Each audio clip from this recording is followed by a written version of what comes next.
Aku pernah lihat WA-nya Bang Ayam Black nih, tapi aku nggak balas waktu itu. Kan Bang, mohon maaf ya Bang. Maaf sekali. Aman sudah kok, siap Bang. Mohon maaf ya Bang. Soalnya kadang chatnya itu banyak Bang, jadi aku kayak udahlah nantilah kayak gitu-gitu Bang. Assalamualaikum. Waalaikumsalam. Salam dari Medan. Ya, waalaikumsalam Bang Perindapan. Bang Sandi, gimana caranya jadi reseller? Nah, nanti untuk jadi reseller, teman-teman, setelah harga normal ya. Karena ini penjualan kita harganya masih harga promo gitu. Jadi ini kita belum ada keuntungan karena masih memperkenalkan produk kita. Maka dari itu belum ada nih reseller, distributor kayak gitu. Nanti kalau sudah harganya normal, baru kita buka untuk teman-teman yang ingin jadi reseller maupun distributor. Assalamualaikum. Waalaikumsalam Bang Amus. Makanya sebelum harganya normal, ayo cepat buruan dipesan. Tapi PO ya. Mungkin nanti pengiriman barangnya di hari Kamis atau Jumat insya Allah. Cara pesannya gimana? Sekarang cara pesannya melalui TikTok Shop. Nanti aku naikin akun TikToknya.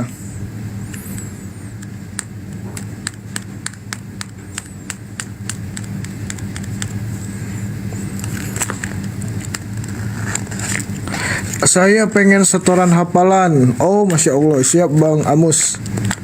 Bentar ya, di tap-tap dulu.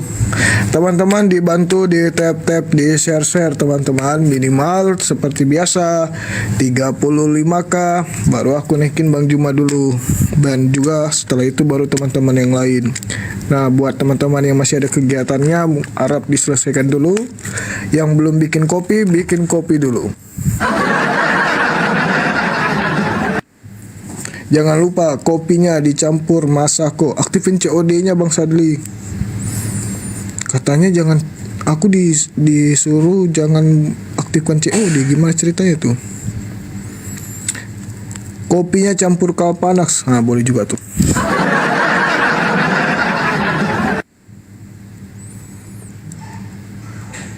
Udah ada keranjangnya? Iya, udah ada. Teman-teman bisa nanti cek akun ini deh. Sambil sebelum ada yang naik kan, udah aku naikin dulu akun aku. Akunnya harus nama sesuai dengan KTP guys. Ini susah. Ntar kalau udah 7 hari baru aku ganti namanya ya, karena udah di approve nih jadi keranjang kuning. Ya, aku coba naikin ya. Sambil kita tunggu Bang Juma, sambil kita tap-tap layarnya, aku jualan bentar. Waduh, gak bisa naik ini. Kok bisa? Oh, enggak ada.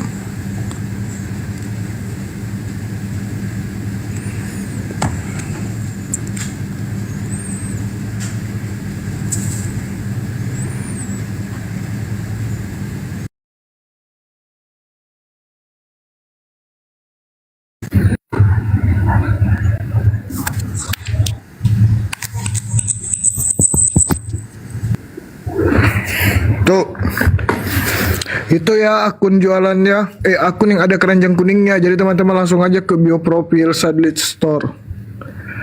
Yang samping postingannya itu ada keranjang, klik aja keranjang itu. Tapi nanti pengirimannya di hari Kamis atau Jumat ya teman-teman. Aku naik ya Bang, nanti siap Bang.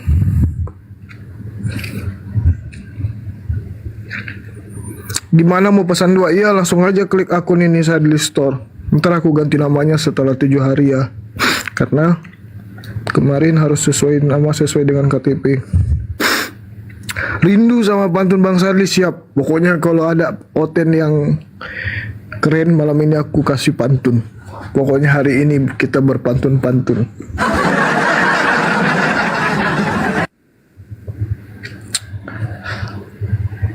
Jangan lupa di tap-tap teman-teman, minimal 35k. Assalamualaikum warahmatullahi wabarakatuh Bang Sadi. Waalaikumsalam Bang Leviatan.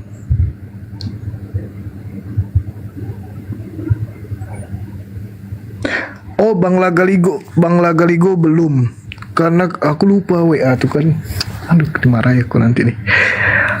Belum yang 10 pieces kan, karena kehabisan stok ini Bang. Insya Allah hari Selasa ready kembali Bang. Jadi ada 7 orang yang belum aku kirim barangnya, yang rata-rata ada yang pesan 2 atau 3. Mereka pasti bakal ngamuk-ngamukin aku tuh di WA. Ikan kakap, ikan tongkol, enak dong. Wahai, ya enak sih.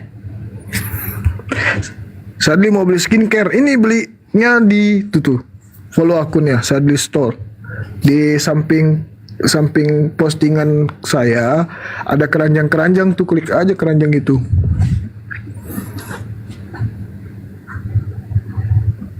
Kenapa nggak debat tetap muka aja sih Bang, kalau bisa udah sering. Secara offline Bang Juma udah sering. Semoga laris manis jualannya, amin.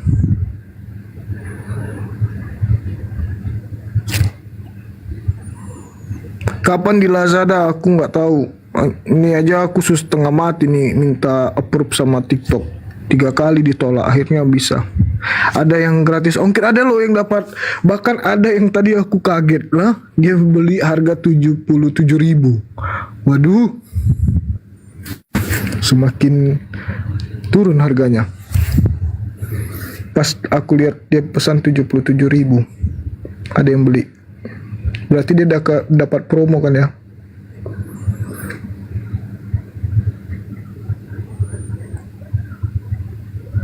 Ada di TikTok ya. Iya ini TikToknya nih yang aku ini nih akun Sadli Store. Di situ teman-teman yang mau beli. Sambil kita tunggu Bang Juma, jangan lupa guys di tap-tap. Udah 35k belum, itu masih 28. Assalamualaikum Bang Sadli, salam dari Medan. Waalaikumsalam Api Medan. Bang yang saya kirim uangnya cukup Bang. Ntar aku ceritanya Bang Lagaligo ini kan di Makassar. Ntar aku kirim aja langsung ke Makassar ya, dekat dari rumah soalnya. Tapi kalau barangnya udah ready ya Bang ya. Nggak bisa COD ya Bang. Iya, nggak disuruh aktifkan COD-nya soalnya.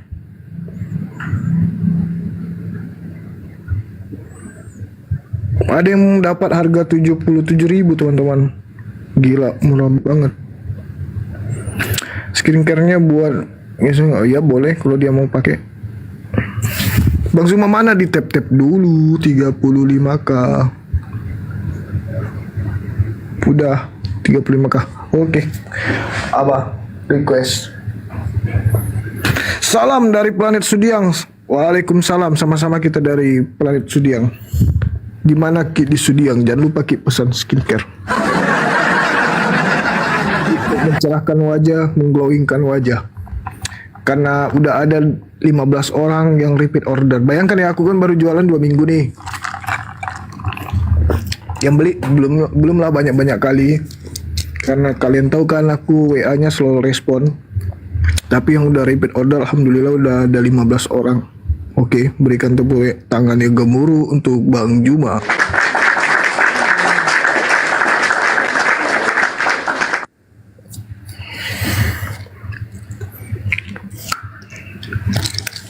Bismillahirrahmanirrahim. Assalamualaikum warahmatullahi wabarakatuh. Waalaikumsalam warahmatullahi wabarakatuh. Alhamdulillahi rabbil alamin.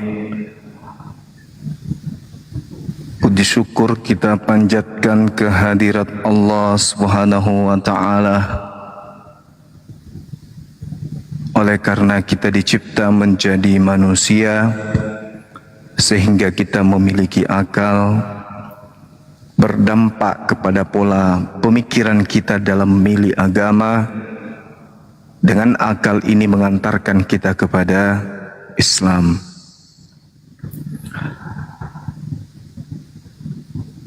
Dan tidak lupa sebagai umat Islam kita bersalawat kepada baginda Rasulullah Muhammad sallallahu alaihi wasallam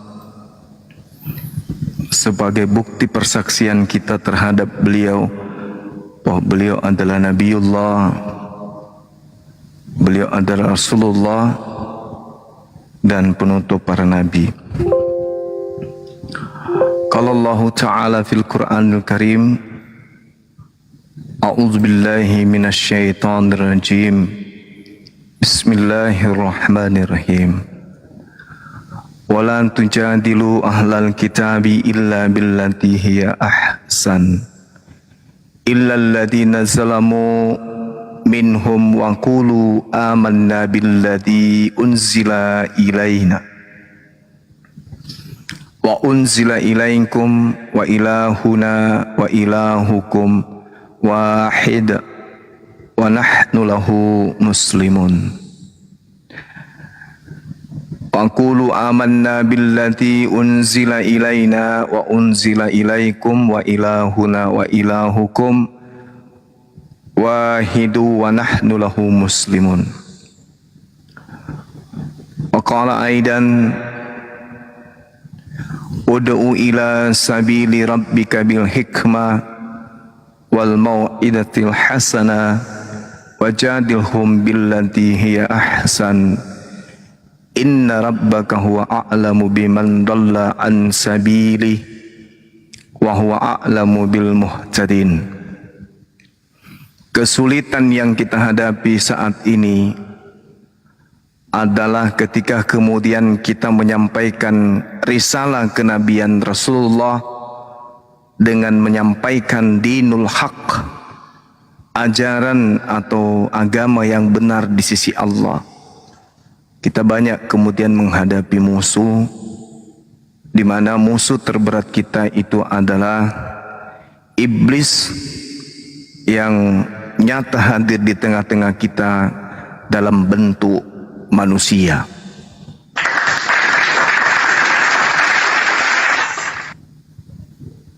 Yang paling sulit kemudian kita hadapi adalah iblis yang berupa manusia yang berbicara mengenai keimanan, yang mana sebenarnya bukan iman, tapi yang mereka bicarakan kemudian di hadapan kita itu adalah kepercayaan atau aliran kepercayaan.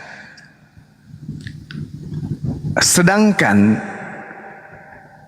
apabila kita bertanya tentang aliran kepercayaan yang para iblis ini anut, mereka kemudian tidak memiliki kerangka yang kuat untuk mempertanggungjawabkan kepercayaan atau aliran kepercayaan yang diwariskan kemudian oleh nenek moyang mereka, yang mereka dapatkan dari orang-orang yang datang ke Nusantara untuk selain mengajarkan aliran kepercayaan mereka, juga melakukan perampasan terhadap hak-hak pribumi.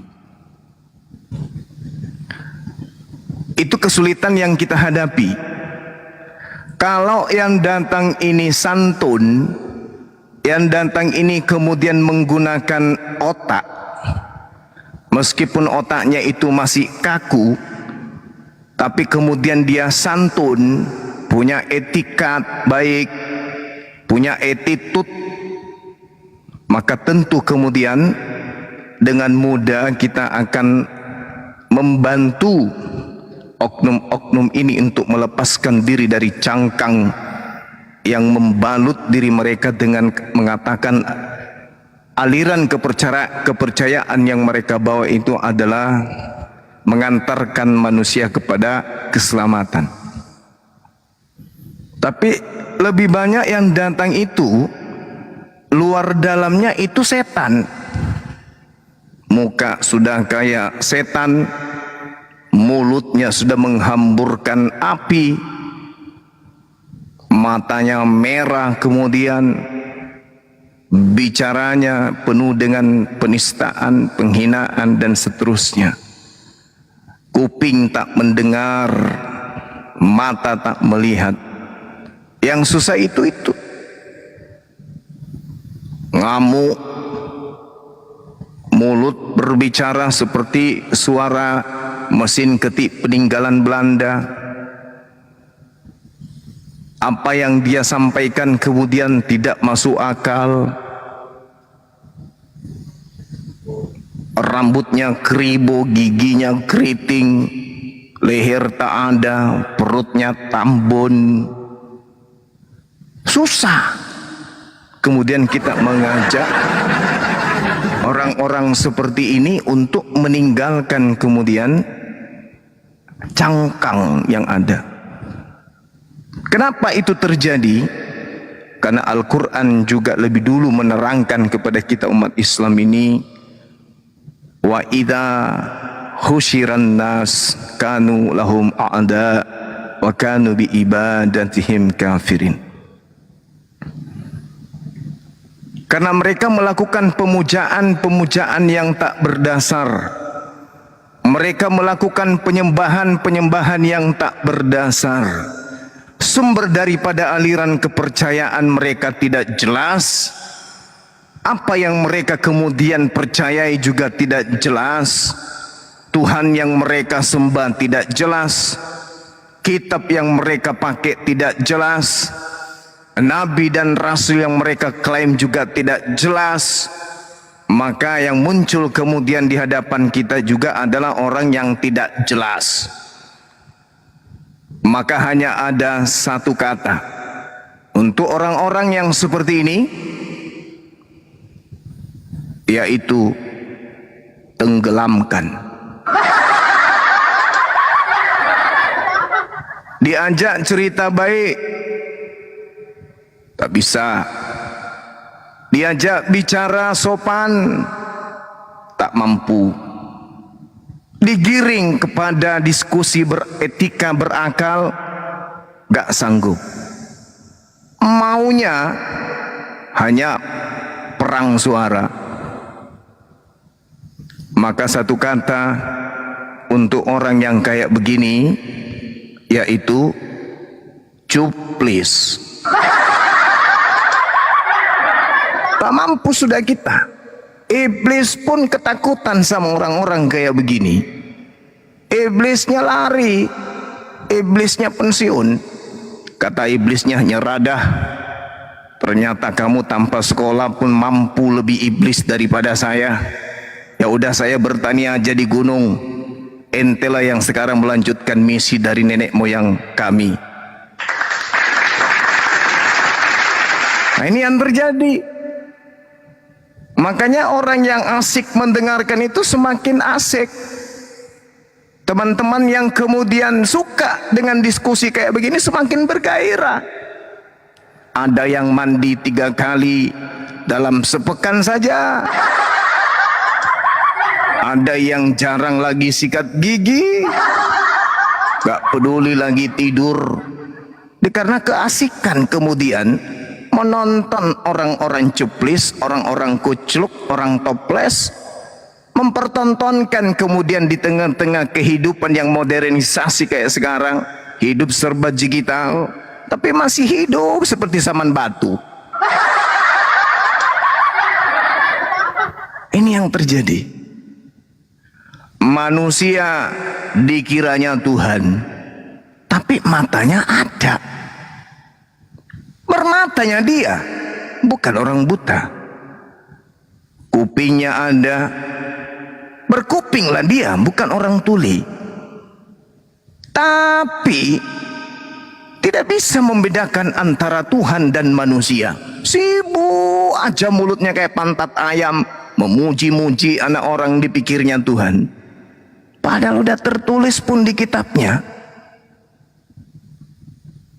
tertulis di buku yang dia pegang, bahwa yang dia sembah itu adalah anak orang yang tidak bisa berbuat apa-apa dari dirinya sendiri. Tapi karena cuplis, cukup percaya iblis, nah itu yang terjadi. Yang ada sakit hati, dendam, bisanya hanya menghujat, menista Rasulullah. Karena nggak sanggup. Ibarat mau menegakkan benang basah. Kayak mana kemudian ada seekor sapi, dikatakan sapi ini adalah kambing. Mati-matian pokoknya, akalnya dikebiri, hatinya disunat, matanya dicolok sendiri, lalu mengatakan sapi ini adalah kambing. Lawang sapi aja susah disebut kambing, apatah lagi Tuhan pencipta langit dan bumi disebut manusia, apatah lagi manusia disebut Tuhan. Otak rusak, jiwanya sakit, maka hanya ada satu kata buat orang-orang kayak begini: tenggelamkan.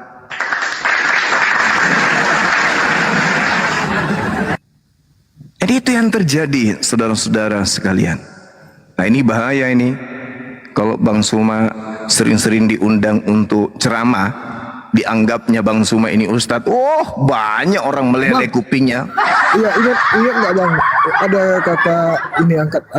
kakak angkatnya Bang Juma kan yang nelpon. Woi, kau itu lagi dibahas di gereja-gereja sama pendeta, katanya gitu kan. Makanya sekarang itu banyak Kristen-Kristen nggak berani naik di komalmu. Sampai ada yang bikin status, aku benci sama Juma, 3 keluargaku sudah mualaf. Kumohon sama kalian Kristen-Kristen, jangan kalian masuk komalnya itu si Juma. Pantasan aku bilang, kok di komal-komal yang lain kayak penontonnya cuma 200, kok banyak nih, kok di sini mereka nggak ada yang berani ya. Allahu Akbar. Makanya saya menolak undangan-undangan ceramah ya. Undang-undangan ceramah, ada peresmian ini diundang ceramah, ada kegiatan seperti ini diundang ceramah. Yang hadir siapa aja Bang? Ada undangannya. Abang diundang tuh peresmian gedung ini. Iya tahu. Yang hadir siapa aja? Ada Pak Gubernur, ada Pak Wali Kota, ada Kapolda. Jangan. Kenapa? Rumah ibadah sebelah bisa kosong, Cak Ayu. Kosong nanti. Kalau di mana-mana Bang Suma diundang, jangan. Yang terkenal di Makassar ini sebagai ustadz, cukuplah yang ada Ustadz Tasat Latif. Cukup yang kayak gitu-gitu aja. Siapa lagi yang di Makassar ini? Jangan lagi ditambahi Bang Suma, karena Bang Suma itu pola penyampaiannya berbeda dengan Ustadz. Kalau Bang Suma itu ya, bahaya, bisa membuat penyakit orang kambuh. Penyakit apa itu yang di betis kaki, apa namanya? Asam urat. Urat asam. Nah, urat asam yang di kaki itu, teman-teman.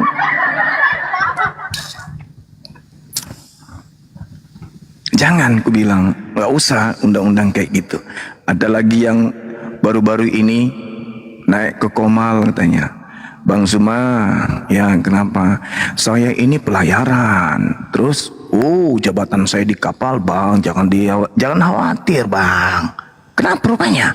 Saya yang kemarin itu di Komal, yang ngajak masuk ke Sopeng. Mau ngapain ke Sopeng? Tenang aja Bang, Abang jangan khawatir. Saya ini kapal asing, 2 tahun sekali saya injak Indonesia, dan saya mau pulang ke Sopeng. Saya mau ajak Bang Suma datang ke Sopeng untuk ceramah. Tenang aja, saya ini pelayaran, jangan takut. Jadi saya bilang sama beliau, kamu mau ngapain? Tenang aja Bang Suma, saya mau bikin acara besar. Terus hubungannya dengan saya, ya Abang mau saya suruh ceramah di sana. Oh jangan, rumah ibadahnya orang bisa tutup.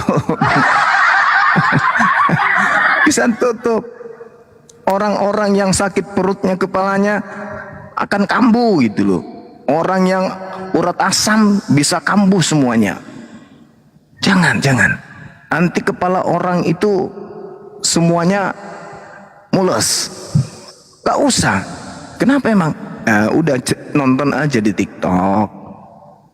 Di situ puas ente. Jadi kalau yang datang itu orangnya muka penuh bulu semua, ada cara kita. Tinggal dikasih turun dari komal. Tapi kalau orang itu mau belajar, tanya baik-baik, tanya tentang Al-Quran, ya kita jawab dengan baik-baik.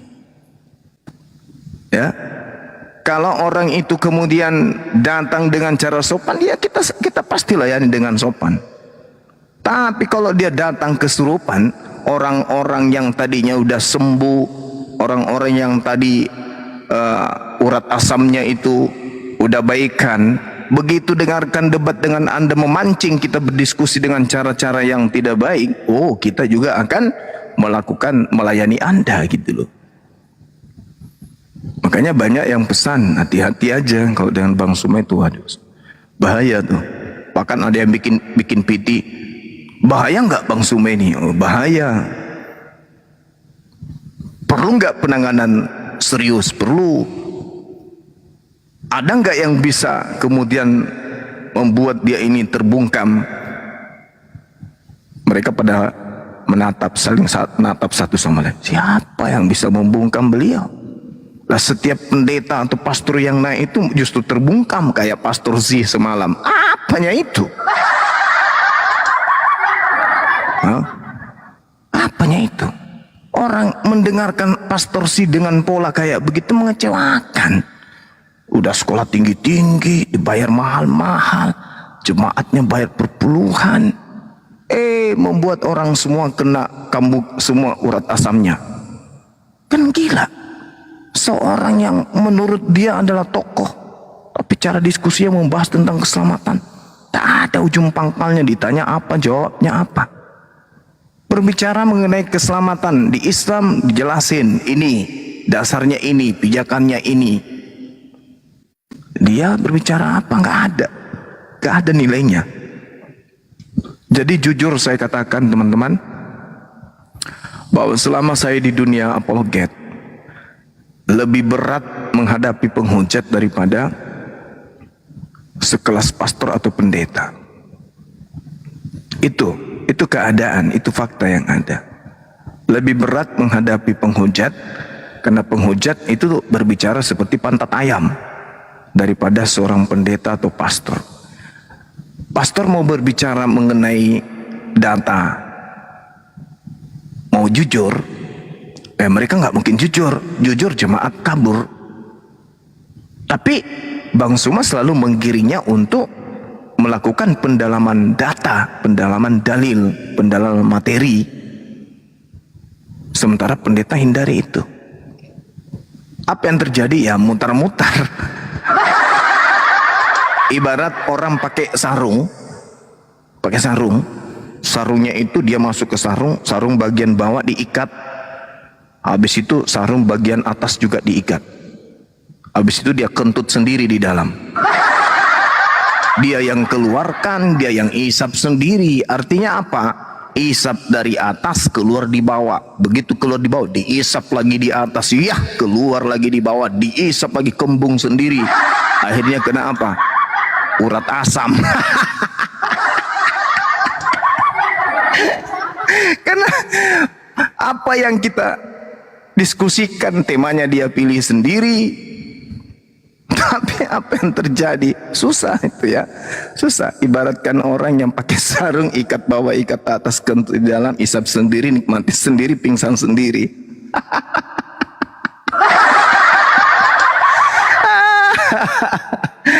Allahu Akbar. Saya kira begitu sebagai pengantar kita untuk pada malam hari ini. Di tengah-tengah kita ini ada dua pendeta, ya, ada pendeta Rahma dan juga ada pendeta Amos. Ya, coba. Kodong. Assalamualaikum warahmatullahi wabarakatuh. Waalaikumsalam warahmatullahi wabarakatuh. Iya. Hotelnya cuma Aku pesan hembodimu. Udah ada hembodi. Embody juga sold out bunda, masya Allah banyak Aduh. banyak sekali yang pesan. Oke, tapi aku pesan aja ya udah ada. Iya. Jadi teman-teman ya sekarang enak loh, udah ada di TikTok Shop. Masya Allah, masya Allah. Dimudahkan kita. Silakan ya kita order. Aku mau ambil dulu ini. Aku pesan dulu hand body. Lanjut. Siap bunda. Assalamualaikum warahmatullahi wabarakatuh, Bang Juma. Waalaikumsalam. Waalaikumsalam warahmatullahi wabarakatuh. Lama ini Bang gak setoran hafalan Bang. Iya, silakan saudaraku, sahabatku, silakan. Lagi- Mau bacaan apa ini? Surah apa? Al-Ikhlas sama Al-Fatihah kemarin Bang. Masya Allah, ya. Iqra. Ya. Tafadhal. Ya. Sambil nunggalin uang juga ini. Sama Ustadz saya kan pingin apa itu kurban katanya, satu kambing 13 juta kan. Cuma Itu bukan kambing itu bayi onta. Iya, bayi unta itu. Kalau kambing itu Bayi unta. estimasinya 3,5 sama seperti di tempat kita di sini. Iya Bang, siap Bang. Iya, Bang. iya. Silakan. Lagi ngumpulin, Ikhlasnya silakan. ngumpulin dana Bang. Ini siap Bang. Dari surah Al-Fatihah aja dulu ya Bang. Iya, boleh. A'udzu billahi minasy syaithanir rajim.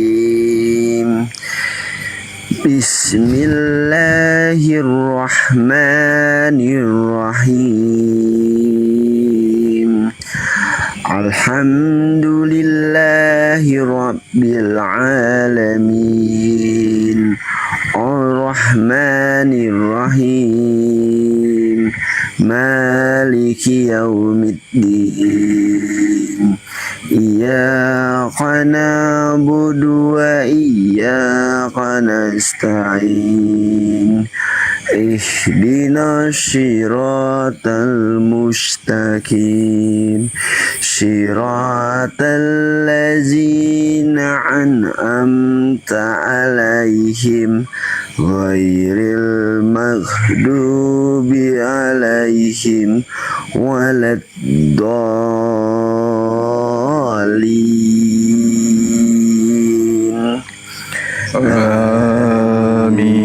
Amin.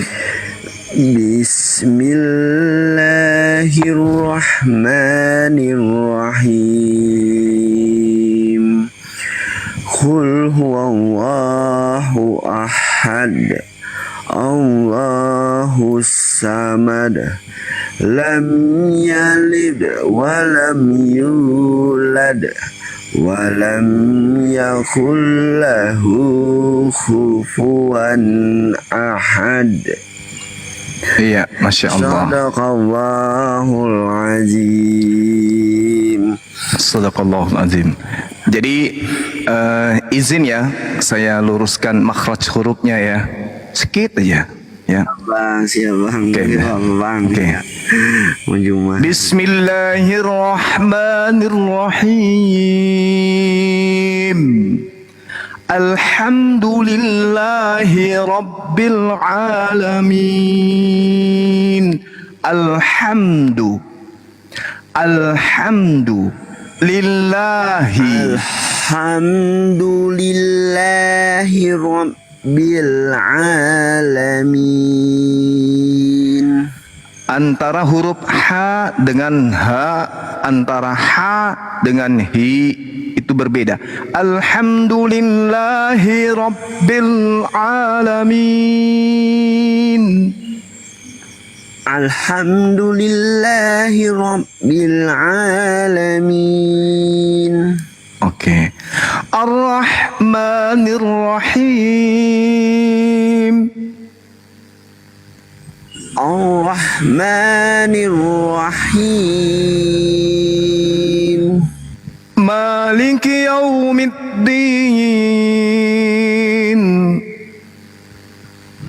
Maliki yaumiddin. Iyyaka na'budu wa iyyaka nasta'in.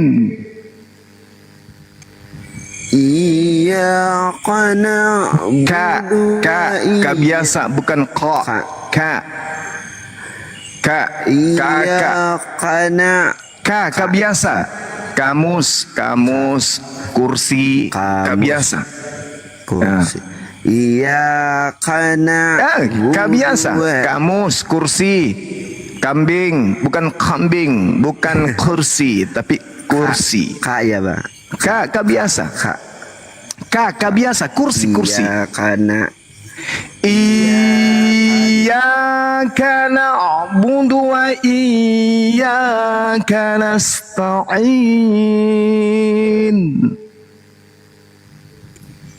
Iyyaka na'budu wa iyyaka nasta'in. Ya, jadi nanti huruf K ini bukan Q tapi K, bukan juga K. Terus na di situ ain. Ain itu adalah huruf qalqalah. Maka ketika dia dibunuh atau sukun posisinya, maka ketika dia huruf mati, istilahnya huruf yang dimasukkan kemudian kepada nun, maka ain dibaca a. Iyyaka na'budu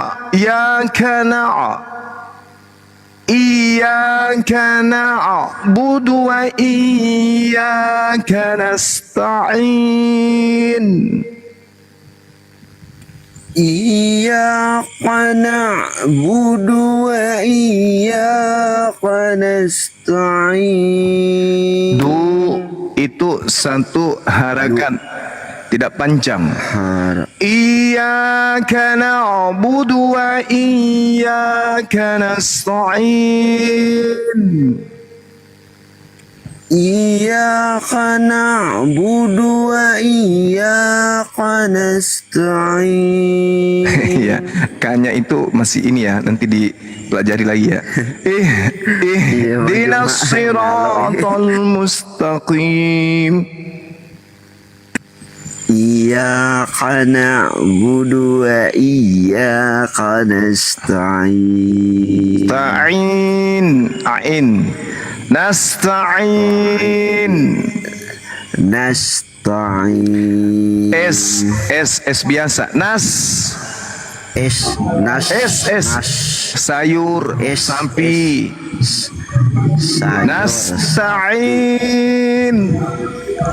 Nasta'in. Ya. Ihdinas siratal mustaqim.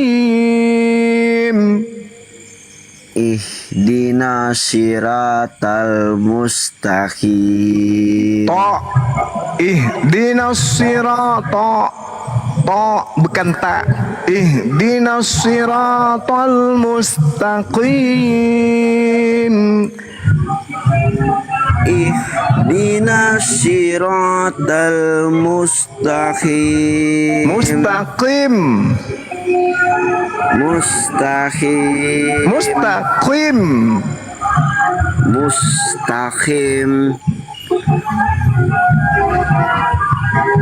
Ini nggak ada yang bisa menyelesaikan orang ini yang atas nama Santo ini. Nggak ada yang bisa menyelesaikan orang ini. Siapa itu? Kenapa banyak, Pak? Dandutan dia. Siratal ladina an'amta alaihim ghairil maghdubi alaihim waladdallin.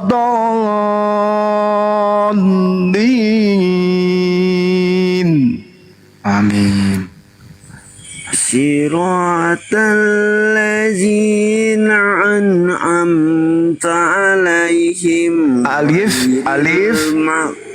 Alif dengan ain itu beda. Alif itu a biasa a. Kalau a beda. Ya. Siratal ladzina an'amta.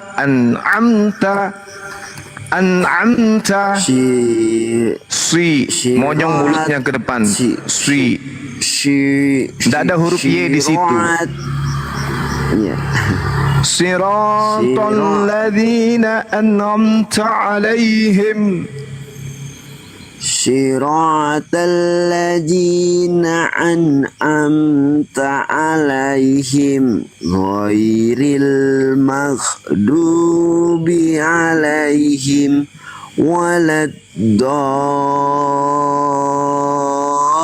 waladdallin. Tasdid. Dallin. Tasdid. Ya, tapi alhamdulillah ini Dallin. tasdid. Maaf Lam ya, Bu tasdid. Juma. Huruf lamnya itu double. Dallin tasdid. Tapi nggak apa-apa. Ini Hampir 3 minggu udah menghafalin Bang Juma. alhamdulillah. Ini satu kemajuan yang sangat luar biasa ya. Seorang mu'alaf yang mau belajar Terima kasih. dengan tekun sehingga bacaan-bacaannya pun hampir mencapai kesempurnaan. Masya Allah. Oke, belajar terus ya, sahabat Amus. Iya siap Bang Juma. Iya, oke. Sip. Kadang saya ngiri lihat anak-anak kecil kan doa makan dihafal, doa masuk WC sahabatnya mau tidur kan ngiri hafal. Kan aku ngiri Bang Juma. Iya, nanti pelan-pelan belajar. Ya, Iya Bang Juma. Saya belum belajar. iya. Oke, Bang saya Amus semangat lagi terus untuk umpa- belajarnya. Siap. Lagi masuk program ini mengumpulin dana cuma 2.700.000 lagi. Kan kita air apa itu? Raya haji ya. Raya haji ya. Iya, Idul Adha. Iya, raya haji kan ya, kata ustaz saya kalau dia mampu kan kurban. Kan saya nungguin uang nih kalau udah mampu kurban. Ini kan bisa tahun depan katanya kan lagi nabung nih. Ya, insya Allah. Jadi kurban itu bagi yang mampu aja. Kalau kita belum mampu, Ya, cuma kalau kita tidak mampu, seperti papa jahat itu untuk makan aja susah. Jadi dia nggak bisa untuk kurban. Dia hanya kurban perasaan aja. Kalau kayak papa jahat, siapa orang-orang yang selevel dia ini kan Iya. dia jual akidah, jual imannya karena lapar. Karena nggak bisa makan gitu ya. Itu belum wajib untuk berkurban, kasihan dia. Orang-orang susah kayak gitu ya. Udah susah di Banyak dunia, orang di Islam yang- neraka juga dia susah ya susah hidupnya selama gitu. banyak juga Kristen orang itu Islam nggak yang perlu percaya. berkorban karena dia sudah mengorbankan anak orang di tiang salib. Ya betul. Betul.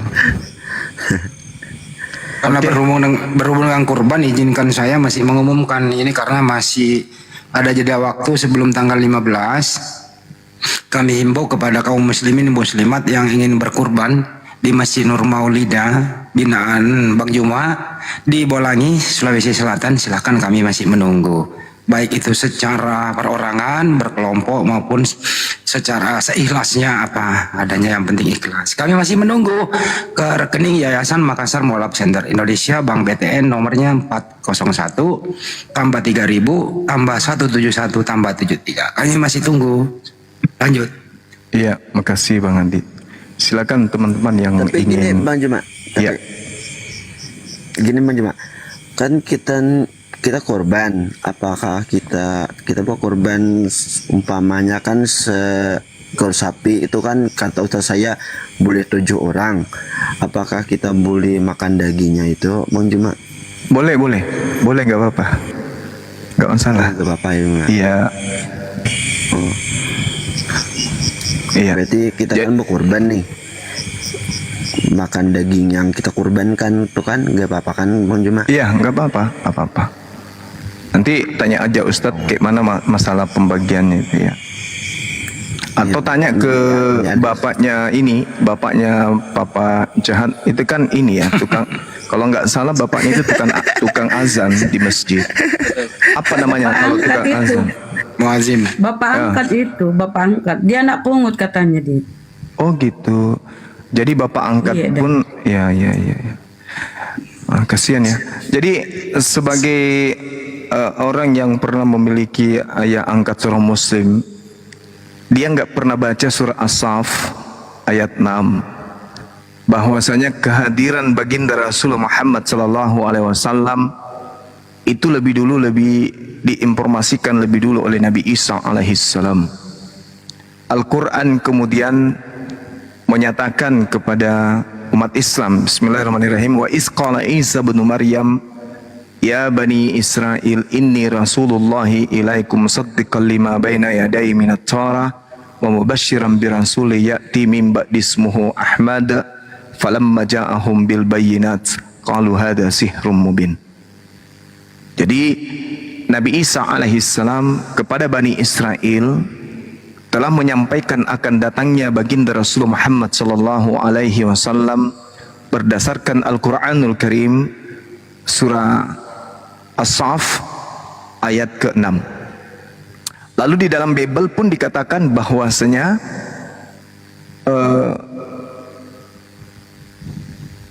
Yesus ini minta kepada Tuhan agar kemudian mendatangkan penolong lain yang kemudian Yesus sebut dengan penghibur dan disebutnya dengan roh kebenaran. Jadi diceritakan dalam Bible bahwa roh kebenaran ini minta kepada Bapa.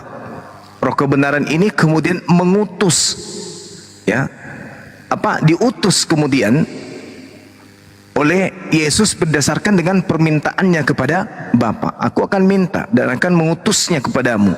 Nah, sama seperti seorang gubernur meminta kepada presiden untuk mengutus kemudian seorang dokter di wilayahnya atau kepada rakyat yang ada pada saat itu.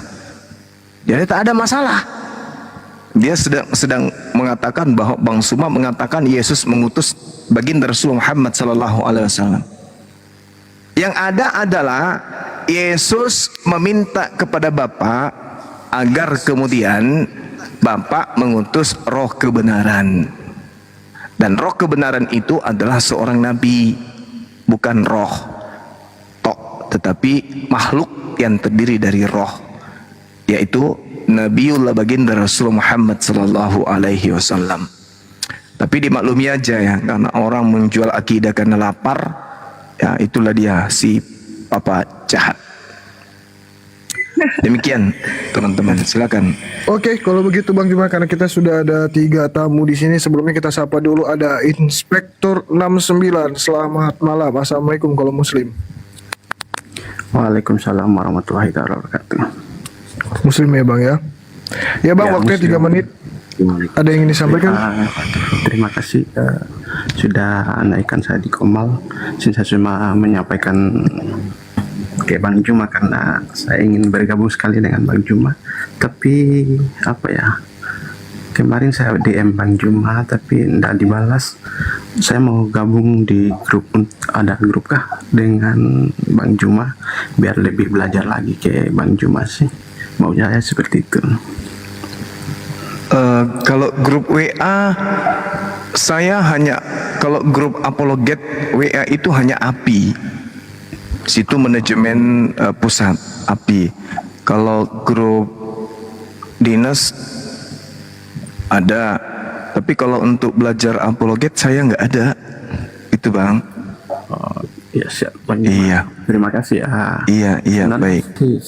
Sudah lama sih saya ikuti Bang Juma.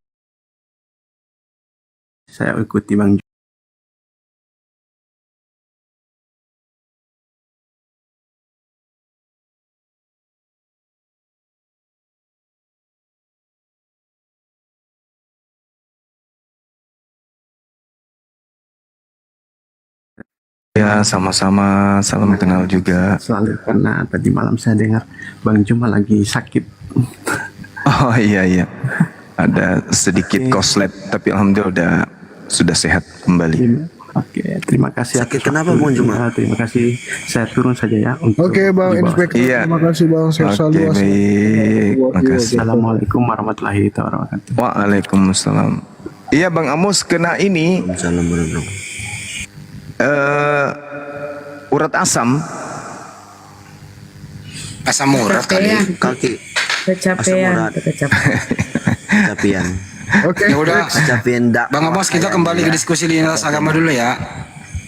Ya, kita sapa Siap, dulu. Ini siap, ada Bang siap. Sauki Suherman. Selamat malam. Assalamualaikum kalau Muslim Bang. Silakan. Waalaikumsalam warahmatullahi wabarakatuh. Oke, baik Muslim ya Bang. Saya berikan waktu 3 menit. Silakan Bang. Alhamdulillah. Hanya ingin menyapa saja, Pak. Saya penggemar berat dari Bang Zuma ini. Ya, Masya Allah. Makasih Bang Sauki. Saya Allahu dari Akbar. Aceh jauh nih, jauh Aceh ujung, Aceh Singkil. Iya. Dekat-dekat kota ini. Soreang. Negara Thailand. Iya. Iya, hanya ingin menyimak saja begitu. Oh iya. Iya Bang, makasih. Tetap semangat lah Bang ya. Walaupun Selalu kemarin semangat katanya, Bang Sauki. Masya Allah. lagi sakit ya. Ya, Alhamdulillah sudah baik. Sudah seperti Alhamdulillah. sedia kala. Iya.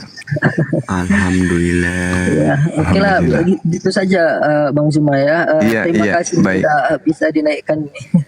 Oke, Iya, Bang sip. Suki, terima kasih. Sehat selalu, Bang. Selamat malam. Assalamualaikum warahmatullahi wabarakatuh. Waalaikumsalam warahmatullahi wabarakatuh. Waalaikumsalam warahmatullahi wabarakatuh. Oke, next ada Bro Admin, sudah pasti Kristen karena dia udah sering kesini. Selamat malam, Bro Admin.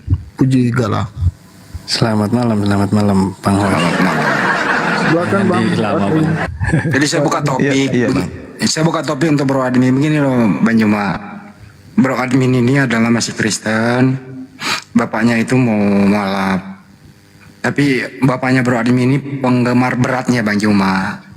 Jadi bagaimana caranya supaya Bro Admin ini memeluk Islam? Bapaknya ini mengambil piti-pitinya Bang Juma, kemudian dikirim ke Bro Admin. Bapaknya nggak tahu kalau tiap hari diskusi Bang Juma dengan Bro Admin. Jadi ada perang dingin nih antara orang tua dan anak nih gitu loh. Iya. Bapak sudah mualaf kayaknya. Sudah, Sudah. itu kan sudah lama. Iya. Iya. Serius itu, Bang, Bro Admin. Iya. Masya Allah. Iya. Ke topik aja, ke topik itu kan. Ke topik.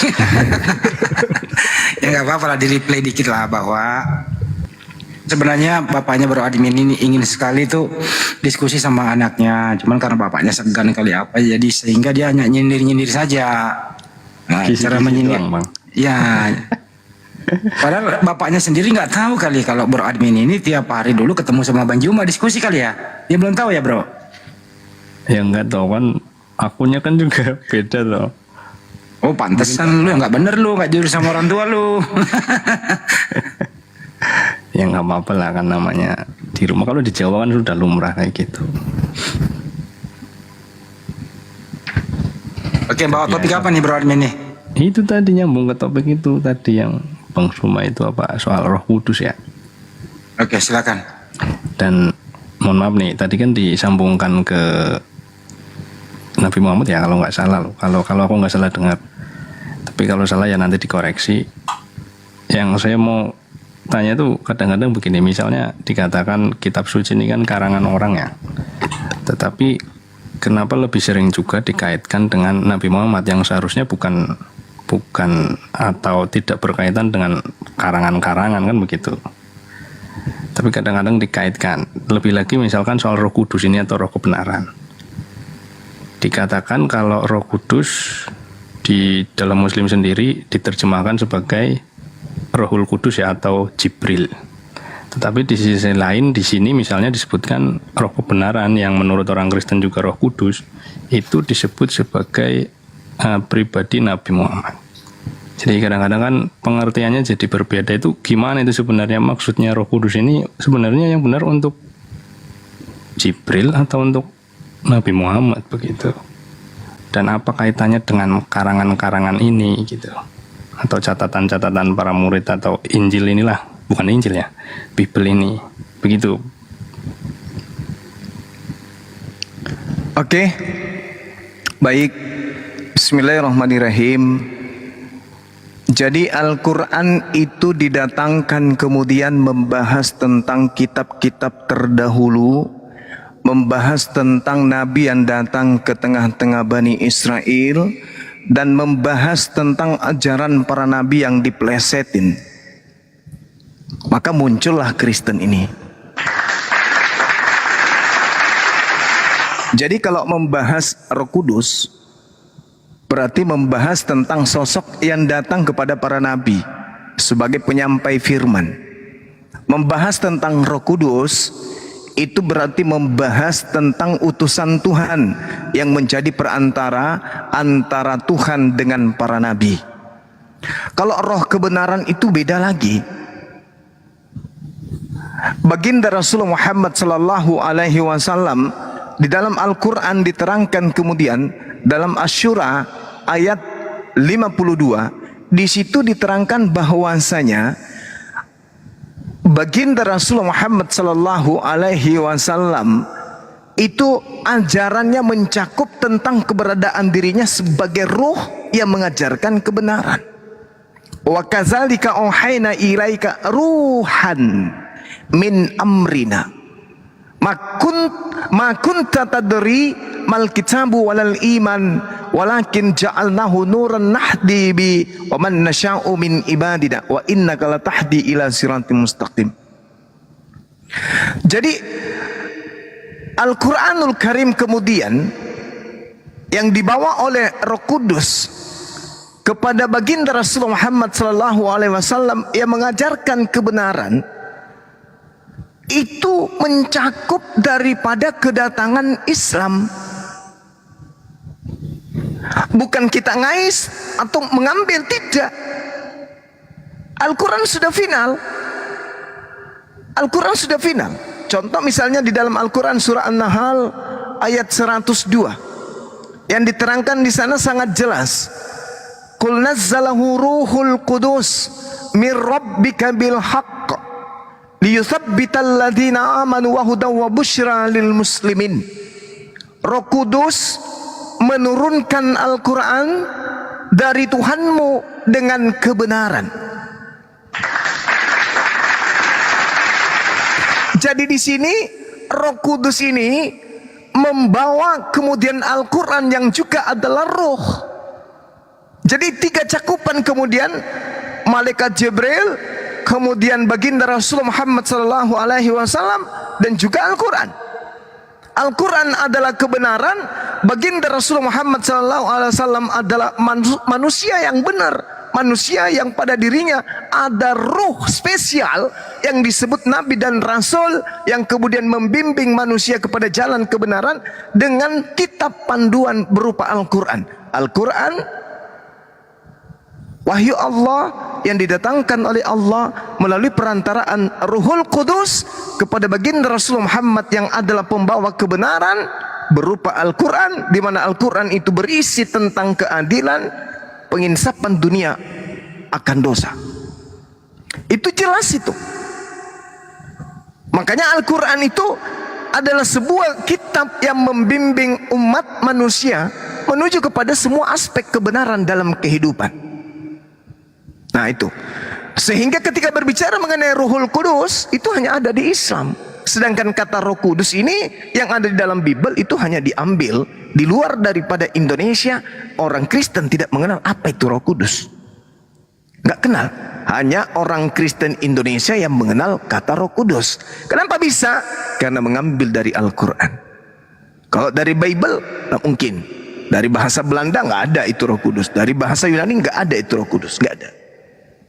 Nah, ketika umat Islam kemudian dikatakan kenapa masih mengambil karangan-karangan itu untuk menjelaskan kepada orang Kristen bahwa Nabi kami pernah datang kepada Bani Israel, ajaran Nabi kami kemudian diambil, dipleset-plesetkan, lalu diajarkan kepada non-Yahudi. Jadi Nabi kami, Nabi Isa alaihissalam datang kepada umatnya Bani Israel, lalu ajarannya kemudian diambil sesuai dengan selera pemesan, yaitu Roma dan Yunani, sehingga ajaran Nabi Isa dicocok-cocokkan dengan konsep kemudian terhadap penguasa pada saat itu. Jadi kami tidak mengulas Al-Quran, tidak dituliskan berdasarkan hasil penyelidikan, tidak. Al-Quran apa adanya. Bertemulah Islam dan Kristen, maka ketika berbicara mengenai roh kebenaran, kita ungkap Al-Quran, lalu kemudian kita jelaskan maksud Yesus yang adalah Nabi untuk Bani Israel, bukan untuk Kristen. Itu menjelaskan tentang roh kebenaran. Itu maksudnya adalah manusia, bukan lain. Roh itu adalah manusia. Kebenaran itu adalah ajaran yang benar.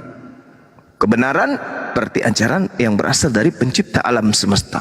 Yang Kristen Ada enggak roh kebenaran? Ada enggak seorang nabi yang datang kepada Kristen? Roh kebenaran mana yang mengajarkan menyembah kepada anak orang? Itu enggak ada. Sekira begitu, Bu. Silakan. Iya Bang Suma. Nah ini di sini nih poinnya nih Bang Suma.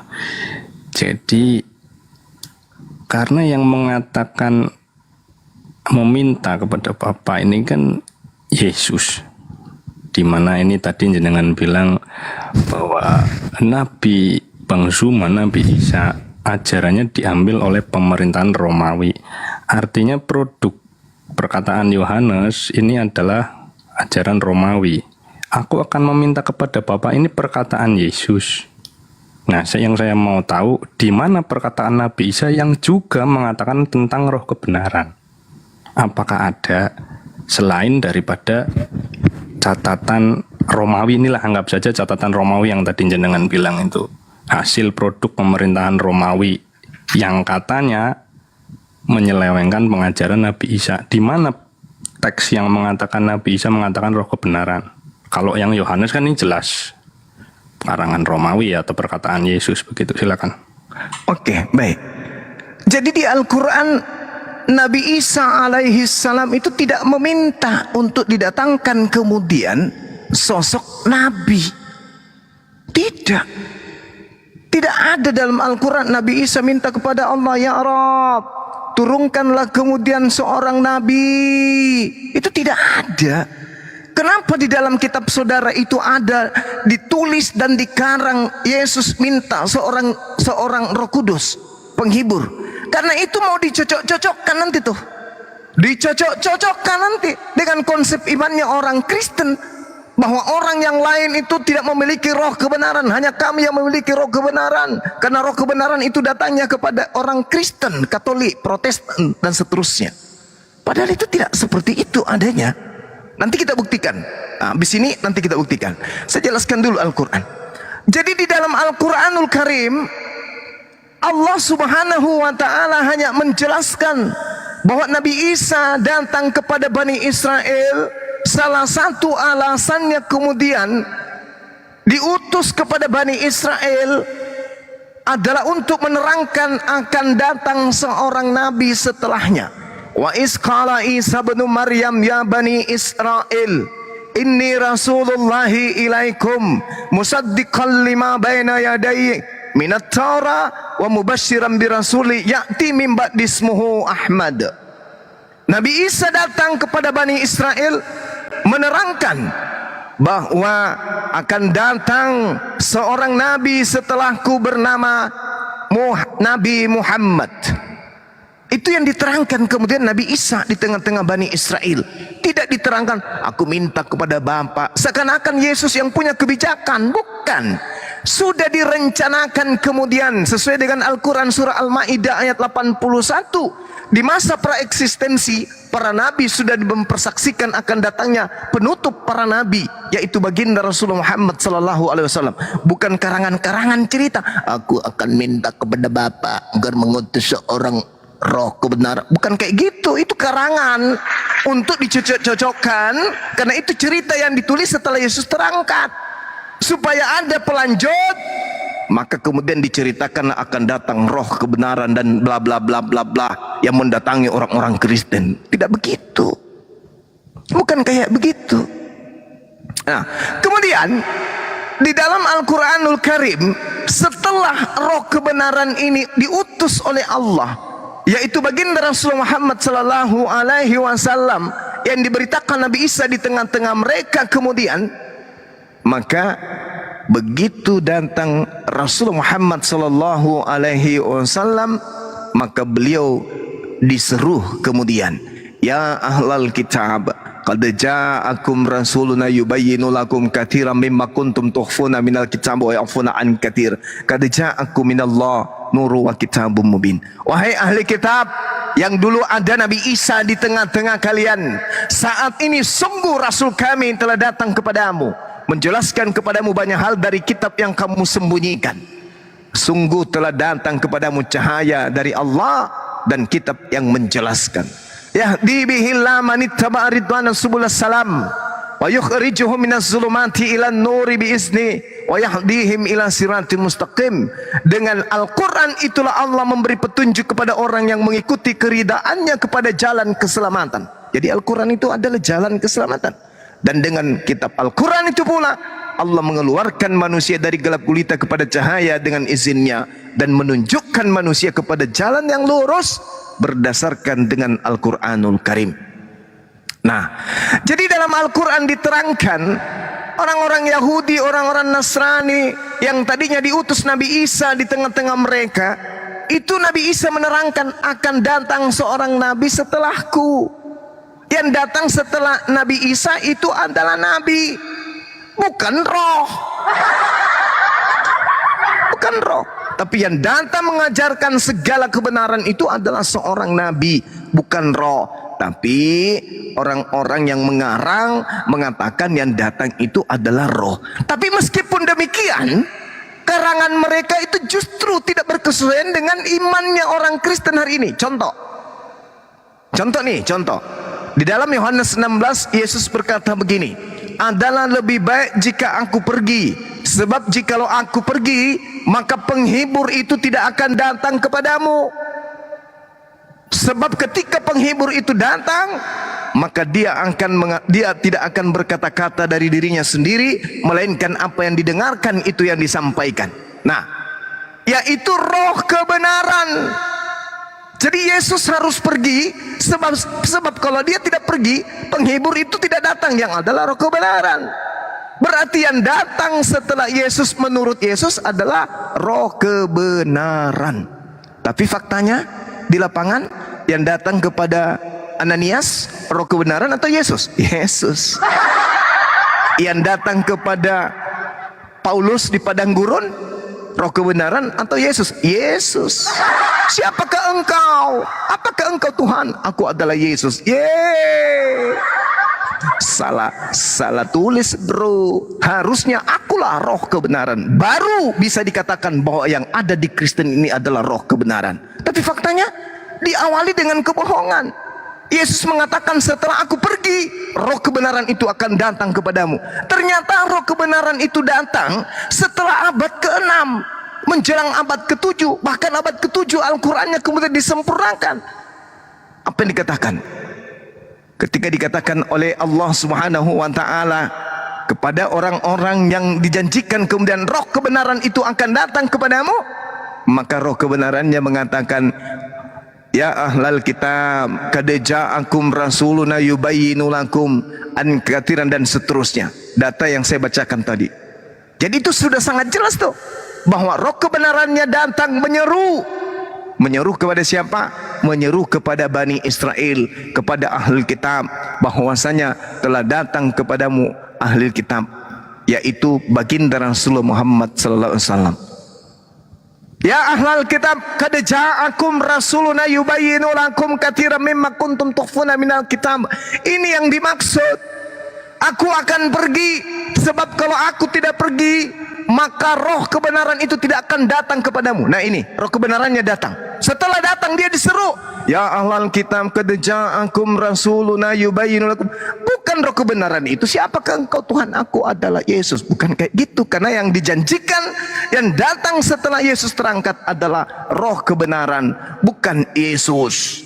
Karena kata Yesus, waspadalah kepada nabi palsu yang mengatakan bertemu dengan Yesus di padang gurun, yang mengaku bertemu dengan Yesus di dalam bilik. Jangan kau percaya, kata Yesus, sebab kedatanganku yang kedua itu ditandai seperti kilat yang menyambar dari timur sampai ke barat. Berarti yang datang setelah Yesus bukan Yesus, melainkan yang datang setelah Yesus adalah baginda Rasulullah Muhammad sallallahu alaihi wasallam. Lalu apa yang menghantarkan Kristen menjadi Kristen? Yang mengantarkan Kristen menjadi Kristen adalah roh yang datang kepada Paulus yang mengaku Yesus. Padahal yang datang setelah Yesus menurut Yesus adalah roh kebenaran, bukan roh Yesus, bukan Yesus. Maka di sini ketahuan kebohongan sang pembinasa keji. Demikian.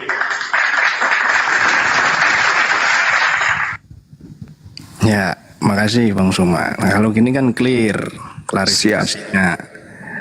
Jadi yang disebut tadi Bang Suma itu kan kalau nggak salah di As-Saff ya, ayat 6 itu kan, wahai Bani Israel, sesungguhnya utusan Allah padamu yang membenarkan kitab yang turun sebelumku, yaitu Taurat, dan memberi kabar gembira tentang seorang rasul yang akan datang setelahku, yang namanya Ahmad atau Muhammad. Begitu kan? Iya, betul. Nah, jadi sudah sangat berbeda sekali dengan apa yang ditulis oleh Yohanes atau yang tertulis di dalam Alkitab. Artinya dua tokoh ini menceritakan tentang sesuatu yang berbeda. Yang satu disebut roh kebenaran, roh ini atau yang tidak terdefinisi ya, disebut roh kebenaran, bahkan dikatakan dunia tidak menerima dia sebab dunia tidak melihat dia dan tidak mengenal dia. Sedangkan yang dimaksud oleh Al-Quran jelas-jelas Nabi Muhammad terlihat, mengenal juga, dunia juga menerima. Banyak teman-teman muslim kan di dunia ini. Oke. Nah, ditambah lagi di ayat yang berikutnya, tetapi penghibur yaitu Roh Kudus. Nah, ini kan sudah berbeda lagi, di mana orang Kristen mengatakan penghibur ini yaitu Roh Kudus. Tetapi dalam pengertian muslim yang disebut Roh Kudus ini ya Jibril. Sama seperti peristiwa pada waktu bertemu Siti Maryam kan, yang dimaksud Rohul Kudus ketemu dengan Siti Maryam ini kan Jibril, malaikat Jibril. Dikatakan di dalam Yohanes 14:26, tetapi penghibur yaitu Roh Kudus yang akan diutus Bapa dalam namaku, dialah yang akan mengajarkan segala sesuatu kepadamu dan akan mengingatkan kamu tentang semua yang telah kukatakan kepadamu. Jadi di sini sudah beda konteks. Yang dimaksud oleh Al-Quran adalah menubutkan seseorang, tetapi yang dimaksud oleh Yohanes itu bukan seseorang. Karena dikatakan di sini penolong itu menyertai kamu selama-lamanya. Artinya dia hidup. Begitu. Jadi sudah clear di sini ya. Artinya ketika mencocokkan ya itu sudah berbeda konteks. Jadi nggak bisa kemudian dicocokkan, bahkan sangat kontra sekali. Yang satu fisik bentuknya manusia, yang satu bukan. Itu saja tanggapan saya Bang Suma. Jadi Oke, baik. saya rasa nggak perlu digabung-gabungkan lah begitu. Oke, baik. Bukan menggabungkan. Agama Kristen ini adalah hasil upaya pembelokan pengajaran Nabi Isa. Bukan menggabungkan. Kristen ini, agama Anda itu adalah agama yang dihasilkan dari hasil tipu daya. Itu dulu. Sekarang Anda membawa data Yohanes 14 nomor 26. Coba kita cari benang merah keakuratan pengakuan ini. Apa dikatakan oleh Yesus? Katanya, seorang tetapi penghibur yaitu Roh Kudus yang akan diutus oleh Bapa dalam namaku. Dialah yang akan mengajarkan segala sesuatu. Ini aja Kristen udah keok di sini. Keok Kristen di sini. Ini mencret tepung kalau saya tanya orang Kristen di sini. Benarkah Roh Kudus itu bekerja kepada orang Kristen dengan mengajarkan segala sesuatu? Kalau saya tanya orang Kristen, Roh Kudus mau mengajarkan batasan menikahi wanita itu usia berapa? Mencret. Kalau saya tanya bagaimana hukum waris di dalam agama Kristen menurut Roh Kudus, kalau Anda di NT apa? Mencret. Jangan kemudian Anda percaya diri dengan mengatakan sudah dia tidak. Kristen agama yang dihasilkan dari pembelokan ajaran Nabi kami Isa alaihissalam. Itu yang betul. Itu satu. Yang kedua, tetapi penghibur yaitu Roh Kudus yang akan datang diutus oleh Bapa dalam namaku, dialah yang akan mengajarkan segala sesuatu kepadamu dan akan mengingatkan kamu akan semua yang telah kukatakan kepadamu. Subhanallah. Nabi Isa alaihissalam di dalam Al-Quran mengajarkan menyembah hanya kepada Tuhan yang satu, mengajarkan sunat, mengajarkan ini dan itu, mengajarkan ini dan itu. Ajaran yang muncul di Al-Quran dengan ajaran yang ada pada Yesus sama. Tapi Tapi ajaran yang ada pada Yesus dan ajaran yang ada pada Kristen hari ini tidak sama. Ayo, dia akan mengingatkan apa yang telah kukatakan kepadamu. Di mana Yesus pernah mengatakan sembahlah aku? Tak ada. Tapi Paulus mengajarkan menyembah kepada Yesus. Yesus mengatakan, Nabi Isa mengatakan, "Maqultu lahum illa ma amartani bi ani abudullah rabbi wa rabbakum." Pernah enggak Paulus mengajarkan bahwa Yesus itu menyembah kepada Bapa? Pernah enggak Paulus mengajarkan, wahai orang-orang Kristen, sembahlah kepada Bapa sebagaimana Yesus mengajarkan kepada kaumnya, sembahlah Bapa, Tuhanku dan Tuhanmu? Tak pernah. Padahal Yesus mengatakan di dalam kitab Saudara, Maria, jangan kau sentuh aku, tapi pergilah kepada saudara-saudaraku, katakan kepada mereka, aku akan pergi kepada Tuhanku dan Tuhanmu. Bahkan Yohanes 4 nomor 22, kamu menyembah apa yang kamu tidak kenal, aku dan muridku menyembah apa yang kami kenal. Jelas itu. Itu diterangkan oleh Al-Quran. Yohanes 12 nomor 49. Apa yang diterangkan oleh Yesus di sana? Aku tidak berkata-kata dari diriku sendiri. Al-Quran mengatakan, qala subhanaka ma yakunu li an aqula ma laysa li bihaqqa. Sedangkan Yesus mengajarkan apa? Paulus mengajarkan apa? Yesus itu adalah Bapa itu sendiri. Yesus itu, dia adalah yang datang sebagai manusia yang tadinya adalah Tuhan itu sendiri. Di mana tertulis? Filipi 2 nomor 6, Kolose 2 dan seterusnya. Sedangkan katanya, dia akan mengingatkan kamu akan semua yang telah kukatakan kepadamu. Maka ketika Al-Quran mengatakan, ya ahlal kitab qad ja'akum rasuluna yubayyinu lakum, orang-orang Yahudi keturunan daripada murid Yesus, ketika mereka membaca Al-Quran, maka apa yang tertuang kepada mereka di zaman nenek moyang mereka ketika Nabi Isa datang, itu mereka diingatkan kembali. Oh, dulu ternyata ada seorang Nabi datang di tengah-tengah kita bernama Nabi Isa yang mengajarkan menyembah kepada sembahan Abraham, Ishak dan Yakub. Tapi ajaran Kristen melalui Paulus itu tak ada. Itu kebohongan yang pertama. Kebohongan yang kedua, camkan baik-baik. Di uraian saya tadi, Yesus mengatakan, Nabi Isa mengatakan dan mengabarkan kepadamu sosok yang datang setelahku bernama Nabi Muhammad. Dialah yang akan mengajarkan segala sesuatu. Mana dalilnya? Di dalam Al-Maidah yang tadi, kitab yang mengajarkan kepada keselamatan. Dengan kitab itu jugalah akan membimbing manusia kepada jalan yang lurus. Artinya apa?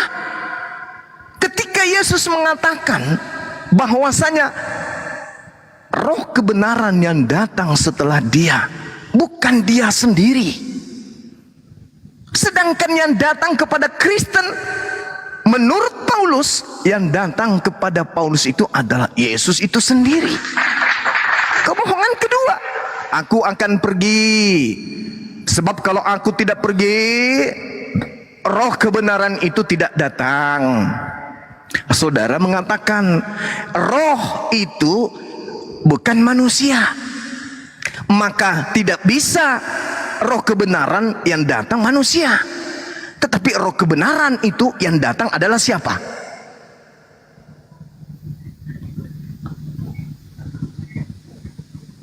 Yesus. Gak salah tuh.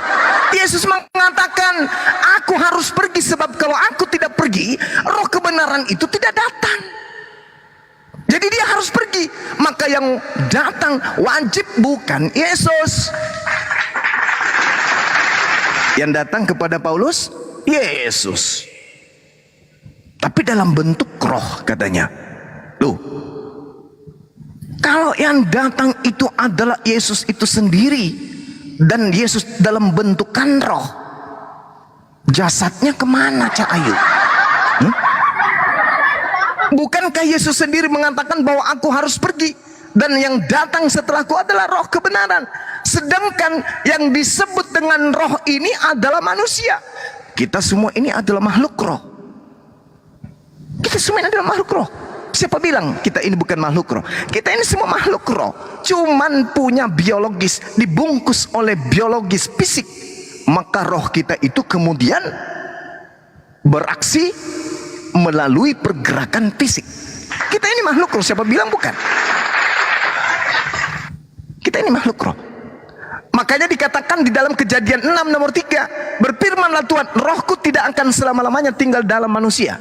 Karena manusia itu adalah daging, tetapi umurnya akan 120 tahun saja.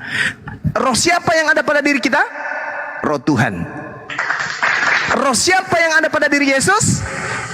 Roh siapa ya? Roh siapa yang ada pada diri Yesus? Roh Tuhan.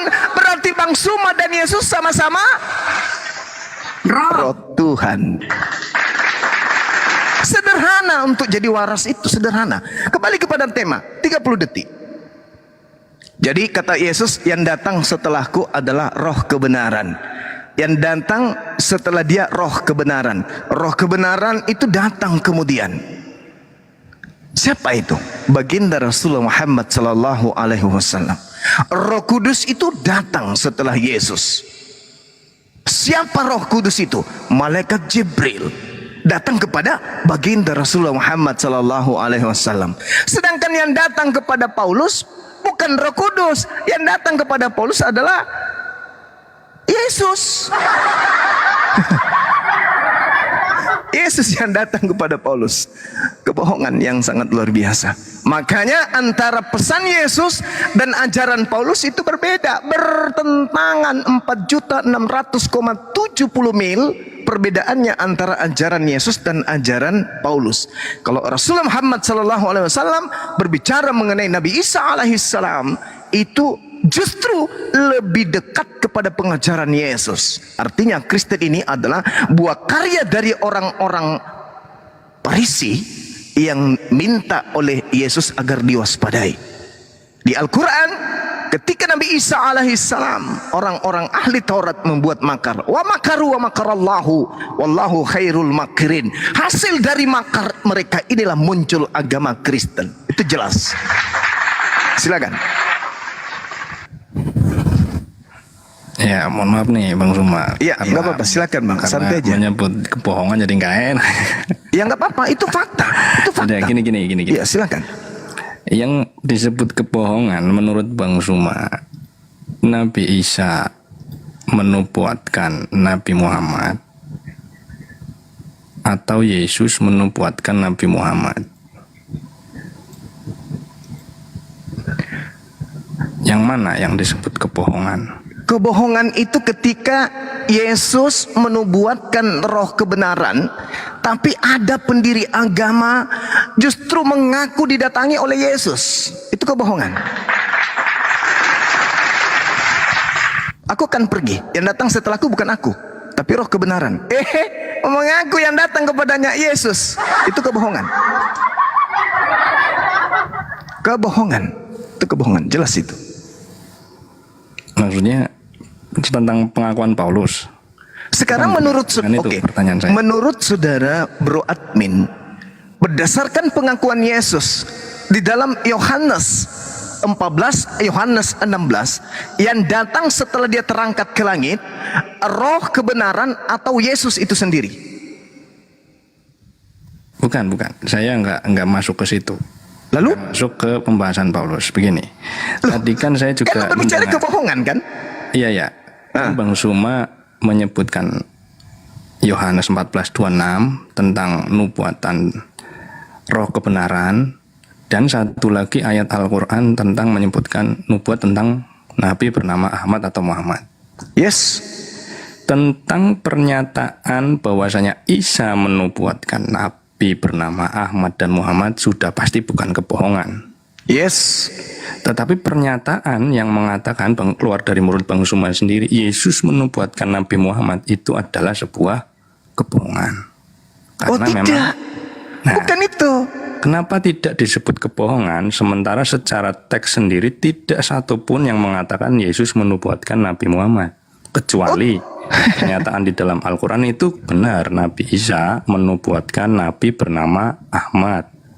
Itu nggak mungkin kebohongan. Jadi gini loh, Itu maksudnya tidak mungkin kebohongan. Dan yang kebohongan itu yang saya katakan tadi, Yesus mengatakan yang datang setelahku adalah roh kebenaran. Tapi ada pendiri agama mengaku yang datang setelah Yesus terangkat adalah Yesus. Itu kebohongan. Sekarang makanya saya tanya kepada saudara, menurut Yesus dalam Yohanes 16 dan Yohanes 14, dia harus terangkat ke langit. Sebab kalau dia tidak terangkat, maka roh kebenaran itu atau penghibur itu tidak datang, atau Roh Kudus itu tidak datang. Nah, sekarang pertanyaan saya, menurut Yesus yang datang setelah dia terangkat ke langit, Yesus yang datang kembali atau bukan Yesus? Silakan. Ya, saya jawab. Soal Paulus, betul. Kalau Bang Zuma menganggap itu sebagai kebohongan, oke, enggak apa-apa. Tapi tolong dijawab pertanyaan saya, bahwasanya pernyataan Bang Zuma tentang Yesus menubuatkan Nabi Muhammad itu sebuah kebohongan atau bukan? Itu bukan sebuah kebohongan. Bahwa Yesus mengatakan akan datang roh kebenaran, penghibur setelah dia, itu adalah sebuah kebenaran. Dialah Nabi Muhammad. Tapi yang merupakan kebohongan adalah Anda oknum yang mengaku utusan Yesus bertemu dengan Yesus di padang gurun. Itu kebohongan. Oke, Bang Zuma, kenapa pernyataan Isa menubuatkan seorang Nabi bernama Ahmad tidak disebut kebohongan? Loh, karena faktanya memang yang datang setelahnya adalah Nabi Muhammad. Fakta itu. Karena ada ayat tertulis demikian, betul? Oke, nah sekarang kenapa Paulus mengaku yang datang kepadanya adalah Yesus, sementara Yesus menubuatkan yang datang setelah dia bukan Yesus? Iya Bang Zuma, soal Paulus tadi saya sudah jawab. Boleh Bang Zuma menganggap itu suatu kebohongan, silakan. Ya sudah. Berarti kalau itu kebohongan, berarti yang benar menurut Yesus yang datang setelah dia adalah Nabi Muhammad. Selesai perkara kan? Ya, sudah selesai perkara Paulus, sudah selesai ya. Sekarang perkara pernyataan Bang Zuma yang dari tadi mengatakan Yesus menubuatkan Nabi Muhammad. Iya. Itu kebohongan atau kebenaran? Bukan, itu kebenaran. Itu kebenaran. Buktinya apa? Buktinya yang datang setelah Yesus itu bukan Yesus. Itu bukti dulu, bukti pertama itu. Yang datang setelah Yesus itu bukan Yesus. Bukti yang menguatkan, kita lihat. Sebelum lari ke Nabi Muhammad, bukti yang menguatkan, Matius 24. Pada waktu jika orang berkata kepadamu, lihat ada Yesus di sini atau Yesus di sana, jangan kau percaya. Sebab Mesias dan Nabi palsu akan muncul. Mereka mengadakan tanda-tanda, dahsyat, mukjizat sehingga kemungkinan orang-orang pilihan pun akan tertipu. Camkanlah, aku sudah mengatakan terlebih dahulu. Jadi apabila ada orang berkata kepadamu, lihat ada Yesus di padang gurun, jangan kau pergi ke situ. Atau lihat ada Yesus di dalam bilik, jangan kau percaya. Sebab apa kata Yesus? Seperti kilat memancar dari sebelah timur dan melontar cahayanya sampai ke barat, demikian pula lah kelak kedatangan Yesus yang kedua, kedatanganku yang kedua. Berarti Paulus sudah membohongi Anda selama 2000 tahun. Karena Yesus datang nanti ditandai cahaya bersinar dari timur sampai ke barat, dan itu diajarkan oleh roh kebenaran menurut Al-Quran bahwa Nabi Isa nanti datang sebagai tanda kedatangan hari kiamat di akhir zaman. Berarti Yesus pesan yang datang setelahku itu, sebelum datang kedatanganku yang terakhir, ada sosok penolong, ada sosok penghibur, bukan aku. Kalau yang datang setelah aku adalah aku, lalu kemudian aku lagi nanti yang datang ke akhir zaman, berarti kedatanganku yang di akhir zaman itu adalah kedatangan yang ketiga. Kedatangan keduaku kepada penyesat. Padahal dia berpesan, camkanlah, aku sudah mengatakan terlebih dahulu. Apabila ada orang berkata, lihat ada Yesus di padang gurun, jangan kau pergi ke situ. Lihat ada Yesus dalam bilik, jangan kau percaya. Sebab kedatanganku yang kedua ditandai dengan kilat memancar dari sebelah timur, terlontar cahayanya sampai ke barat. Demikian pula kedatangan Anak Manusia untuk yang kedua. Berarti mau tidak mau, yang dimaksud roh kebenaran adalah manusia. bukan yang datang kepada Paulus yang mengajarkan kalian itu untuk menyembah kepada manusia. Bukan. Justru Yesus mengatakan jangan kau percaya, sebab kedatanganku nanti itu ditandai oleh cahaya. Berarti yang datang setelah Yesus roh kebenaran yang adalah Nabi Muhammad sallallahu alaihi wasallam. Itu jawabannya. Mana kebohongannya? Oke, Bang Suma. Saya kembali ke topik ini ya. Topik pertama yang tadi Bang Suma sampaikan. Dan soal Paulus, oke, saya ikutin saja. Maksudnya kalau Bang Suma bilang Paulus berbohong atau apa, ya enggak apa-apa. Itu kan sudut pandangnya Bang Suma. Saya tetap kembali ke pernyataan Bang Suma. Begini, Nabi Isa menubuatkan seorang nabi bernama Ahmad itu adalah kebenaran. Apa buktinya? Ayat Al-Quran. Misalnya di tadi Asyaf ayat 6. Ya. Pernyataan Bang Suma yang berikutnya, Yesus menubuatkan Nabi Muhammad, itu dianggap sebuah kebenaran atau kebohongan? Jika kebenaran, apa buktinya? Buktinya Yesus tidak pernah datang. Yang datang adalah roh kebenaran. Roh kebenaran ayatnya sudah kutunjukkan. Kalau Anda mengatakan bahwasanya yang dimaksud dengan roh itu adalah harus roh, Anda keliru. Kenapa? Karena yang dimaksud dengan roh kebenaran itu adalah nabi. Mana buktinya? 1 Yohanes 1 nomor 1. Itu dulu. Lalu bukti yang paling akurat kemudian adalah Nehemia 10. Coba kita lihat di dalam Nehemia 10 tuh, bahwa yang dimaksud dengan roh kebenaran itu adalah nabi. Di dalam Nehemia 9 nomor 10 dikatakan begini, bertahun-tahun lamanya engkau melanjutkan sabarmu terhadap mereka, dengan rohmu engkau memperingatkan mereka, yaitu dengan perantaraan para nabimu. Masih belum jelas bahwa yang dimaksud roh di situ adalah seorang nabi? Saya ulang, Nehemia 9 nomor 30. Namun bertahun-tahun lamanya engkau melanjutkan sabarmu terhadap mereka, dengan rohmu engkau memperingatkan mereka, yaitu dengan perantaraan para nabimu. Berarti roh kebenaran yang datang dari Bapa adalah seorang nabi, bukan seorang Tuhan. Seperti yang Anda imani dari Bapak Paulus si pembinasa keji itu. Itu buktinya. Kalau Anda mana buktinya? Saya kasih bukti. Nehemia 9 nomor 30. Kalau masih kurang, aku bacakan lagi. Bilangan 11 nomor 25. Lalu turunlah Tuhan dalam awan dan berbicara kepada Nabi Musa. Kemudian diambilnya sebagian dari roh yang ada pada Musa. Ketika roh itu yang ada pada Musa diambil sebagian, lalu ditaruh di atas ke-70 orang-orang itu. Ketika roh yang diambil dari Musa itu hinggap pada mereka, maka kepenuhanlah mereka seperti seorang nabi. Jadi ketika roh Musa, roh Tuhan yang ada pada diri Musa diambil sebagian, diletakkan kepada Harun, maka Harun terlihat seperti nabi. Kenapa? Karena roh Tuhan ada pada dirinya. Sedangkan roh Tuhan itu adalah roh kebenaran. Pengakuan Musa di dalam Bilangan 11 nomor 29. Camkan, Anda baca sendiri. Tetapi Musa berkata, apakah engkau begitu giat mendukung diriku?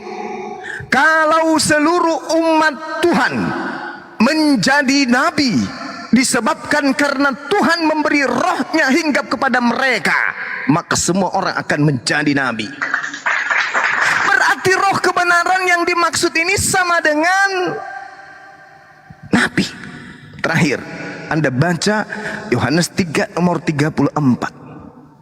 Orang yang diberi tugas untuk menyampaikan firman, maka Tuhan kemudian memberikan rohnya di atasnya dengan tidak terhingga. Kenapa? Karena mereka semua adalah diperintahkan untuk menyampaikan firman Tuhan. Firman Tuhan cakupannya adalah kebenaran. Yohanes 3 nomor 34. Sebab siapapun, kata Yesus, yang diutus oleh Allah, dialah yang menyampaikan firman Allah. Karena Allah mengaruniakan rohnya dengan tidak terbatas terhadapnya. Jelas. Jadi seorang nabi, kepadanya roh kebenaran. Ketika seorang nabi itu datang roh Tuhan, seorang manusia datang roh Tuhan kepadanya, maka orang tersebut menjadi nabi. Maka yang datang setelah Yesus jelas nabi, sebab di situ ada roh kebenaran. Kalau berbicara mengenai roh kebenaran, berarti itu roh dari Tuhan. Berbicara dengan roh kebenaran yang hinggap kepada manusia, maka otomatis orang itu akan menjadi seorang nabi. Ingat yang saya katakan tadi, 1 Yohanes 4 nomor 1. Apa yang tertulis di sana? Kubacakan kepada saudara. Saudara-saudaraku yang kekasih, janganlah percaya kepada setiap roh, tetapi ujilah roh-roh itu, apakah dia berasal dari Allah atau bukan. Sebab banyak suara noise yang tidak tahu diri. Sebab banyak nabi-nabi palsu yang akan muncul dan pergi ke seluruh dunia. Demikianlah kita mengenal roh Elohim. Setiap roh yang mengaku bahwa Yesus Kristus telah datang sebagai manusia berasal dari Allah. Tapi roh yang mengaku bahwa Yesus itu adalah Tuhan, itu berasal dari roh apa? Jadi jelas yang dimaksud roh kebenaran itu nabi. Berarti yang datang setelah Yesus adalah Nabi Muhammad, bukan Yesus yang datang setelah Yesus. Kalau Yesus yang datang setelah Yesus, Yesus tidak usah pergi. Coba Anda baca pelan Yohanes 16 nomor 7. Adalah benar yang engkau katakan, adalah lebih baik jikalau aku pergi. Sebab kalau aku tidak pergi, roh kebenaran itu tidak akan datang. Loh, kalau roh kebenaran itu adalah Yesus itu sendiri, ngapain repot-repot dia pergi? Gak usah kamu pergi, Yesus hidup aja sampai hari ini. Udah 2000 tahun usiamu hidup di dunia, merantau ke sana kemari mengajarkan kebenaran kalau kau itu Tuhan. Tapi tidak, dia mengatakan dalam Yohanes 16 nomor 7, adalah lebih baik jika aku pergi sebagaimana yang engkau katakan. Sebab kalau aku tidak pergi, maka roh kebenaran itu tidak akan datang kepadamu. Berarti yang datang setelah Yesus menurut Al-Quran dan menurut Bible Anda itu adalah seorang nabi, bukan roh yang masuk ke setiap orang Kristen lalu kemudian kesurupan di gereja. Bukan itu. Oke, makanya ajaran Paulus itu bertentangan dengan ajaran Yesus. Kenapa? Karena yang datang kepada Paulus itu roh jahat. Apa buktinya yang datang kepada Paulus itu roh jahat? Baca Kisah Para Rasul 22. Ketika kemudian Paulus mendengarkan, siapakah engkau Tuhan? Akulah Yesus yang kau aniaya. Padahal itu bukan Yesus, itu iblis. Apa buktinya dia iblis? Karena setelah Paulus mendengarkan itu, Paulus tiba-tiba buta. Tanda-tanda orang kerasukan roh jahat atau roh iblis buta. Baca pengakuan Yesus di dalam Matius 12 nomor 22. Tanda-tanda orang kerasukan roh jahat adalah buta. Fakta toh? Yesus mengatakan, waspadalah, camkanlah, aku sudah mengatakannya terlebih dahulu kepadamu. Apabila ada orang berkata bertemu dengan aku di padang gurun, jangan kau pergi ke situ. Apabila ada orang berkata bertemu dengan aku dalam bilik, tai meong, atau sel penjara, atau kamar rahasia, atau bilik rahasia, jangan kau percaya. Sebab kedatanganku nanti ditandai dengan kilat yang menyambar dari timur sampai ke barat. Demikianlah kedatanganku untuk yang kedua kalinya. Berarti kalau ada yang ngaku-ngaku bertemu dengan Yesus, mau di padang gurun, mau dalam bilik, mau ketika dia sholat tahajud, mau ketika dia umroh, itu semua kata Yesus, jangan kau percaya, karena kedatanganku nanti yang kedua itu terakhir setelah matahari ingin diterbitkan dari barat sampai ke timur. Sekian, saya kira itu, saudara. Silakan. Iya, Bang Suma. Mohon maaf nih, aku kembali lagi ya. Iya, nggak apa-apa, silakan. Di dalam pandangan orang Kristen kita tetap berpegang ya Yohanes 14:26, tetapi penghibur yaitu Roh Kudus. Jadi penghibur di sini yang dimaksud adalah Roh Kudus yang dimaksud oleh Yesus dalam catatan Yohanes 14:26. Ya, dan saya tetap tadi terima kasih tentang ayat-ayat yang lain yang disebutkan. Jadi bukan nabinya yang disebut Roh Kudus, Tetapi ada entitas lain. Misalnya kita simak di 2 Petrus ya, ayat 2 Petrus 1 ayat 21, sebab tidak pernah nubuat dihasilkan oleh kehendak manusia, tetapi oleh dorongan Roh Kudus. Orang-orang berbicara atas nama Allah atau atas nama Tuhan. Jadi bukan manusia itu yang disebut Roh Kudus, atas dorongan Roh Kudus, entitas lain. Itu dalam pandangan Alkitab atau orang Kristen. Ya, dan saya tetap fokus kepada pertanyaan saya, di mana saya mengatakan Nabi Isa menubuatkan seorang nabi bernama Ahmad itu adalah sebuah kebenaran. Apa buktinya? Di ayat Al-Quran. Asyaf ayat 6. Pernyataan Bang Suma yang satu lagi, Yesus, dalam hal ini orang yang disebut di dalam Alkitab, menubuatkan seorang nabi bernama, atau misalnya menubuatkan Nabi Muhammad, itu kebenaran atau kebohongan. Seandainya kebenaran, buktinya apa? Jangan muter lagi Bang Suma. Seandainya memang tidak ada, ya bilang saja tidak ada, begitu. Terima kasih. Baik. Buktinya apa? Anda coba lihat di dalam Yohanes 11:26 itu. Dia akan mengingatkan kamu akan semua yang telah kukatakan kepadamu. Oh ya kan? Coba lihat umat Islam nih. Puasa, sholat, menyembah kepada Tuhannya Abraham, tidak makan babi, sunat. Itu rangkaian ucapan-ucapan Yesus yang pernah Yesus ucapkan kepada kaumnya. Bandingkan dengan Kristen. Tidak bersunat, makan babi, ibadahnya menyembah Yesus, menyembah 3 Tuhan. Apakah itu pernah Yesus katakan? Karena roh yang datang ini mengingatkan ajaran Yesus kembali. Ayo, berarti ajaran yang diajarkan Roh Kudus mengingatkan kemudian orang-orang kepada ajaran Yesus ketika Nabi Isa datang ke tengah-tengah Bani Israel. Dengan kita melihat orang Kristen ibadah menyembah Yesus, apakah itu mengingatkan kita kepada ajaran Yesus? Tidak. Tidak ada ajaran Yesus mengajarkan menyembah dirinya. Dengan melihat orang Kristen tidak bersunat, apakah mengingatkan kita kepada ucapan Yesus kepada muridnya? Tidak juga. Karena Yesus tidak pernah mengajarkan muridnya jangan bersunat. Dengan melihat orang Kristen makan babi, apakah mengingatkan kita kepada Yesus dengan murid-muridnya? Sebab murid-muridnya pada saat itu makan babi? Tidak juga. Sedangkan Anda mengatakan, mana buktinya? Lah, lihat Islam. Ajaran Yesus, lihat Islam. Apa yang dilihat dari Kristen lalu mengingatkan kita kepada Yesus? Tak ada, Cak Ayu. Apa? Nyembah Yesus. Mana perkataan Yesus? Sedangkan Anda harus paham. Yohanes 16 nomor 13. Sesuai dengan apa yang tertuang dalam Al-Quran. Di dalam Al-Quran yang saya bacakan tadi, ketika kemudian Allah mengatakan, Qul nazalahu ruhul qudus min rabbika bil haqq. Roh Kudus datang menyampaikan Al-Quran dengan kebenaran yang berasal dari Tuhan. Berasal dari Tuhan artinya tidak berkata-kata dari dirinya sendiri. Matius 16 nomor 13. Apa yang dikatakan kemudian di sana? Apabila roh kebenaran itu datang kepadamu, dia tidak akan berkata-kata dari dirinya, melainkan apa yang didengarkan itulah yang disampaikan. Apa yang didengar itu yang disampaikan. Itu dituangkan di data nomor 13. Sebab ia tidak akan berkata-kata dari dirinya sendiri. Roh Kudus menurut Kristen adalah Tuhan. Tuhan itu yang maha berkehendak.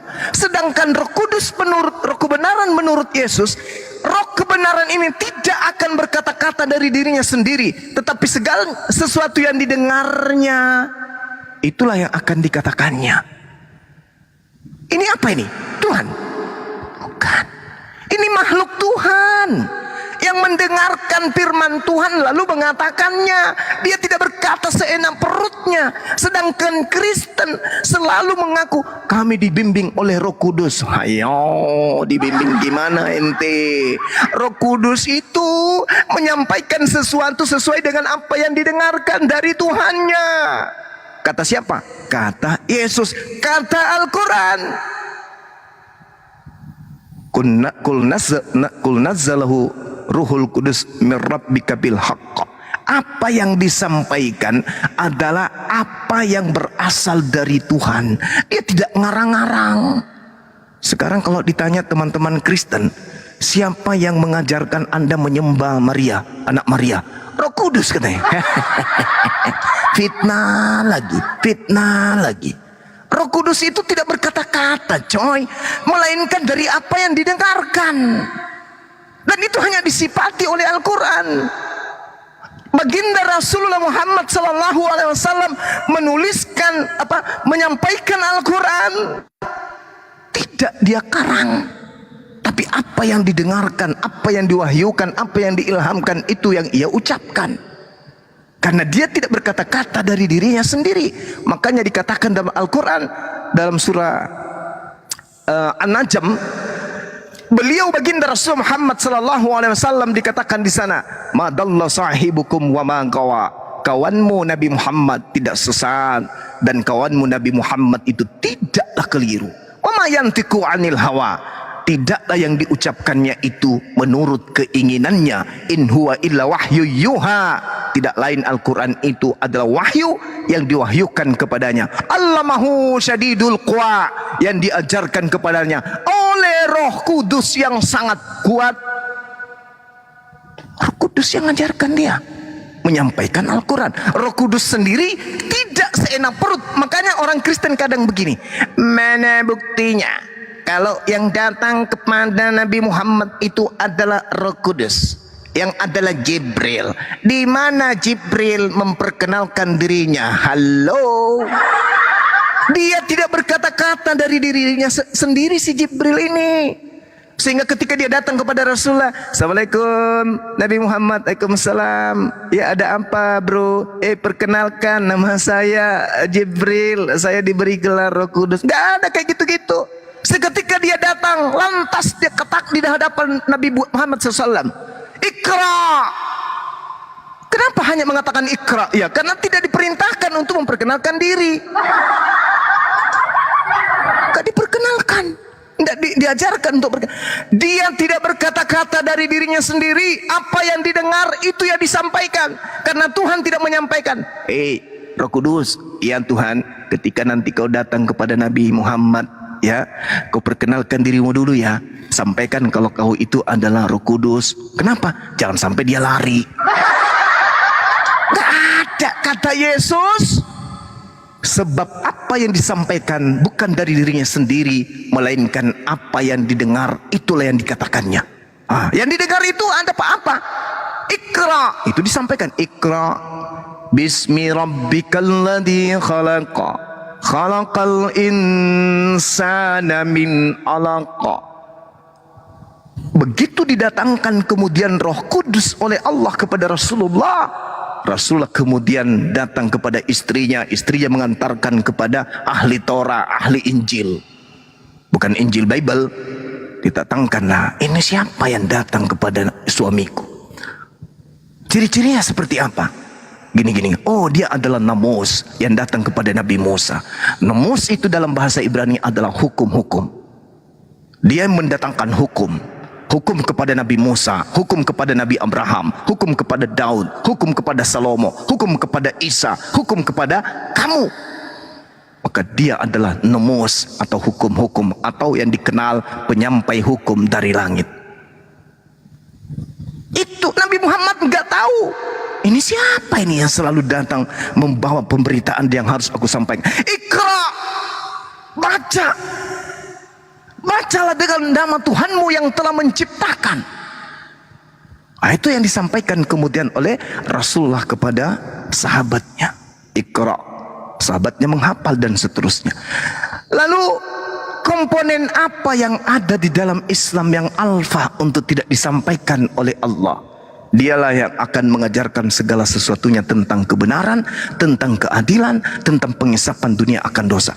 Kenapa kemudian Rasul Muhammad sallallahu alaihi wasallam diajarkan untuk membimbing seluruh umat manusia tentang haram, halal, makruh, mubah dan seterusnya? Kenapa? Karena dunia sudah tercemar dengan dosa.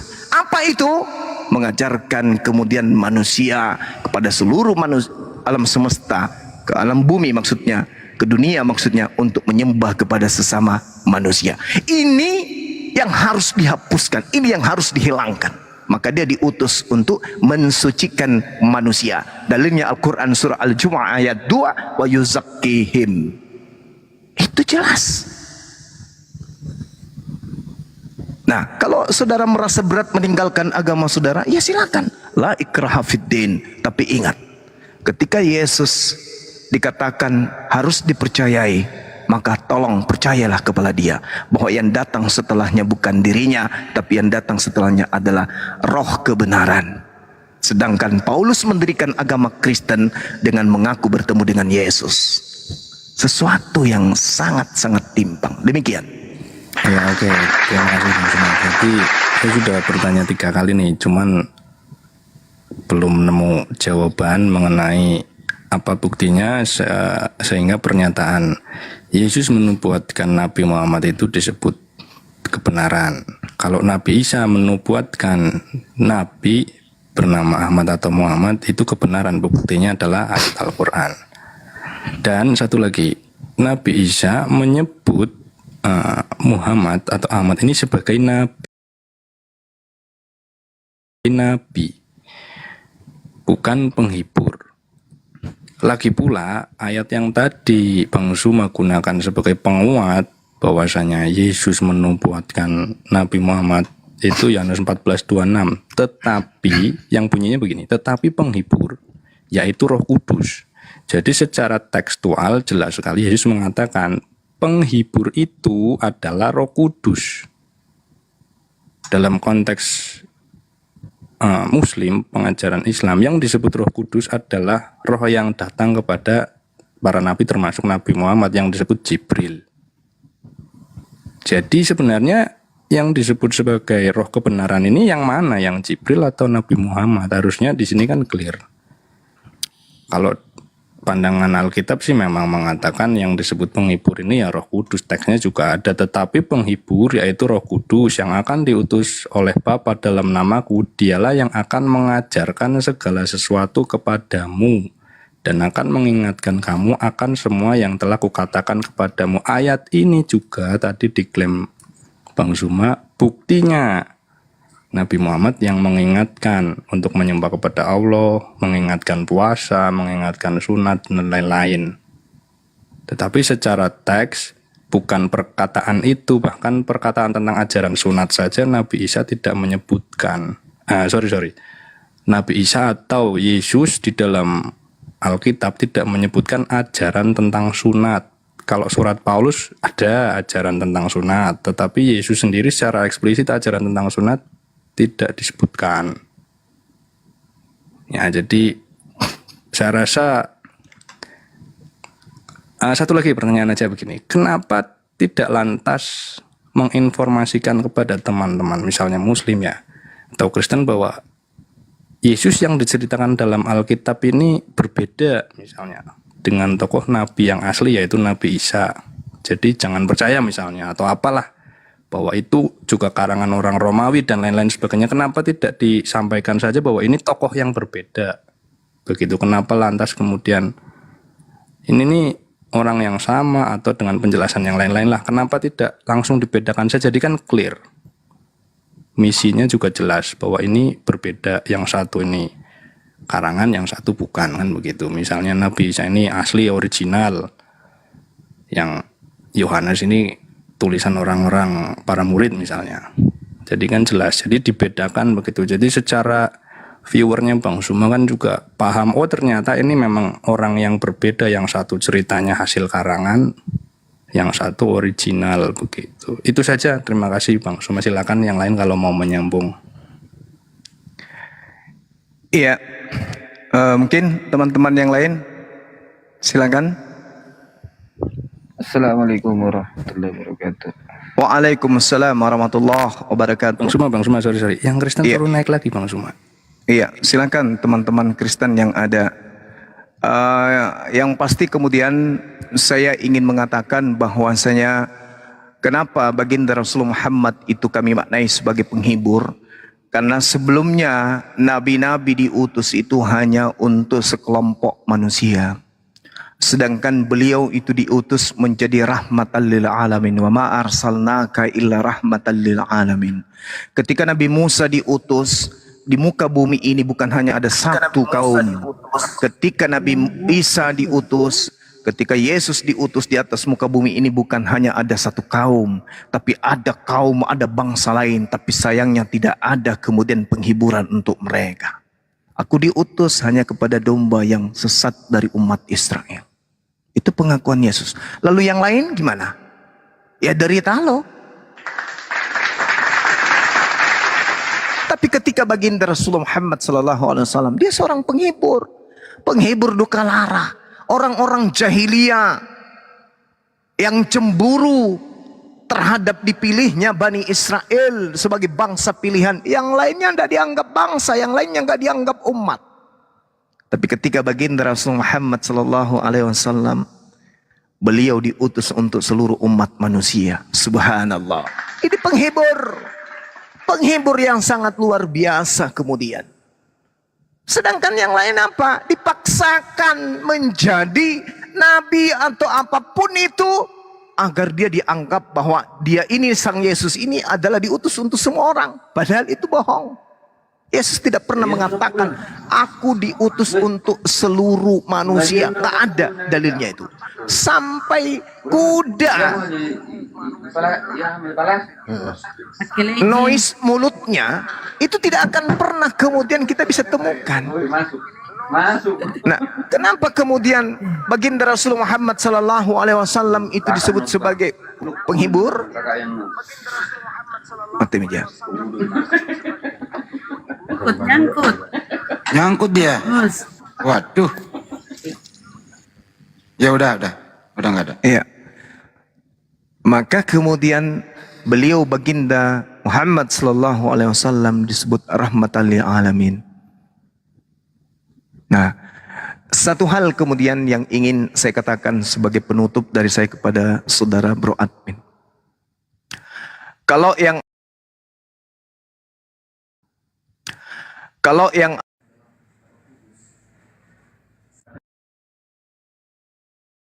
itu adalah kekeliruan yang kemudian entah itu sengaja atau apapun itu.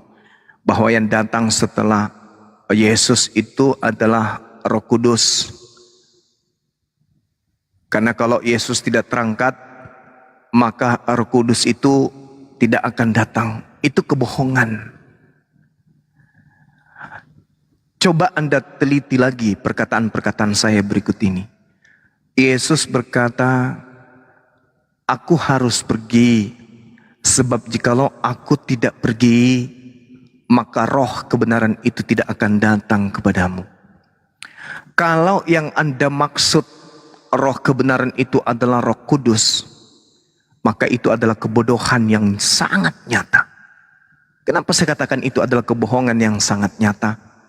Karena Roh Kudus ini itu sudah bersama-sama dengan orang Israel.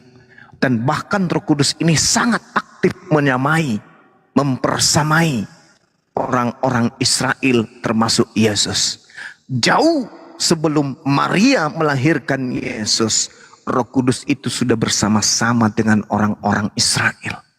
Bahkan setelah Yesus pun datang, Yesus juga menghembusi murid-muridnya dengan Roh Kudus. Jadi yang datang setelah Yesus mutlak adalah seorang yang belum pernah datang kepada Bani Israel sebelumnya.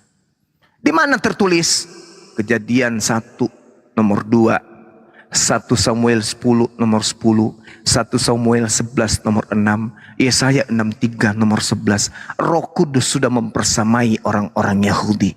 Di mana Roh Kudus mempersamai Yesus dan murid-muridnya di dalam Lukas 1 nomor 15, Lukas 1 nomor 35, Lukas 1 nomor 41, Lukas 1:67, Lukas 2:25, Lukas 2:26, Lukas 3:33, Yohanes 20 nomor 21 sampai nomor 22. Jelas bahwa Roh Kudus ada bersama dengan Simeon, Roh Kudus ada bersama dengan Maria, Roh Kudus ada bersama dengan Elizabeth, Roh Kudus ada bersama dengan siapa lagi yang satu? Zakaria. Bahkan sebelum kelahiran Yesus, Roh Kudus juga sudah bersama dengan Nabi Musa alaihissalam. Jika aku tidak pergi, maka roh kebenaran itu tidak akan datang kepadamu. Bullshit kalau yang dimaksud di sini adalah Roh Kudus.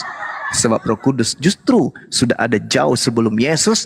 Roh Kudus justru bersama-sama dengan murid-murid Yesus. Lalu Yesus menghembusi mereka Roh Kudus. Jadi yang datang setelah Yesus adalah nabi, bukan roh. Demikian. Silakan dinaikkan Kristen yang lain. Kita belajar sama-sama.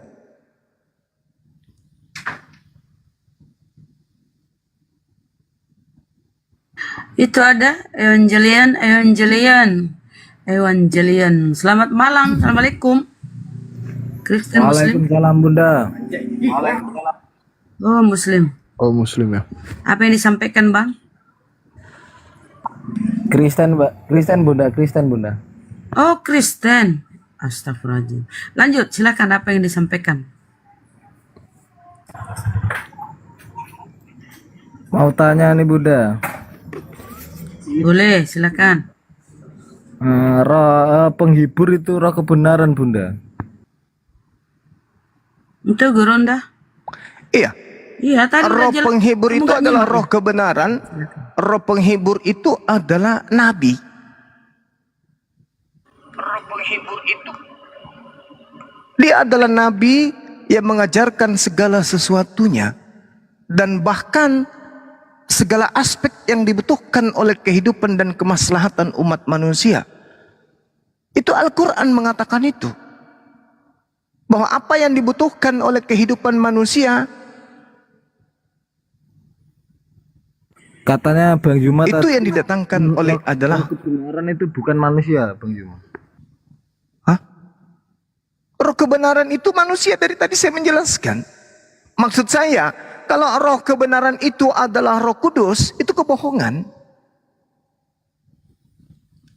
Yang dimaksud Yesus seorang penghibur itu adalah Roh Kudus, itu kebohongan. Yang dimaksud penghibur itu adalah manusia. Sebab kalau yang dimaksud itu Roh Kudus sudah mempersamai orang-orang Yahudi. Dalilnya sudah kubacakan. Bahkan Roh Kudus sudah bersama-sama dengan Yesus. Bahkan Roh Kudus yang membaptis Yesus. Bahkan kemudian Roh Kudus yang dihembuskan oleh Yesus. Bahkan Roh Kudus yang menghalangi murid-murid Yesus sampai ke Asia. Siapa penghibur itu, siapa menurut Bang Juma penghibur itu? Baginda Rasulullah Muhammad sallallahu alaihi wasallam. Tak ada yang lain. Berarti di Yohanes 16:13 itu juga Bang Juma ya? Yang mana? Yohanes 16:13 itu yang yaitu roh kebenaran yang Yes. kamu itu Bang Juma ya? Betul sekali. Berarti yakin itu untuk baginda Rasulullah Bang? Yakin sekali. Hakul yakin. Tapi kalau ini Bang Juma, Iya. Bang Juma kalau penghibur itu yang mengutus Yesus gimana Bang Juma? Gimana? Katanya Bang Juma kan penghibur atau roh kebenaran itu kan Nabi Muhammad. Iya. Kalau itu yang mengutus Yesus, berarti Nabi Muhammad itu utusan Yesus Bang Juma. Oke, gini. Seluruh nabi itu mengabarkan tentang kedatangan nabi-nabi sebelumnya dan mengimani kemudian para nabi. Baca 15:26 Bang Juma. Sabar dulu. Sekarang begini. Ketika seorang nabi meminta kepada Tuhan agar mendatangkan nabi setelahnya, yang mengutus siapa? Nabi itu atau Tuhan yang mengutus nabi tersebut? Kalau nabi itu jelas diutus Tuhan Bang Juma. Oke, berarti ada pembelokan di situ. Ada pembelokan perkataan di sana. Tapi saya akan kasih Anda contoh sederhana. Seorang gubernur minta kepada presiden agar presiden ini mengutus kemudian ahli hama ke provinsi. Begitu permintaan seorang gubernur diiyakan oleh presiden, maka datanglah kemudian dokter ke provinsi. Sang gubernur kemudian mengutus dokter ini menuju kepada kabupaten. Sekarang hakikatnya yang mengutus yang sesungguhnya gubernur atau presiden? Presiden dong. Presiden Bang Juma. Nah itu dia. Aku akan minta kepada Bapak. Minta. Apa yang diminta itu yang dikabulkan. Namanya Nabi. Jadi jangan dibelokkan. Kalau dalam Al-Quran kemudian dikatakan wa isqala Isa bin Maryam ya bani Israel inni rasulullahi ilaikum. Betul. Musaddiqan lima baina yadayhi minat Tara. Betul. Wa mubasysyiran bi rasul ya'ti min ba'di ismuhu Ahmad. Ini yang ditolak. Siapa yang menolaknya?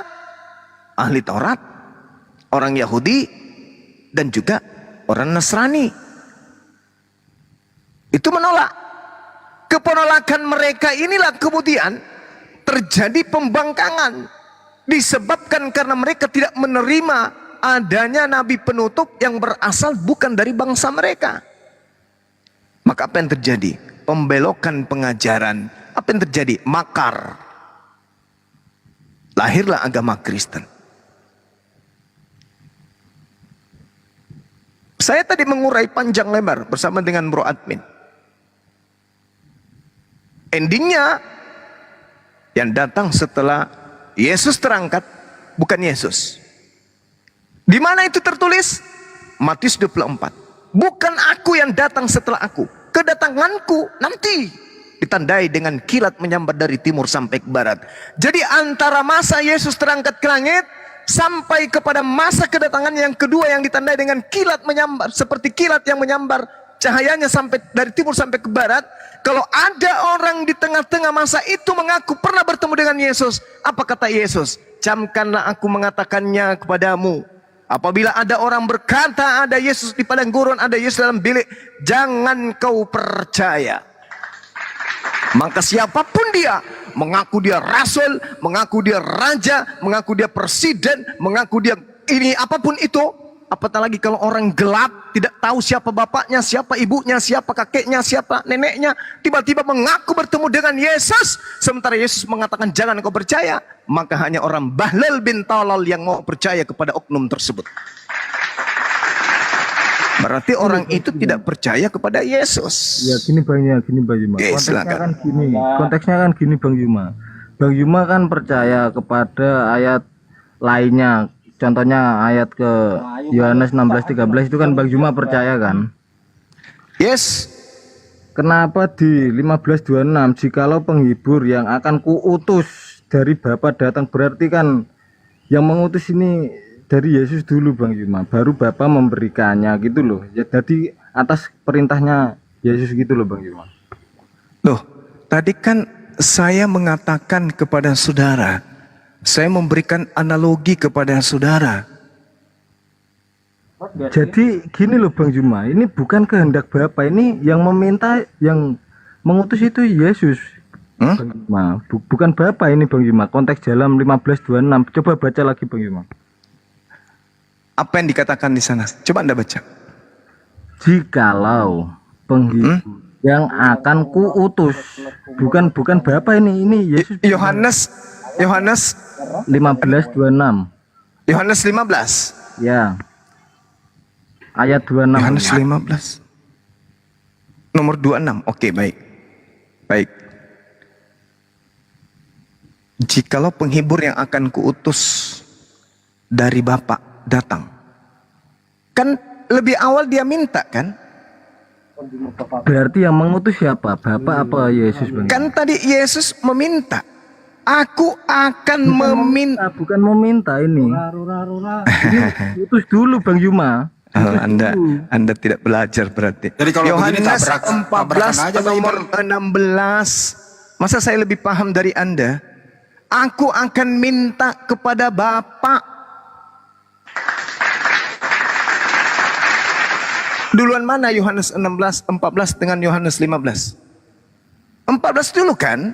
Aku akan minta kepada Bapa dan Ia akan memberikan kepadamu seorang penolong lain supaya Ia menyertai kamu. Saya ini seorang atau sehantu atau roh.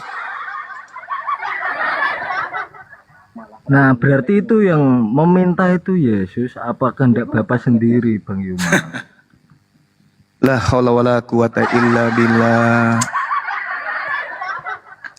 Itu kehendak Bapak sendiri. Inisiatif Yesus apa inisiatif Bapa? Oke, baik. Saya bacakan ayatnya melalui Al-Quran dulu ya. Saya bacakan kepada saudara supaya Anda itu paham. Allah Subhanahu wa Ta'ala kemudian menjelaskan di dalam Al-Quran surah Al-Ma'idah ayat 81. Apa yang diterangkan? Al-Ma'idah atau Ali Imran ya? Ada ingat gak teman-teman? Apa itu? Tentang di masa praeksistensi kemudian Allah ingin mengutus baginda Rasulullah Muhammad sallallahu alaihi wasallam dan kemudian Allah meminta kepada para nabi untuk mempersaksikan.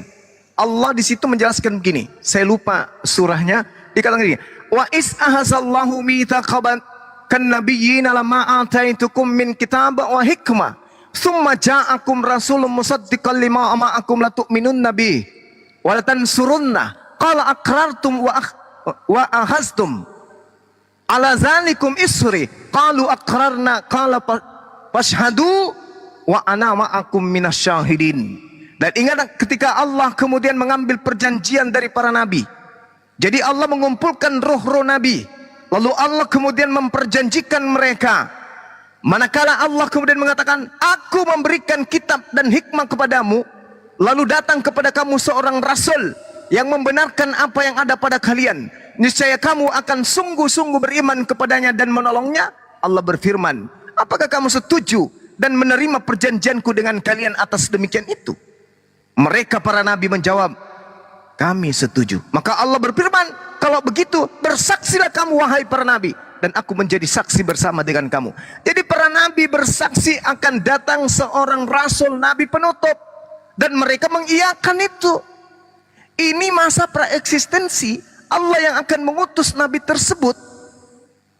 Nah sekarang kalau Anda tidak percaya, coba Anda baca dalam kitab Yesaya 42. Mohon maaf nih, kita mengutip dan ulangan 18 nabi yang sama seperti Musa. Apakah itu sesuatu yang Yesus minta? Tidak. Aku akan mendatangkan seorang nabi yang sama seperti Musa. Yesus yang minta atau Tuhan sendiri yang merencanakan? Lihat itu hambaku. Apakah ini Yesus? Hamba Tuhan? Bukankah Yesus itu Tuhan? Kenapa dia jadi hamba? Lihatlah itu hambaku yang kupegang, orang pilihanku yang kepadanya aku berkenan. Aku telah menaruh rohku ke atasnya, supaya ia menyatakan hukum kepada bangsa-bangsa. Yesus menyatakan hukum kepada siapa? Sedangkan ia datang tidak membawa hukum baru. Sedangkan hamba Tuhan yang datang, yang adalah orang pilihan Tuhan, di mana Tuhan yang menginginkan kemudian roh Tuhan ada padanya, lalu roh Tuhan mengajarkan hukum-hukum kepada bangsa-bangsa. Hanya baginda Rasulullah Muhammad SAW yang diutus di atas muka bumi ini, yang hukum-hukumnya diperuntukkan untuk seluruh bangsa-bangsa. Hukum Nabi Musa hanya untuk bangsa Israel. Sedangkan Yesus datang bukan membawa hukum baru, dia datang untuk menggenapi hukumnya Nabi Musa, di mana dia sendiri diutus hanya untuk Bani Israel.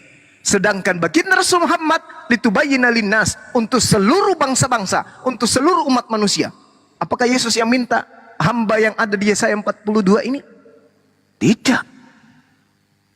Lalu apa yang mau jadikan rujukan? Kitab Anda yang direvisi.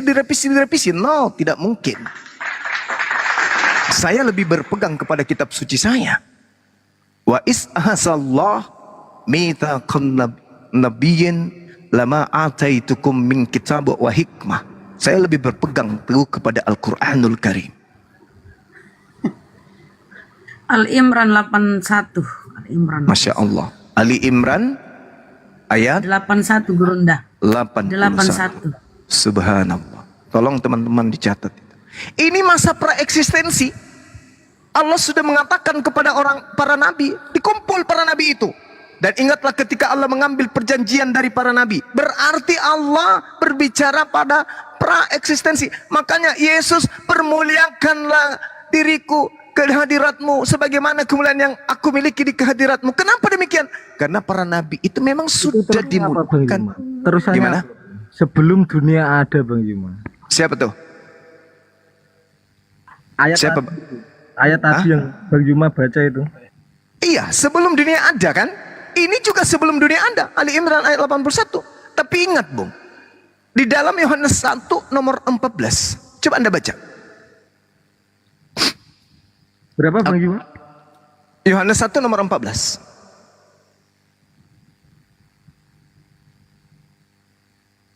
Boleh Anda baca? Pelan aja, pelan aja. Pelan aja bacanya. Yohanes 1:14, Bang Juma. Yohanes 1 nomor 14. Firman itu telah menjadi manusia itu, Bang Juma. Yes. Dan diam di antara kita, dan kita telah melihat kemuliaannya, yaitu kemuliaan yang diberikan kepadanya sebagai anak tunggal Bapa dan kebenaran. Kemuliaan yang diberikan.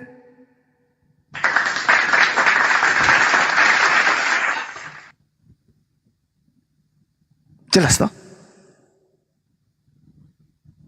Bang Zuma, Iya, aku ada pantun buat Bang Zuma.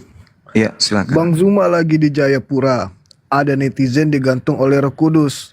Bang Zuma kalau berbicara banyak Kristen yang terbius. Kamu bisa aja. Cakep. Cakep. Cakep. Udah selesai ya? Oke, silakan. Berbeda pandangan, Bang Juma. Iya, nggak apa-apa, Bang, nggak apa-apa. Kita tidak mesti satu, kita nggak mesti sama. Justru perbedaan ini hikmahnya. Kemudian Al-Quranul Karim menjelaskan kepada kami, wa qulil haqqu mir rabbikum. Kebenaran itu telah datang dari Tuhanmu. Faman syaa'a falyu'min wa man syaa'a falyakfur. Barang siapa yang ingin beriman, hendaklah ia beriman. Dan barang siapa menghendaki kekufuran, pengingkaran, biarkanlah mereka kemudian ingkar. La ikraha fiddin. Supaya kita nanti akan menjadi saksi satu sama lain. Ketika kita di hadapan Qadi Rabbul Jalil, di hadapan pencipta kita yang menciptakan Anda dan menciptakan saya menjadi saksi buat Anda. Dan Anda menjadi saksi untuk saya. Kita semua akan menjadi saksi. Ketika di dunia kita sudah berdiskusi, membahas tentang ini semua. Misalnya saya yang benar. Ya, Bang Suma dulu pernah kemudian menyatakan hal itu, tapi aku lalai. Ada alasan Allah, ada alasan Tuhan untuk memasukkan Anda ke dalam neraka. Saya saksinya. Begitu juga sebaliknya. Saya pun menjadi saksi untuk Anda. Saya sudah pernah menyampaikan kepada saudara Evangelion, tetapi beliau tidak mau mengikutinya, tetap aja ingkar. Ya Anda masuk ke neraka lagi, sama aja kan? Anda menjadi saksi tentang saya menjadi saksi kepada Anda, ya sama-sama ke neraka. Gitu barangkali. Canda-canda. Silakan.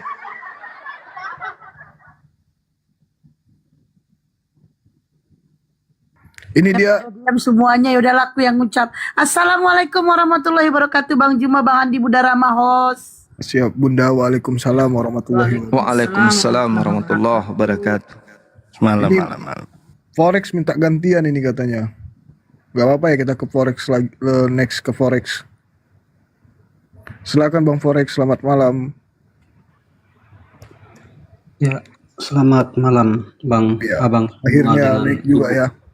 Daripada komen-komen di bawah. Iya, Bang. Dari Ya, tadi saya mending dibawa tapi sampaikannya tidak langsung ke ini situ. tidak direspon-respon. Mana ada, udah aku jambak tapi kamu nggak mau naik. Silakan apa yang ingin Iya, saya disampaikan. takut, Bang. Ya. Baguslah daripada komen di bawah kan. Iya. Lanjut. Ini, Bang, saya mau naik diskusi dengan Abang Suma nih. Tapi mempertegas tadi ya sebelum ke Forex ya. Betul itu yang Gurunda tadi kan kata Yesus, kalau aku tidak pergi, roh kebenaran itu tidak akan datang. Nah mereka mengatakan itu Roh Kudus kan, padahal Roh Kudus itu sudah datang ketika Yesus dibaptis. Di Lukas tuh kan, maka turunlah Roh Kudus di atas Yesus berupa burung merpati. Tuh. Jadi lanjut. Jadi saya salah. Cocok abang Mi. dibilang betul. Hampir kelempar kelereng. Abangnya nggak denger. Orang dibilang betul. Karena mereka bilang itu Roh Kudus, padahal itu Rasulullah Shallallahu Alaihi Wasallam yang dimaksudkan yang akan datang. Jangan kebanyakan Lanjut. ngopi pakai mas aku kayak gini. Oh ya? Silakan Forex. Apa yang kamu Forex, sampaikan? mohon maaf ya Bang Forex. Coba kalau bersuara itu agak gimana? Coba suaranya tuh tunjukkan bahwa Anda seorang jantan. Anda bersuara, saya mau diskusi sama Bang Juma. Macam mau indalillahi kau. Coba agak greget suara kau coba.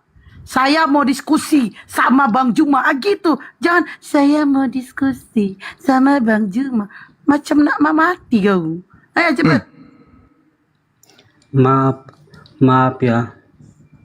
Maaf ya kalau suaraku kecil. Iya, iya nggak apa-apa. Sedih kali Si dengarnya, letoy. pingin nangis. Suaramu letoy, bukan kecil, letoy. Coba Enggak. agak bergairah kau, coba. Yang kurang tegas. Mohon dimaafkan kekuranganku. Taman dibikin-bikin. Ya, lanjut. Ini Bang.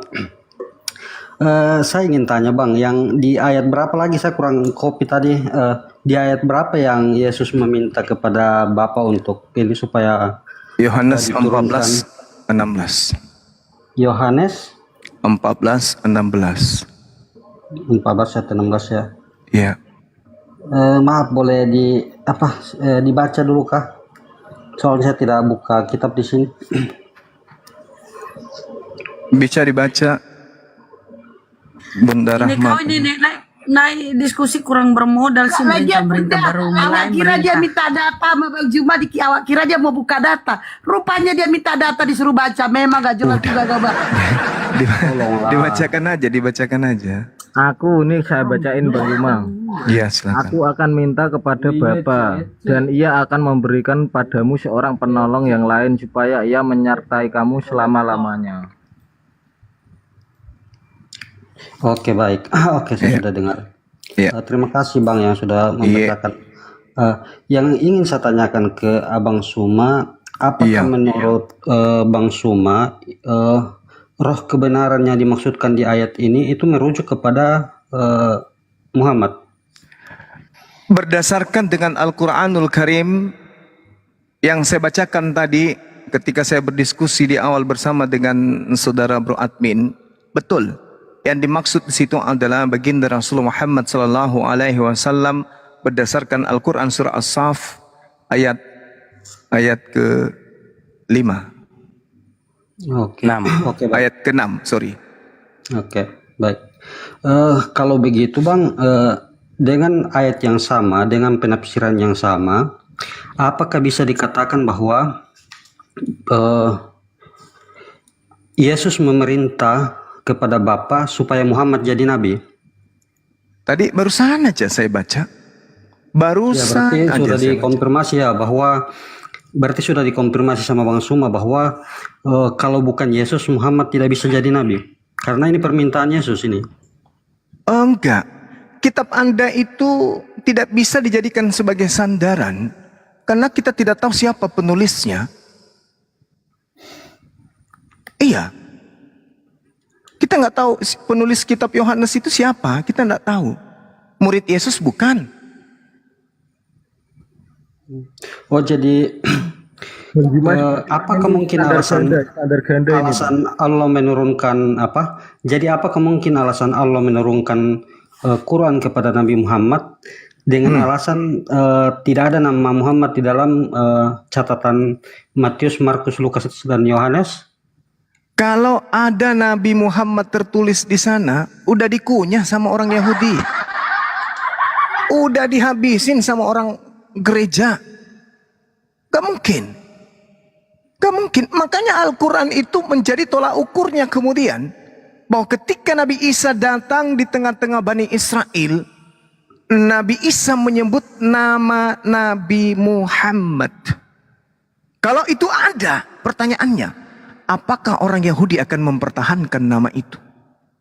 Lolos dari orang Yahudi, muncul Kristen Katolik. Apakah kira-kira nama Nabi Muhammad itu akan dipertahankan oleh mereka? Sedangkan nama Elohim aja tidak dipertahankan oleh gereja. Malah ketika masuk ke Indonesia, yang ada ditulisnya Allah.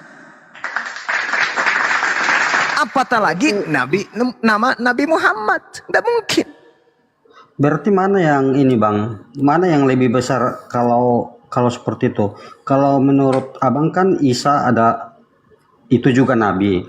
Muhammad juga Nabi. Nah sedangkan sesuai dengan ayat yang tertulis dalam Yohanes 14 ayat 16, jika memang itu dirujuk kepada Nabi Muhammad, berarti bisa dikatakan bahwa Isa itu lebih besar daripada Nabi Muhammad, karena di sini dikatakan kalau memang dia sama Yesus dengan Isa, berarti bisa dikatakan bahwa Isa ini pernah memerintah Allah untuk menurunkan malaikat roh penghibur.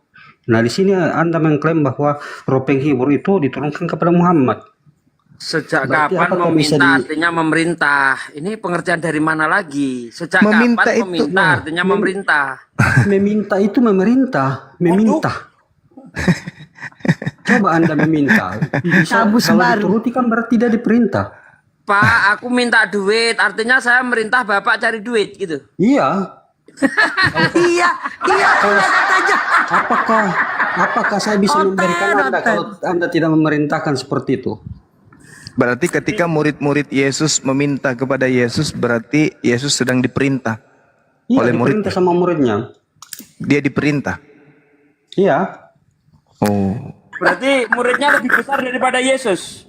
Makanya kalau Anda menarasikan bahwa di sini Yohanes 14 ayat 16 itu merujuk kepada Kalau dialog hanya Nabi akal-akalan Muhammad, ya kayak gini.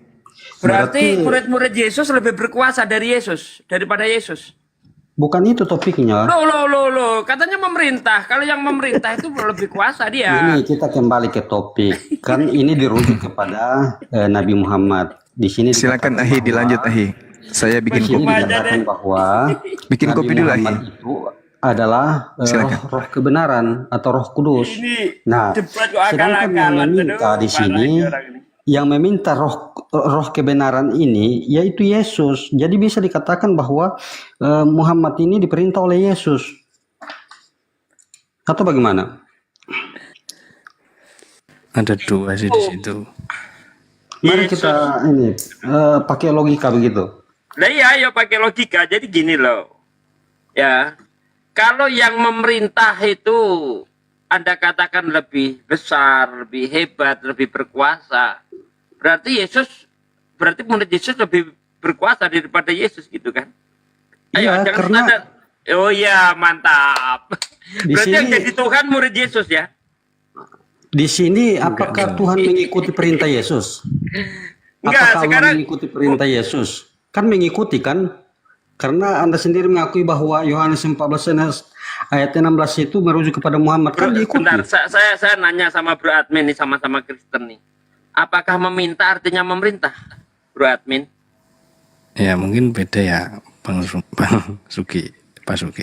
Beda-beda. Meminta sama memerintah mungkin sedikit berbeda lah dari Ya kata. beda. Minta itu memohon tuh meminta. Ya Kita memohon. meminta. Memohon itu tetap memerintah, Roh mohon. Kudus diutus oleh Aduh. dua. Kalau di Alkitab, Roh Kudus diutus oleh keduanya. Di 14:26 itu dikatakan begini. Tetapi penghibur yaitu Roh Kudus yang akan diutus oleh Bapa. Nah kan bingung lagi kan? Di ayat yang berikutnya lagi ada lagi, yaitu Roh kebenaran yang diutus olehku. Ini yang mana ya tadi ya, sebentar. Jadi di ayat 14:26 diutus oleh Bapa dalam namaku. Di ayat yang satu lagi ada lagi yang akan kuutus, yang keluar dari Bapa, yang tadi ayat berapa aku lupa. Jadi yang mengutus memang ada dua, baik Bapa maupun Yesus. Begitu Pak Suki. Iya, itu artinya ketika Yesus meminta kepada Bapa itu dia meminta pengganti, gitu loh. Meminta pengganti karena Yesus itu kan hanya untuk bangsa Israel saja. Sehingga yang diarahkan untuk bangsa lain yaitu apa namanya? Nabi Muhammad itu. Iya, roh kebenaran itu. Gitu loh. Bukan Atas berarti permintaan siapa? Atas ya, permintaan siapa? permintaan Yesus. Emang Ya, kenapa? berarti Yesus memerintah kepada Bapa, tolong itu Muhammad dijadikan nabi, kan begitu? Anda setuju Bro Admin Bapak diperintah oleh Yesus? Bro Admin, Anda setuju? Pak Bapak Suki yang diperintah oleh ditanya, Yesus? jangan tanya. Enggak, saya ingin Enggak, aku pendapat mau Kristen. jawab. Harus jawab. Anda Mari kita setuju pakai logika. Bapak diperintah oleh Yesus? Anda karena gini, kenapa saya tanya sama Anda Bro Admin? Anda yang agak waras. Anda jujur. Saya tanya, apakah Bapak diperintah oleh Yesus? Anda Kristen. Jawab. Ayo Bro Admin, jangan Suki hilangkan yang ditanya. kejujuranmu. Pak Suki yang kenapa? ditanya bukan aku. Kenapa Anda Lanjut, sekarang nggak berani lanjut. jujur? Kenapa? Lanjut. Kenapa? Ya, kan tadi Nggak saya berani sudah jujur? jawab berbeda antara meminta dengan memerintah. Nah, itu dia. Ini Kristen sendiri aja, Bro Admin, mengatakan itu tidak memerintah. Dia meminta, memohon. Misalnya gini, misalnya begini. Menurut KBBI. Bentar, Pak Bu De, Rahman. menurut KBBI. Bentar. KBBI Ya. ini. Iya. Orang waras pasti tahu perbedaan meminta dan memerintah. Kalau Anda misalnya begini, ya Tuhan, berilah aku keselamatan, artinya Anda memerintah Tuhan. Ya. Pemerintah saja bisa meminta ke masyarakat kok. Enggak, ini kalimatnya kan kalimat minta tuh. Iya, yang Ketika Anda minta kepada Tuhan supaya diberi kesehatan, keselamatan, apakah artinya Anda sedang memerintah Tuhan? Kan meminta toh, tolong. Meminta kan? Nah, yang meminta, apakah itu memerintah Tuhan? Iya toh. Nah, kalau Anda ya diam udah. saja nggak ngomong apa-apa, apa itu? Kalimat perintah itu seperti apa sih? Ya mohon, tolong. Contoh kalimat perintah itu seperti apa? Iya, memberikan apa? Roh penghibur. Apa sih ini orang? Kalimat perintah itu seperti apa? Aku akan pergi ke Bapa untuk meminta roh penghibur. Tuh, Bunda Rama itu apa Bun yang mau ditunjukkan Bun? Itu KBB, menurut KBB, Kamus Besar Bahasa Indonesia itu meminta itu berkata supaya diberi, bukan Nah, itu memerintah. sudah dengar toh supaya diberi kok? Iya, bukan memerintah. Iya, apa yang diberikan Berkata-kata kepada memohon, apa yang diberikan kepada Nabi Memohon. Muhammad? Apa yang diberikan kepada Nabi Muhammad? memohon. Iya, apa yang diberikan? Katanya kan roh kebenaran, kan begitu?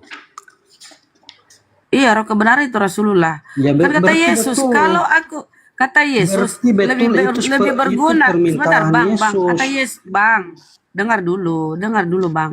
Kata Yesus, lebih berguna bila aku pergi, sebab roh kebenaran itu tidak akan datang kalau aku tidak pergi. Padahal, kalau Anda bermaksud roh kebenaran itu adalah Roh Kudus, ketika Yesus dibaptis, baca Lukas, kemudian Roh Kudus pun turun atas Yesus. Udah turun, udah datang.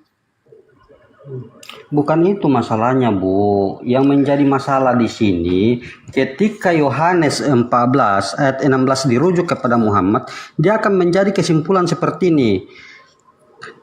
Yesus, Muhammad tidak akan pernah jadi nabi kalau bukan permintaan Yesus. Itu intinya. Oke, saya luruskan ya. Silakan, Guru. Tadi saudara Bro Admin kan sudah bertanya tentang hal-hal seperti ini. Dan saya mengatakan bahwa Kristen itu ada disebabkan karena adanya pembengkokan akidah Yesus atau Nabi Isa. Lagi-lagi kita buktikan pada malam hari ini. Pembuktian bahwa Kristen itu ada karena memang hasil kebohongan. Pembengkokan ajaran Nabi Isa. Kita lihat di dalam Yohanes 14 nomor 16. Di situ bukan meminta. Di situ original teksnya adalah erotauo. Erotauo itu artinya bertanya. Aku akan bertanya kepada Bapa. Dan Bapa akan memberikan kepadamu seorang penolong yang lain. Supaya ia menyertai kamu selama-lamanya. Bukan meminta. Tapi Aurtao itu artinya adalah bertanya atau apa? Menanyakan. Dah selesai, lanjutkan.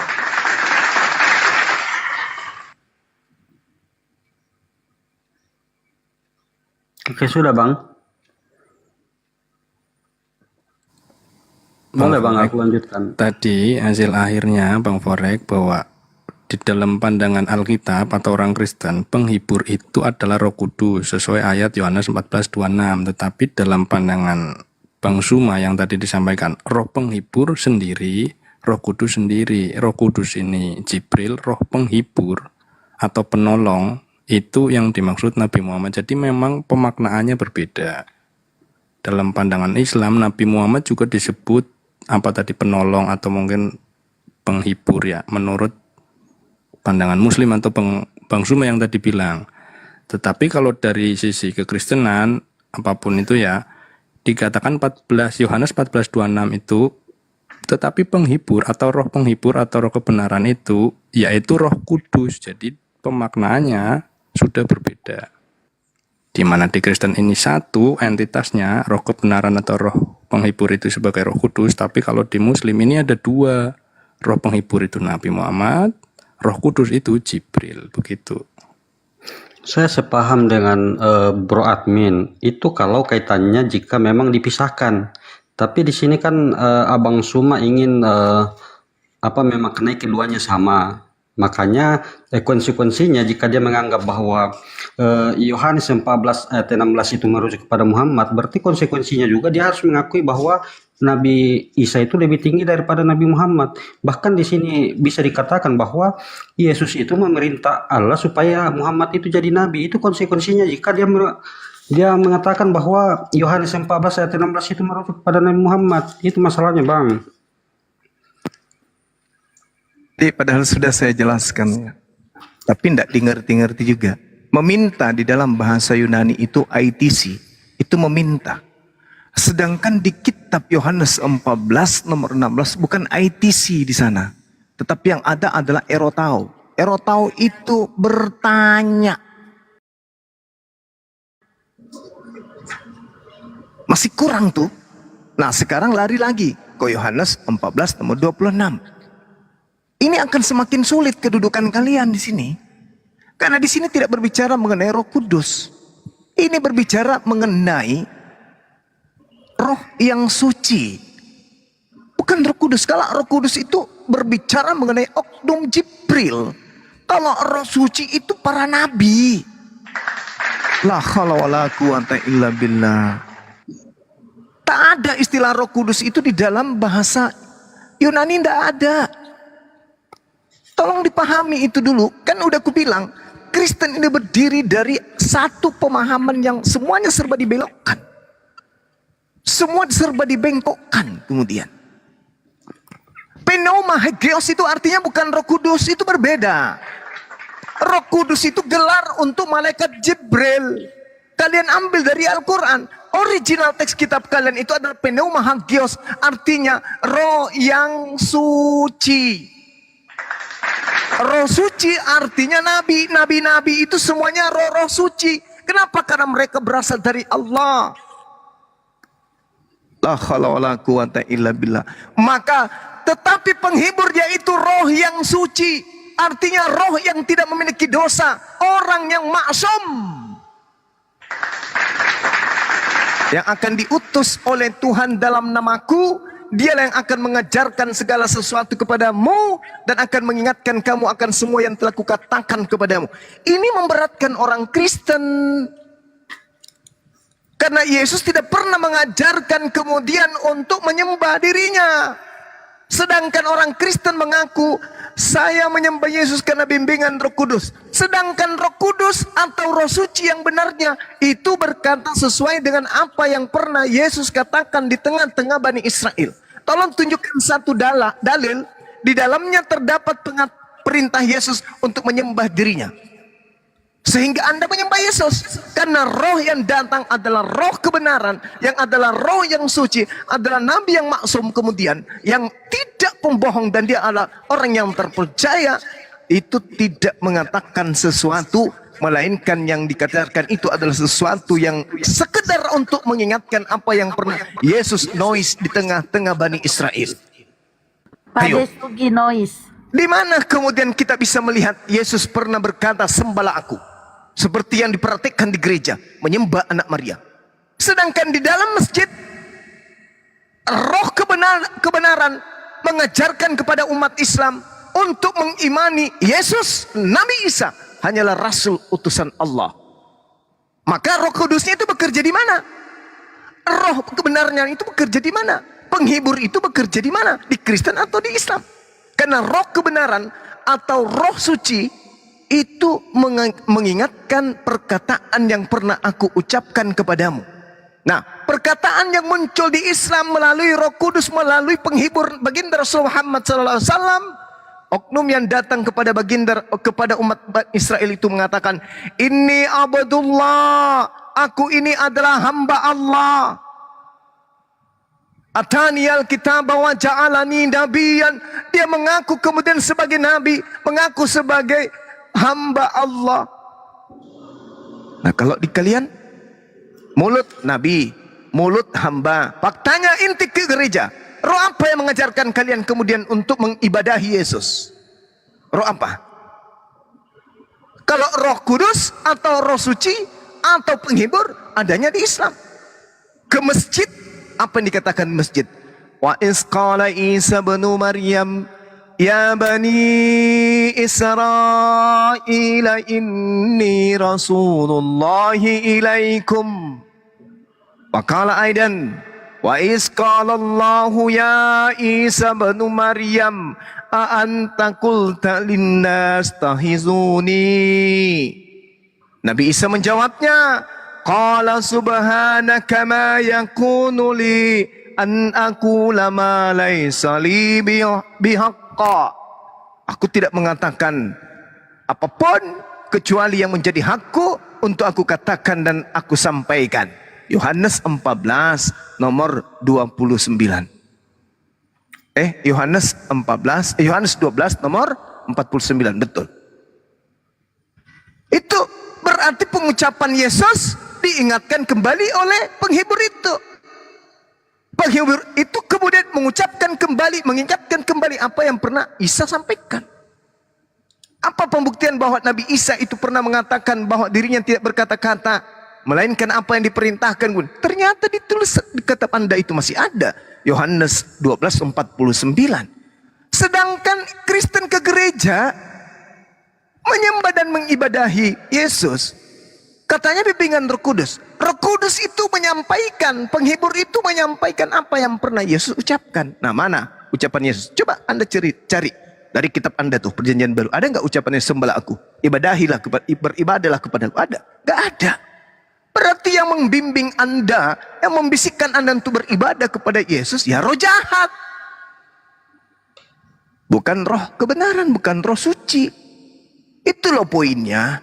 Sesederhana itu loh Bang. Jadi kembali kepada Yohanes 14 nomor 16. Sekali lagi saya katakan kepada saudara, di sana tertulis erotao. Bukan kemudian seperti yang Anda inginkan, yaitu meminta ITC. Melainkan erotao artinya dia hanya menanyakan, bertanya kepada Allah, diskusi, atau berbincang-bincang, atau memohon kepada Allah, kepada Tuhan. Begitu saudara. Ya, silakan dilanjut. Air saya sudah mulai mendidih. Silakan. Tolong dikonfirmasi dulu Bang. Apakah roh kebenaran yang diturunkan kepada Nabi Muhammad itu atas keinginan Nabi Isa atau keinginan Allah sendiri?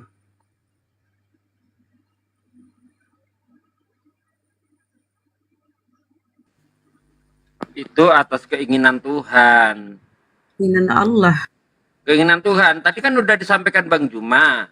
Contoh di dalam Ulangan 18 ayat 18. Aku akan membangkitkan seorang nabi yang seperti engkau. Aku akan menaruh firmanku ke dalam mulutnya. Bla bla bla itu. Berarti kan Tuhan yang sudah menjanjikan itu. Nah nanti konteksnya di... Apakah secara otomatis Yohanes 14 ayat 16 ini gugur diterapkan kepada Nabi Muhammad Kenapa gugur? secara otomatis? Alasannya? Ya kan awalnya ini diperbincangkan kan karena menurut Bang Suma ini merujuk kepada Nabi Muhammad. Nah, setelah dipertanyakan kembali dengan konsekuensi yang sama, ternyata ditarik kembali bahwa ternyata terjemahannya salah. Berarti otomatis Yohanes 14 ayat 16 juga ini berarti secara otomatis batal merujuk kepada Nabi Muhammad. Kan begitu? Apa ini orang yang dibicarakan? Enggak nyambung nih orang ini. Jadi gini loh, tadi kan sudah saya kutip. Jadi Yesus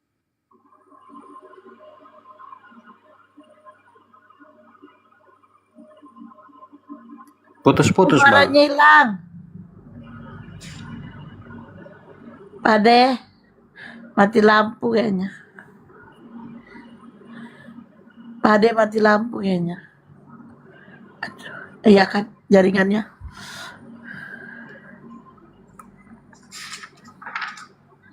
Boleh dilanjut? Iya, lanjut lah. Oke. Itu Pade Ini jaringannya merah. ya, saya ingin tanya ke ini Abang Suma, mungkin Abang Suma masih dengar. Bang, ya. Ya, ini pertanyaan lain terkait masalah apa? Masih terkait dengan topik Nabi Isa.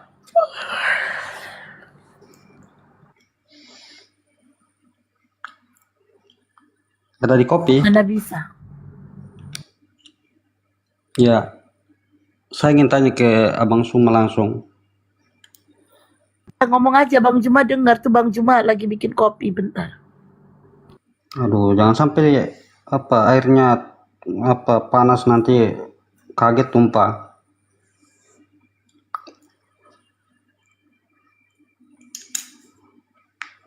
Ya ngomong aja, mau nanya apa? Ya, saya ingin tanya ke Bang Suma. Mengapa Nabi Isa hanya diutus untuk Bani Israel menurut Nabi Muhammad? Bani Israel. Kenapa kenapa? Gue tadi udah ngantuk Israel bukan Bani Isra. ketawa gue dengar pertanyaannya. Israel. Bani Israel bukan Saya Bani ulang ya. Isra. ya tanyakan aja ke Yesus, kenapa Yesus ngaku diutus hanya untuk bangsa Israel aja? Tidak, karena ini kan pernyataan dari ini Abang Suma yang selalu saya dengar. Iya, Bang Juma itu mengutip dari apa yang ada di kitabmu juga di dalam Matius makanya 10 saya ayat ingin 5 ayat tanya 6. kepada Bang Suma. Iya, tanya aja ke Yesus. Yang dikutip. Iya, tanya aja ke Yesus, kenapa Yesus ngaku diutus hanya untuk domba Saya ingin Israel? tanya ke Bang Suma, saya tidak merasa berdiskusi dengan Anda. Bang Juma lagi bikin kopi. Udah dibilang Bang Juma lagi bikin kopi. Ya, itu jawabannya. Ini saya butuh jawaban dari Bang Ya Suma. udah kau diam dulu lah. Menunggu Bang Juma, kira-kira Bang Juma nanti bicara 16 jam kemudian. Ya kau duduk dulu 16 jam dulu ya. Menunggu Bang Juma, oke? Ya, Ya karena kamu kan kamu mau jawabannya dari Bang Juma. Bang Juma nanti kembali 16 jam kemudian. Tunggu ya di sini ya. Jangan kemana-mana. Jangan makan minum, Kelamaan nungguin. Bang nanti. Hah? Lama ya? Kelamaan. Ah ya udah. 16 jam kurang 2 menit lah. Oke. Jangan lupa jangan makan. Pokoknya kamu di sini terus ya, jangan kemana-mana nungguin Bang Juma ya. Saya Bang Juma habis minum kopi, tidur, bangun jam 5, sholat subuh, habis sholat subuh istirahat lagi, kemudian siap jam 10 pagi diskusi sebentar, sholat duhur, habis sholat duhur aktivitas, sholat asar, ya nanti ya 16 jam lah baru balik lagi di sini. Nunggu ya.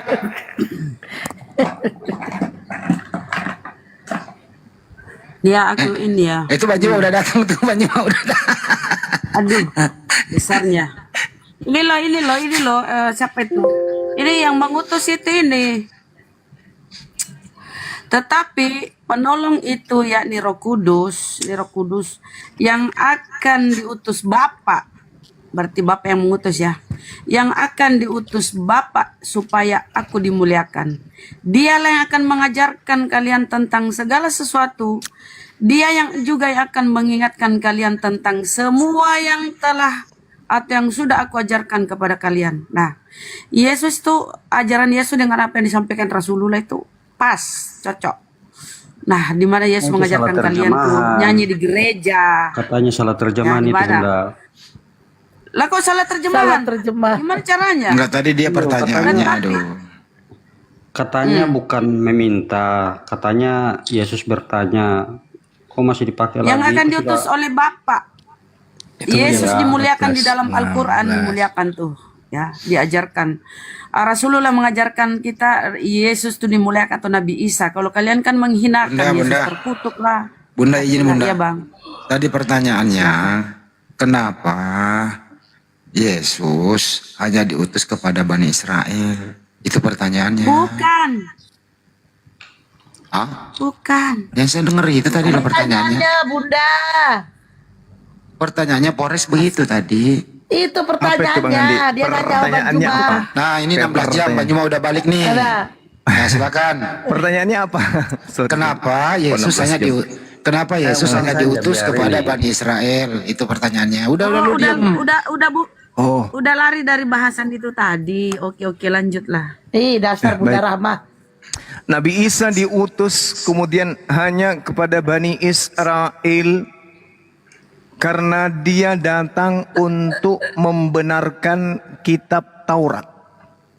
Kalau dia diutus untuk Bani Cina, lalu membenarkan Taurat untuk Cina, tidak nyambung. Atau orang Indonesia membenarkan Taurat itu nggak nyambung. Taurat itu adalah kitabnya orang Yahudi. Taurat hanya untuk orang Yahudi. Maka kedatangan Nabi Isa alaihissalam hanya untuk orang Yahudi karena Nabi Isa datang membenarkan kitab Taurat.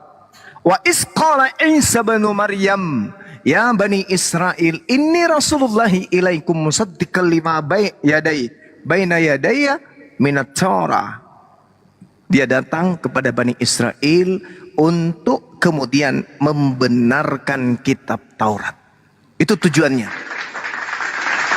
Nah, makanya saudara, timpang dan lagi-lagi dibengkokkan oleh Kristen. Apa buktinya? Galatia 3 nomor 13. Taurat itu hanya untuk Bani Israel. Yesus mati untuk membatalkan hukum Taurat. Ketika Yesus mati membatalkan hukum Taurat, maka Yesus mati untuk siapa?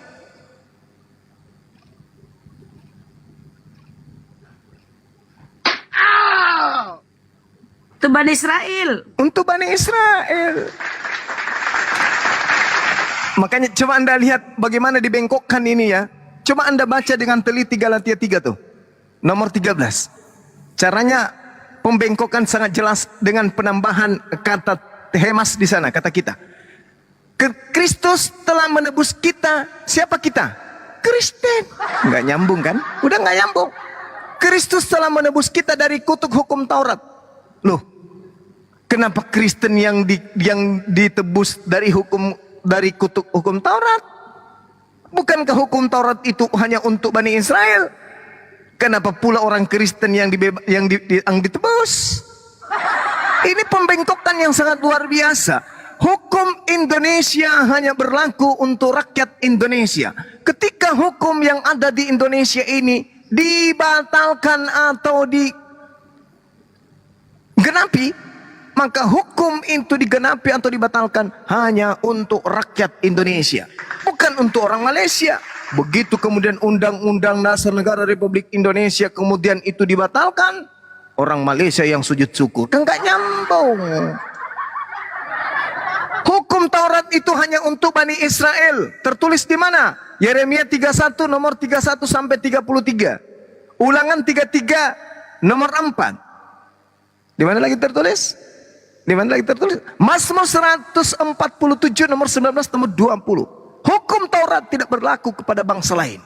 Nah, ketika Yesus datang mati di atas tiang salib untuk menebus kutuk hukum Taurat yang hanya untuk Bani Israel, maka kematian Yesus di atas tiang salib adalah yang untuk menebus hukum Taurat. Maka kematian Yesus di atas tiang salib ini adalah kematian hanya untuk si pemilik hukum Taurat. Siapa mereka?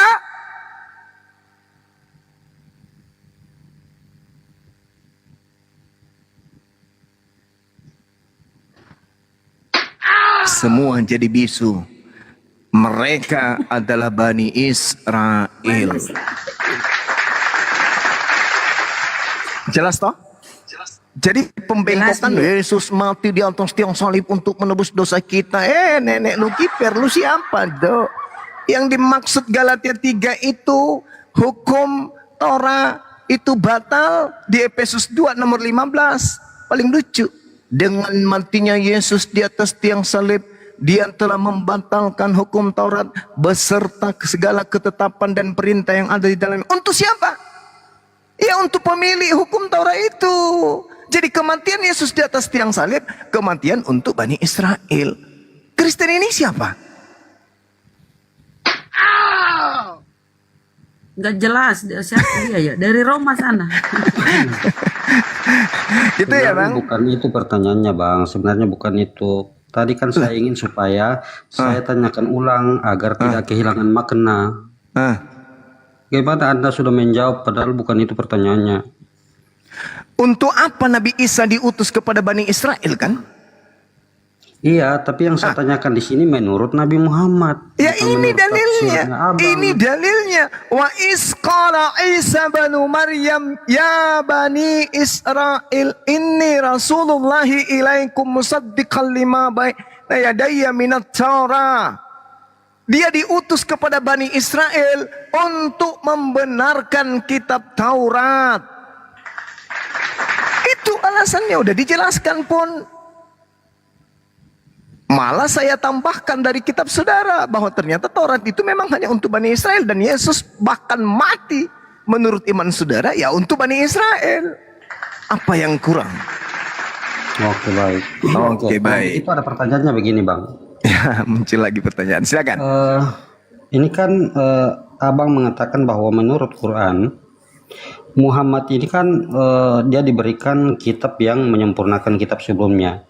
Dan Muhammad juga ini dikatakan bahwa dia nabi untuk seluruh kaum. Iya. Ya kan?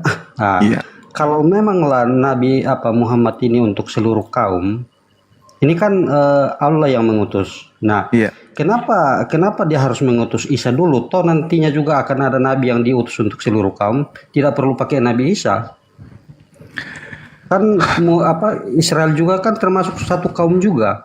Kalau memang nanti akan ada nabi yang datang untuk semua kaum, kan tidak perlu spesifik satu kaum. Iya. Baik.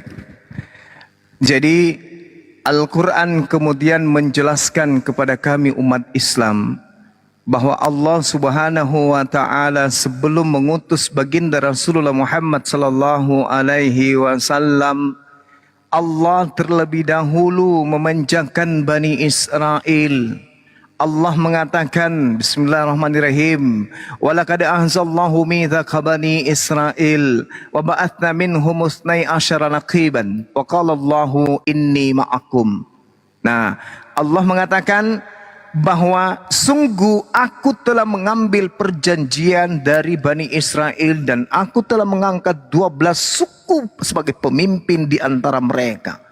Lalu aku berkata kepada mereka, inni ma'akum, aku Tuhan pencipta alam semesta bersama dengan kalian. Lalu Allah mengatakan apa? La in aqamtumus shalah wa ataitumuz zakah wa amantu bi rusuli wa azartum. Dikatakan di situ ya. Ada yang ingat? La in aqamtumus shalah wa ataitumuz zakah wa amantum bi rusuli wa azartumuhum wa aqradtumullah qardan hasana, kata Allah. Aku bersama dengan kalian. Sungguh jika kamu melaksanakan salat lalu beriman kepada utusan-utusanku, rasul-rasulku, dan kamu membantu mereka dan kamu pinjamkan kepada mereka pinjaman yang baik, pinjaman kepada Allah dengan pinjaman yang baik, pasti akan aku hapus dosa-dosamu dan pasti aku masukkan kalian ke dalam surga. Akan tetapi barang siapa yang kafir di antaramu setelah itu, maka sesungguhnya dia telah tersesat dari jalan yang lurus. Kenapa Nabi Isa diutus kepada mereka? Untuk supaya mereka itu sadar bahwa apa yang diterangkan oleh Al-Quran, Oh, ini innal ladzina kafaru min ahlil kitab wal musyrikin fi nari jahannam khalidina fiha ulaika hum sarrul bariyah. Haldina fiha ulaika hum sarrul bariyah. Allah mengatakan sesungguhnya ahli kitab itu akan masuk ke dalam neraka. Mereka akan kekal di dalam neraka. Nabi Isa diutus kepada mereka supaya ada alasan Allah kemudian membuat mereka kekal di dalamnya. Dengan apa? Allah akan melihat siapa di antara mereka yang ingkar kepada Nabi Isa alaihissalam. Itu diutus kepada Nabi Isa. Kenapa bukan baginda Rasulullah Muhammad SAW? Nabi Muhammad kemudian yang menjelaskan nanti bahwa keberadaan ahli kitab yang tidak menerima Nabi Isa itu dijelaskan kemudian akan kekal di dalam api neraka. Dengan demikian mereka yang punya akal, mereka yang punya hati kemudian ketika mengetahui itu melalui Rasulullah bahwa Allah mengancam mereka yang tidak menerima kerasulan Nabi Isa alaihissalam, maka Allah akan memasukkan ke dalam api neraka yang menyala-nyala dan mereka kekal di dalamnya. Maka Allah tidak setega itu, Allah tidak sekejam itu. Allah masih memberi ruang kepada mereka dengan Allah mengatakan ya ahlal kitab qad ja'akum rasuluna yubayyinu lakum katsiran mimma kuntum tukhfuna minal kitab wa ya'funa an katsir. Wahai ahli kitab, sungguh rasul kami telah datang kepadamu menjelaskan kepadamu banyak hal isi kitab yang kalian sembunyikan dan banyak pula yang dibiarkannya untuk tidak dijelaskan. Sungguh telah datang kepadamu cahaya dari Allah yaitu Al-Qur'an, yaitu Islam, dan kitab yang menjelaskan yaitu Al-Qur'an. Yahdi bihi man ittaba ridwan subul salam. Wa yukhrijuhum minaz zulumati ila nuri biizni wa yahdihim ila siratim mustaqim. Dan dengan kitab itu, dengan Al-Quran itu, Allah memberi petunjuk kepada orang yang mengikuti keridaannya kepada jalan keselamatan. Al-Quran adalah jalan keselamatan. Dan dengan Al-Quran itu Allah mengeluarkan orang itu dari gelap gulita kepada cahaya dengan izinnya. Dan dengan Al-Quran Allah menunjukkan manusia kepada jalan yang lurus. Lalu Allah mengatakan apa? Laqad kafaral ladzina qalu innallaha huwal masihu ibnu Maryam. Kena dia di sini. Kafir. Sungguh telah kafirlah orang yang berkata sesungguhnya Allah itu adalah Nabi Isa putra Maryam. Katakanlah wahai Nabi Muhammad, ini perintah Allah. Qul faman yamliku minallahi syai'a in arada ayyuhlikal masiha ibnu Maryam wa umma wa man fil ardi jami'a. Walillahil mulkus samawati wal ar wa ma bainahuma yakhluqu ma yasha wallahu ala kulli syai'in qadir. Apa kata Allah? Kafirlah orang yang berkata sesungguhnya Allah itu adalah Nabi Isa putra Maryam yang datang menjelma menjadi manusia. Katakanlah wahai Nabi Muhammad, siapakah yang dapat menghalangi kehendak Allah jika Allah hendak membinasakan Al-Masih beserta ibunya dan seluruh manusia yang berada di atas muka bumi? Tak ada yang bisa menghalangi. Dan milik Allah lah kerajaan langit dan bumi dan apa yang ada di antara keduanya. Allah menciptakan apa yang Allah kehendaki dan Allah Maha Kuasa atas segala sesuatu. Jadi tujuannya mengutus Nabi Isa agar kemudian kelak orang-orang yang menolak kenabian Nabi Isa itu kekal di neraka. Yang menganggapnya Tuhan itu ada alasannya dimasukkan ke dalam neraka. Maka yang tadi dari awal kita bahas apa? Wa qulil haqqu mir rabbikum. Aku Nabi Isa tidak berkata-kata dari diriku sendiri. Yang bukan hakku tidak aku katakan. Ma qultu lahum illa ma amartani bi. Apa yang aku katakan hanyalah aku mengajak Bani Israel menyembah kepada Allah, Tuhanku dan Tuhanmu. Maka orang yang justru menyembah Nabi Isa, yang kemudian dipleset namanya menjadi Yesus, itu kekal di neraka. Innal ladzina kafaru min ahlil kitab wal musyrikin fi nari jahannam. Bahkan dituliskan dalam kitab saudara Matius 7 nomor 22 sampai 23, orang-orang Kristen diusir ke neraka. Dalil menyatakan itu, Al-Quran pun mengatakan itu. Jadi mau kemana?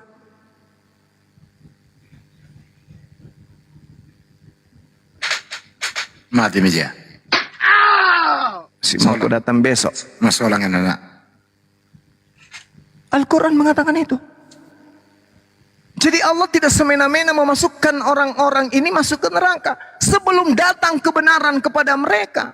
Bahkan ketika mereka ngingkar kepada Nabi Isa, Allah masih memberi kesempatan. Kalian, wahai keturunan ular beluda, wahai keturunan tegar tengkuk, Nabi kami, Rasulku telah datang kepadamu mengajarkan Al-Quran sebagai cahaya. Dengan Al-Quran kemudian kalian mendapatkan petunjuk untuk mengikuti keridaanku kepada jalan keselamatan. Dan apabila engkau tidak mendengarkan itu, maka Allah mengatakan, laqad kafara alladziina qalu innallaha huwal masihu Isa bin Maryam. Apa kata Allah? Innal ladzina kafaru min ahlil kitabi wal musyrikin fi nari jahannam khalidina fiha abada ulaika hum syarrul bariyah. Coba Anda baca Matius 7 nomor 22 sampai 23. Benarkah Yesus mengusir orang Kristen masuk ke dalam api neraka? Baca dalil itu. Baca dengan seksama. Yang diusir Yesus ke neraka hanyalah orang yang menyeru dia Tuhan dan bermujizat, bernubuat, mengusir setan pakai nama Yesus, dan itu hanyalah kaum Kristen. Demikian. Allahu Akbar. Masya Allah. Lanjut. Oke, baik. Bang Suma, iya. Ini kira-kira apa keistimewaan dari Nabi Muhammad ini sampai Nabi Muhammad ini diutus untuk semua kaum, sedangkan Nabi Isa itu hanya diutus kepada hanya satu kaum. Maksudnya keistimewaannya apa? Karena dengan adanya Nabi Muhammad ini membuat Nabi Isa tidak sama dengan tidak ada gunanya, karena dia datang pun juga tetap juga punya kekurangan. Tolong dijelaskan, Bang. Iya. Baik. Yang pertama, baginda Rasulullah Muhammad sallallahu alaihi wasallam, keistimewaannya itu dikatakan dalam Al-Qur'anul Karim, As-Surah ayat 52. Bismillahirrahmanirrahim. Wa kadzalika auhayna ilaika ruhan min amrina ma kunta tadri mal kitab walal iman walakin ja'alnahu nuran nahdi bi man nasya'u min ibadina. Demikianlah kami wahyukan kepadamu wahai Nabi Muhammad, ruh dengan perintah sebelum engkau, dengarkan, sebelum engkau tidak mengetahui tentang kitab, dan engkau tidak mengetahui apa itu iman. Kalau Nabi Musa tahu tentang kitab, Nabi Harun tahu tentang kitab, Nabi Daud tahu, Isa, Yesus tahu, tapi baginda Rasulullah Muhammad sallallahu alaihi wasallam tidak tahu sama sekali.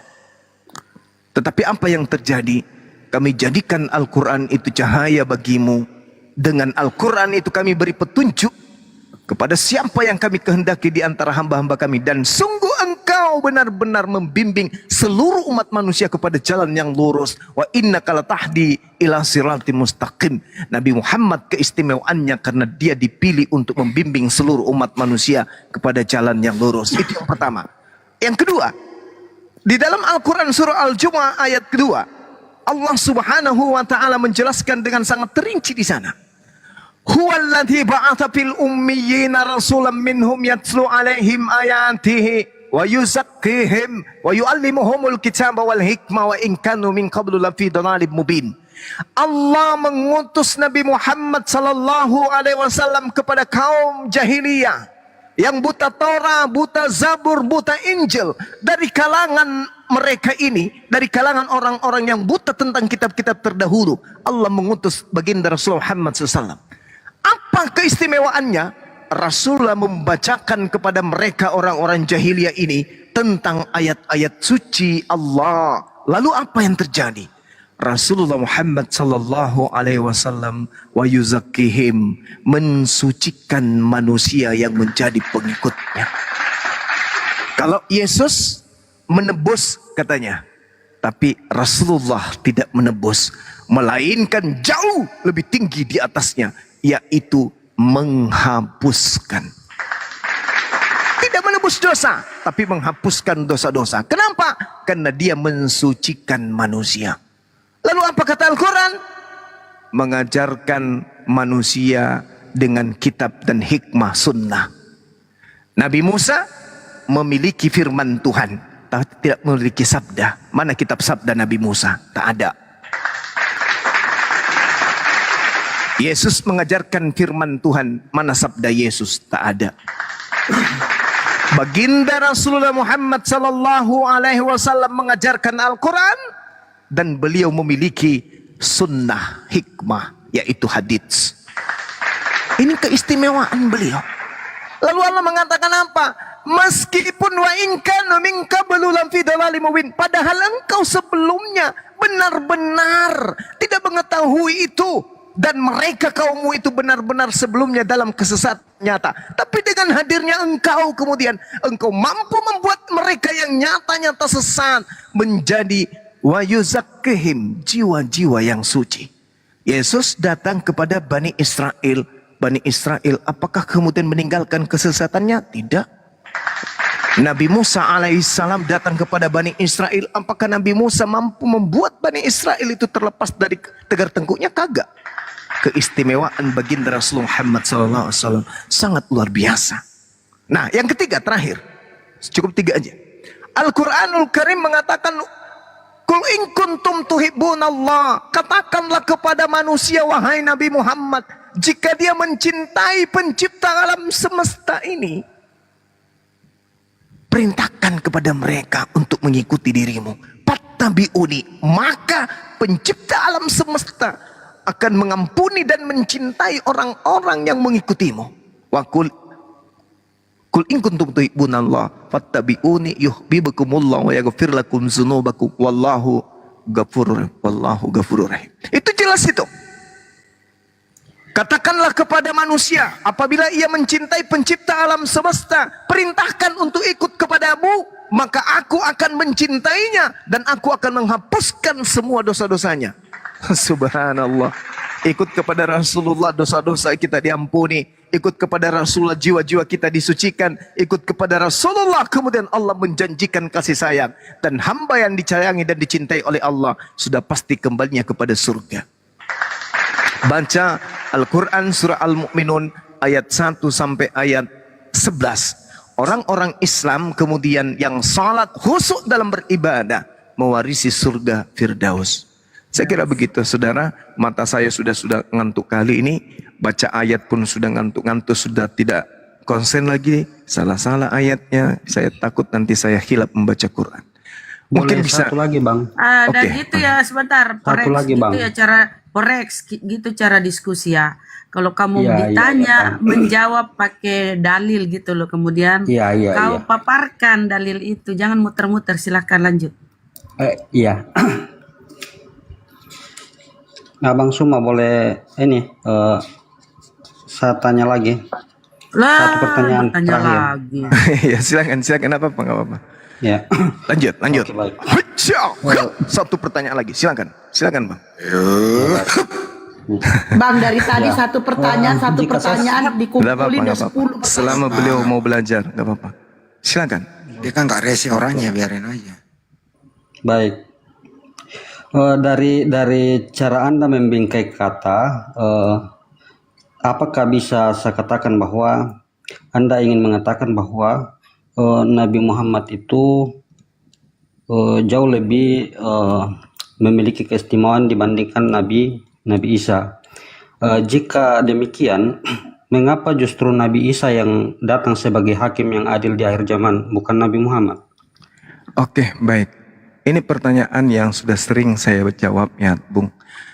Kenapa Nabi Isa yang datang di akhir zaman?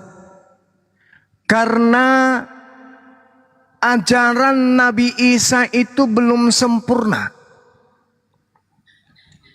Nabi Isa itu datang di akhir zaman untuk kemudian menyadarkan orang-orang ahli kitab akan kebenaran Islam. Al-Quran yang menerangkan itu. Dan kenapa dia harus kembali di akhir zaman?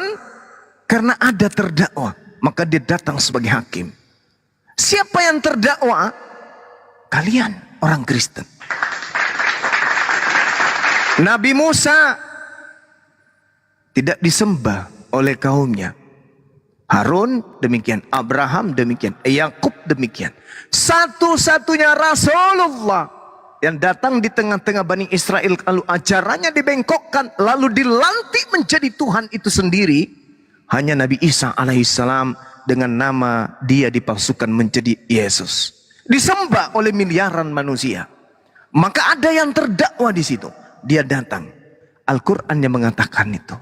Ma qultu lahum illa ma amartani bi ani abudullah rabbi wa rabbakum. Makanya Bung, dikatakan dalam Al-Quran bahwa tidak ada di Al-Quran surah An-Nisa ayat 159. Di situ diterangkan dengan sangat jelas oleh Allah Subhanahu wa taala, wa min ahlal kitab illa la yu'minanna bihi qablal maut wa yaumal qiyamati yakunu alaihim syahida. Ketika Nabi Isa datang, kemudian orang-orang ahli kitab, orang-orang Yahudi yang adalah ahli kitab, begitu datang Nabi Isa untuk yang kedua kalinya, maka mereka akan tercengang-cengang, terheran-heran. Ya Rab, ya Elohim, ya Eloah, ternyata betul yang kami yang nenek moyang kami tolak.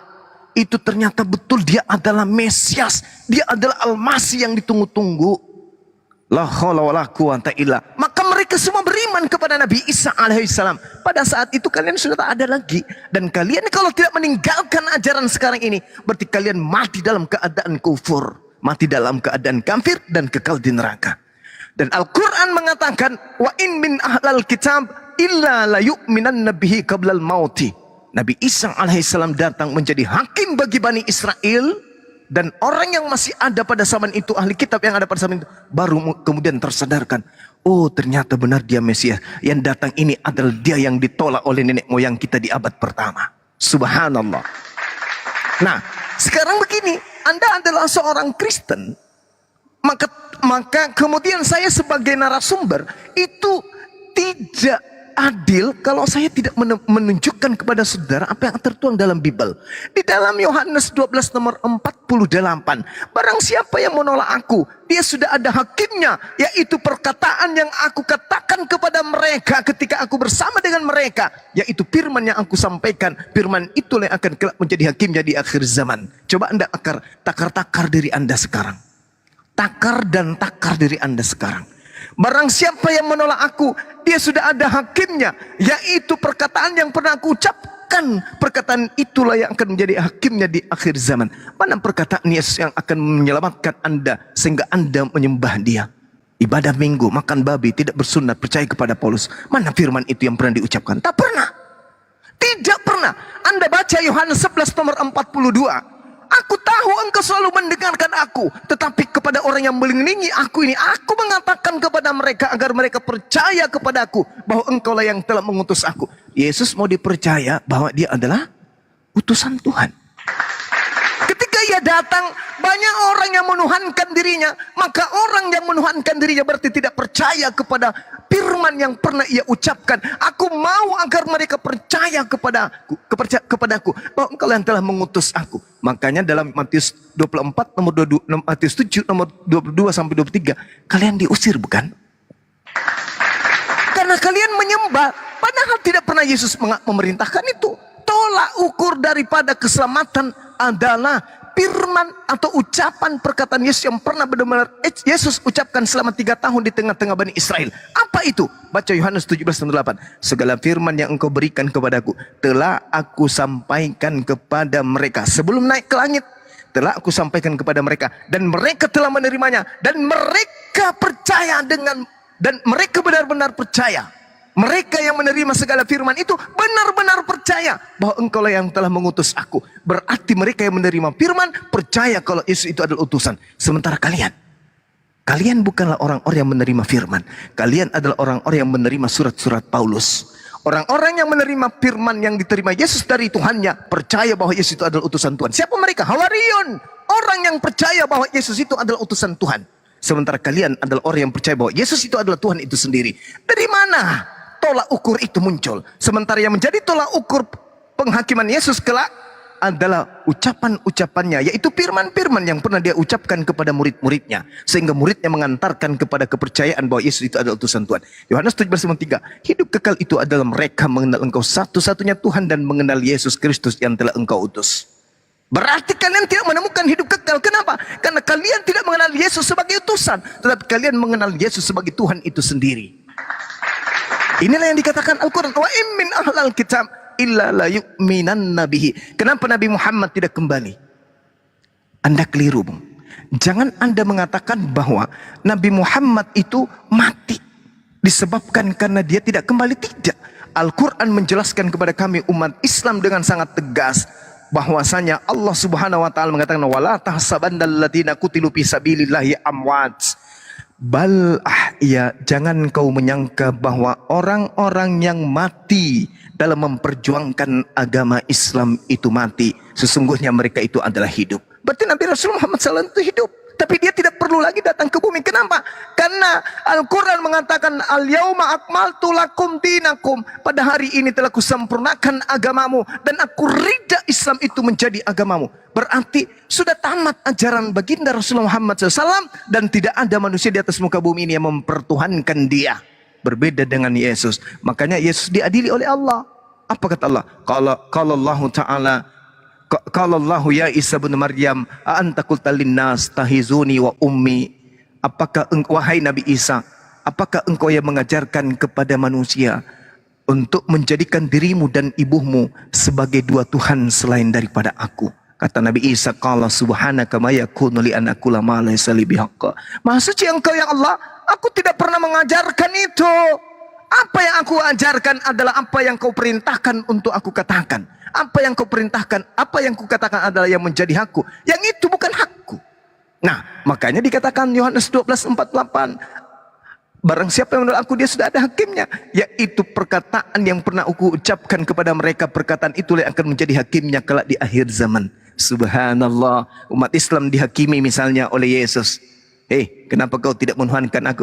Tunggu dulu. Emang lu pernah mengajarkan untuk menuhankan dirimu? Tidak, iya sih. Aku memang nggak pernah mengajarkan. Umat Islam selamat. Kristen ditanya, lu. Kenapa lu ke gereja menyembah aku? Siapa yang perintahkan? Mana ucapan saya yang pernah ku ucapkan? Mana? Tunjukkan. Jangankan Yesus yang bertanya, Bang Suma aja yang bertanya nggak ada yang mampu jawab. Apalagi Yesus. Oleh karena itulah saudaraku, Islam itu datang untuk mengajak kalian menjadi apa? Islam datang sebagai saksi kelak kalian akan masuk ke neraka karena kalian menolak Islam, dan kalian ketika diajarkan tentang Yesus kalian juga menolaknya.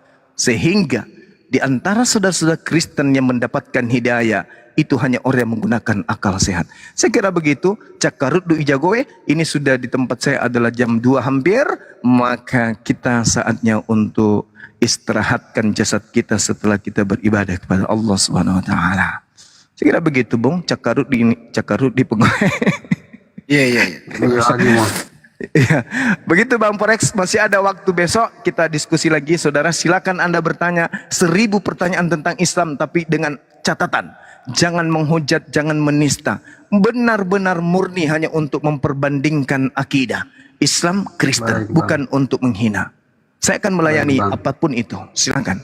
Terima kasih ya Bang Forex dan juga Bro Adnan. Sama-sama. Atas waktunya, terima kasih Bang. Sama-sama. Bang Forex. Sudah dulu, besok lagi. Iya, Bang saya Forex, pun berterima kasih. Entar dulu Bang Forex. Tadi Bang Forex, Iya, dulu. thank you.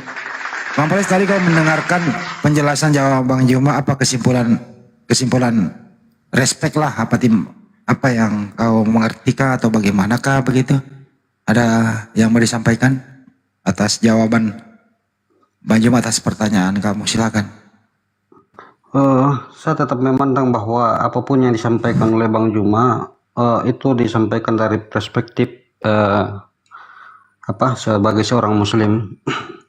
Nah, kalau saya sendiri sebagai pribadi saya rasa keyakinan saya sudah final bahwa Yesus itu satu-satunya Tuhan. Jadi kalau saya bertanya kepada Bang Juma itu bukan hanya sekedar supaya bisa berbagi wawasan pengalaman, tapi dari mana Anda belajar kalau Yesus itu satu-satunya Tuhan? Padahal Bang Juma tadi banyak menjelaskan. menurut ini Bang. Dengar dulu. Di Bible itu Bang Juma tadi dengar dulu. Bang Juma tadi banyak mengambil data di Bible. Yesus itu utusan Tuhan. Yohanes 17:8 itu sangat jelas. Murid-murid percaya bahwa Yesus itu utusan Tuhan. Siapa yang mengajari Anda kalau Yesus itu satu-satunya Tuhan? Siapa yang mengajari Anda itu? Yang dikatakan Bang Suma pembinasa itu Paulus itu yang mengatakan. Oh, jadi Paulus mengajari Anda menuhankan Yesus gitu? Karena dia yang saksi mata pada saat itu. Saksi mata bagaimana, bro? Di mana Yesus ketemu Paulus saksi mata? Gimana ceritanya? Jadi kesimpulan dari ajaran Paulus ini menceritakan bahwa satu-satunya Tuhan yang ada di bawah kolong langit ini tidak ada nama lain selain Tapi Yesus nggak pernah mengklaim dirinya Tuhan, itu masalahnya, bro. Iya, itu sudah.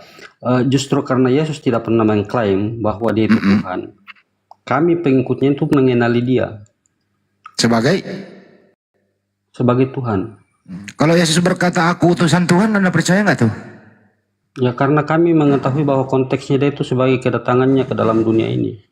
Oke. Jadi waktu di dunia ini dia bukan Tuhan. Tuhan. Jadi yang kami pahami adalah Yesus itu adalah Elohim itu sendiri yang pernah datang ke dalam dunia ini sebagai bentuk kasihnya terhadap ciptaannya. Enggak.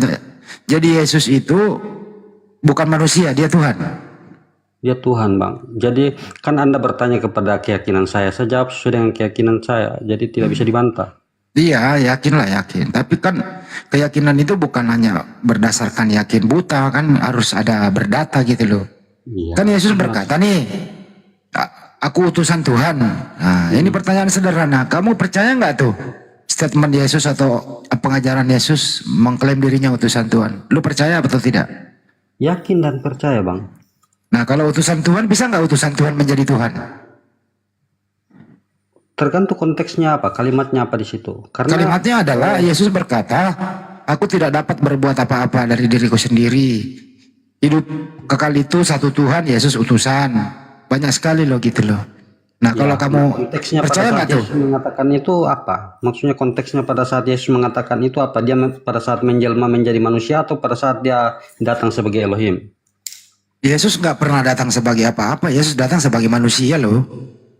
Iya, makanya saya tanya konteksnya pada saat itu dia datang dalam kondisi apa kondisinya? Ya kondisi normal dia. Yesus nggak pernah sakit. Mulai dari kecil dirawat ibunya, nggak pernah sakit. Dia sehat walafiat. Dia mengajar kepada Bani Israel, mengatakan dirinya utusan Tuhan. Ente percaya itu? Itu dia mengikuti kodrat manusia. Karena kalau tiba-tiba dia muncul langsung, tiba-tiba kok ada manusia, ini kan itu bukan proses manusiawi, Bang. Jadi memang dia harus mengikuti proses manusiawi, dikandung, dilahirkan. Berarti dia manusia dong kalau gitu. Iya, dia mengikuti proses manusia, tapi roh kealahan begini, udah tengah malam nih, Pak Pamungkas nih, gitu ya. Ada nggak keluarganya Yesus? Contohnya mamanya, bapaknya, adik-adiknya, ada nggak menurut kamu menuhankan Yesus? Selagi kodratnya itu manusia, semua yang abang tanyakan tentang kemanusiaan itu ada. Kalau Anda tanyakan keluarganya itu ada, Bang. Ada nggak ibunya menyembah anaknya kira-kira? Ada, Bang. Ada. Oh, jadi Tuhannya Maria menurut kamu siapa? Yesus. Anaknya Maria? Iya, karena Maria sendiri tahu bahwa. Dengerin dulu. Tuhannya Maria siapa tadi? Bertanya, saya jawab sesuai dengan keyakinan saya. Saya tidak bisa Iya. menjawab sesuai dengan keinginanmu. Iya. Tuhannya Maria tadi siapa? Tuhannya Maria itu Yesus. Yesus. Anaknya Maria? Yesus. Artinya Tuhannya Maria adalah anaknya Maria. Ya, karena Maria sendiri tahu bahwa dia adalah kalam ilahi. Kan Jibril yang pada dia mengatakan itu. Berarti Yesus yang menciptakan Maria. Betul. Jadi anak menciptakan ibu. Iya, betul. Wih, sakit ini, berat ini. Loh, kan Anda berat ini, Bro. Anda bertanya tentang keyakinan saya, kok divonis sakit, Bang? Ini yang namanya menghujat. Nggak berat, Bro, berat. Soalnya masuk akal nggak sih kira-kira anak lebih tua daripada ibu? Dulunya juga saya berpikir ketika dulu saya masih bodoh, saya juga berpikir seperti Anda. Oh, sekarang Anda udah pinter. Iya, Bang. Oh, gitu. 15 tahun yang lalu saya berpikir seperti itu juga. Artinya anak itu lebih tua daripada ibu ya? Di sini dikatakan bahwa ini konteksnya ketika Tuhan datang menjelma menjadi manusia, prosesnya mengikuti manusiawi. Waktu Yesus menjadi manusia, apakah dia Tuhan? Tuhan, kan dia datang menjelma. Nggak apa-apa. Jadi yang mati di tiang salib Tuhan? Iya, karena dia yang merencanakan itu semua. Berarti Tuhanmu pernah mati? Tapi bangkit kan? Enggak pernah mati. Ya, kalau pernah bangkit berarti pernah mati, Bang. Berapa hari dia mati?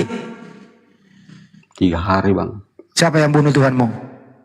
Dia menurut datanya dia yang menyerahkan nyawanya, dia membangkitkan sendiri. Enggak, yang bunuh Tuhanmu siapa? Dia sendiri. Oh, bunuh diri. Dia tidak bunuh diri. Karena Terus siapa yang bunuh? dia hanya mati sebagai manusia, tapi sebagai Tuhan tidak. Loh, berarti waktu disalib dia bukan Tuhan? Kan rohnya Tuhan. Oh, berarti Tuhan mati. Dia yang manusia. Berarti Tuhan mati. Ya, fisiknya. Oh, fisiknya bukan Tuhan. Bukan. Oh, jadi Yesus ini fisiknya bukan Tuhan. Apanya yang Tuhan? Makanya dikatakan roh Allah. Berarti rohnya yang Oh, rohnya yang Tuhan. Oh, iya, Bang. Fisiknya bukan Tuhan. Ya, itu manusia. Oh, jadi Tuhan dan non Tuhan bercampur. Iya, betul. Oh, non Tuhan dan Tuhan bercampur. Isa itu dikandung dari kalam ilahi, begitu, Bang. Terus tubuhnya Yesus itu bertuhan nggak tubuhnya Yesus? Maksudnya bagaimana? Kan Yesus ini manusianya Yesus, ini tubuhnya, dia manusia toh. Nah, bertuhan nggak tuh manusianya Yesus? Enggak, dia enggak bertuhan. Oh, berarti manusianya Yesus ateis? Ya, itu fisik tanah dia itu. Enggak, fisiknya Yesus ini kan manusia. Betul?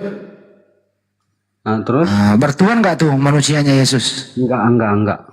Berarti manusianya Yesus, berarti manusianya Yesus itu adalah ateis, tidak bertuhan dia. Yang bertuhan itu roh manusia, bukan fisiknya. Kalau fisik itu hanya dari tanah. Oh, jadi fisiknya Yesus nggak bertuhan? Tidak, Bang. Oh, oke. Ateis fisiknya ya? Ah, itu kesimpulan Bapak itu. Nah, kalau dia berdoa kepada siapa tuh? Hah? Ini waktu dia berdoa kepada siapa? Nah, kan dia menyampaikan kepada dirinya sendiri. Oh, berdoa kepada dirinya. Ya. Oke, dikabulkan nggak tuh? Yesus berdoa kepada dirinya, dikabulkan nggak doanya? Iya, karena dia sendiri yang merencanakan itu semua. Oh, iya. Jadi dia gini loh. Iya, paham. Lahir ke dalam dunia ini itu semua sudah direncanakan. Jadi dia berdoa kepada dirinya sendiri. Ya, makanya kita kejadian itu diringkas dengan perjanjian lama, karena itu semua tentang janji Elohim. Jadi Bang Juma udah mau tidur ketawa dia. Jadi saya sampaikan sedikit ya. Iya. Jadi Bible yang Anda katakan Anda katakan bahwa itu karangan. Oh. Jadi Yesus, ntar dulu Bang. Dengar dulu. Oh ya belum ya, silakan. Iya. Anda tidak bisa mengerti apa yang saya pahami jika Anda ingin seperti apa? Anda meminta seperti yang Anda inginkan. Enggak, saya nggak menginginkan apa-apa. Saya hanya menginginkan orang follow akun saya itu doang, nggak ada yang lain kok. Ini kan akun baru. Baik. Jadi begini, Bang. Ya, gimana? Ya. Jadi di dalam Bible itu perjanjian baru, perjanjian lama dengan perjanjian baru itu garis besar, garis Jangan terlalu banyak ngomong, nanti kau pales, jangan. Dikit-dikit aja ngomongnya. Dikit-dikit supaya nggak panjang gitu loh. Jadi Yesus itu berdoa kepada dirinya sendiri.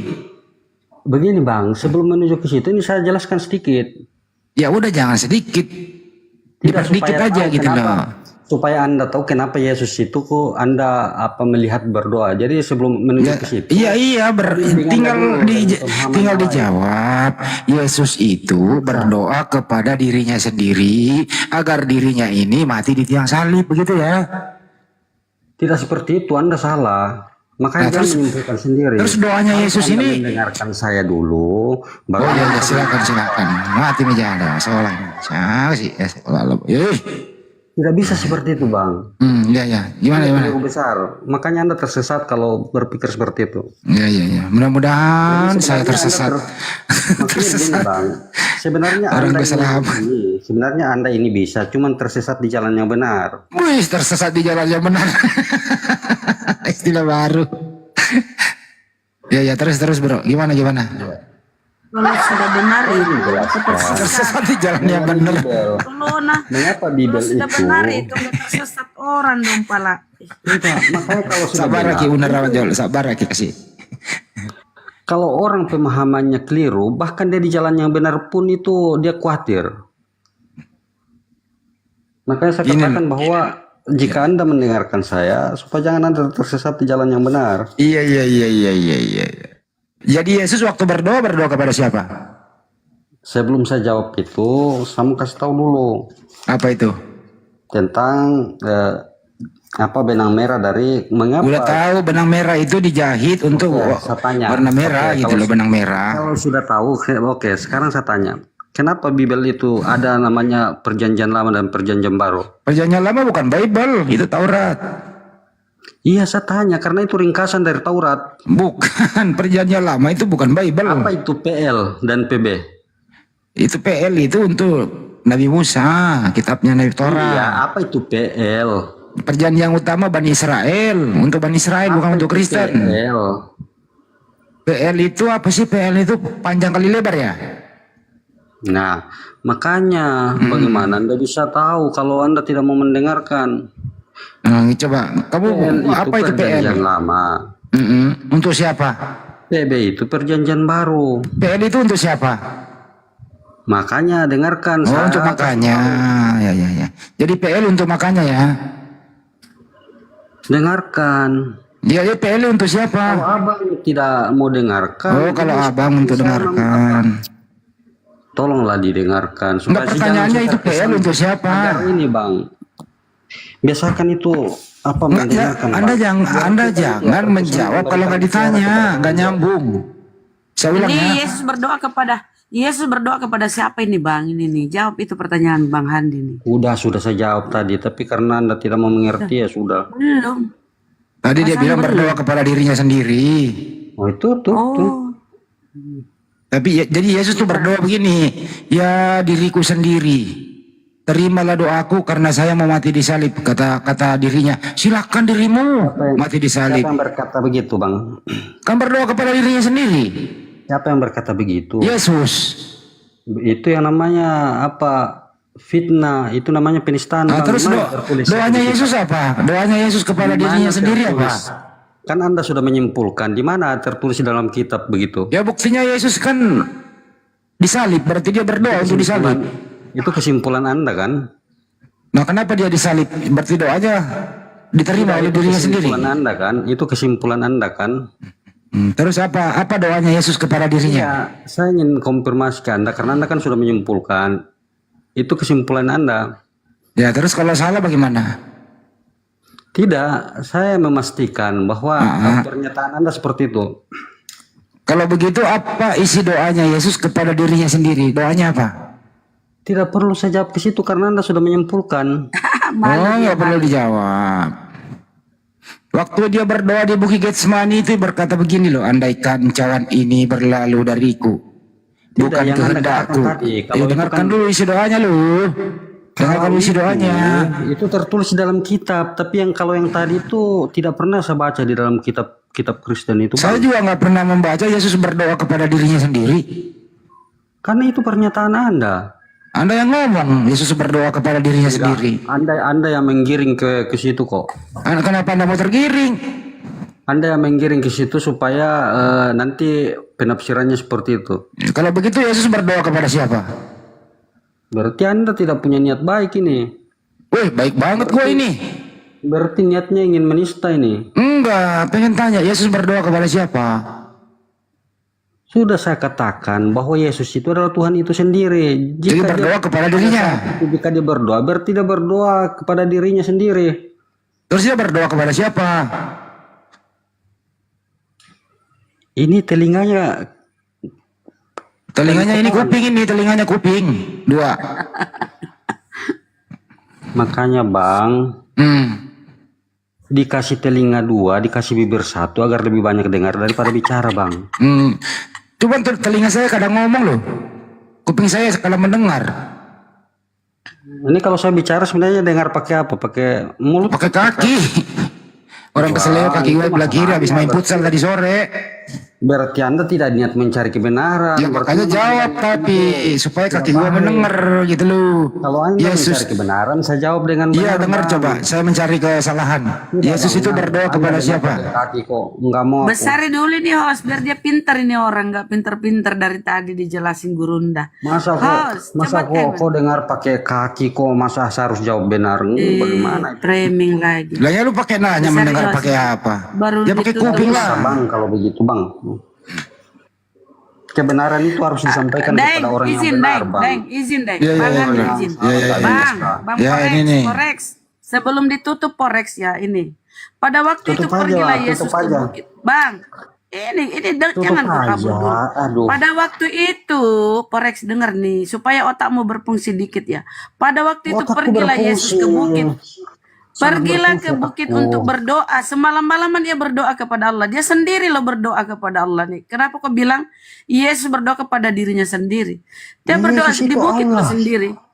Yesus itu Allah. Jadi dia berdoa kepada dirinya. Yesus itu bagian dari Allah. Dia kan firman Allah. Iyalah, berdoa kepada dirinya sendiri menolak doanya. Loh, dia tidak terlalu menolak doanya. Oh, berarti menerima doanya. Itu kesimpulanmu. Tidak pernah tertulis dalam kitab Yesus menolak Mudah. permintaan Berdoa doanya. kepada dirinya, terus dirinya menerima doanya gitu ya. Itu kesimpulan Abang. Ya terus apa dong?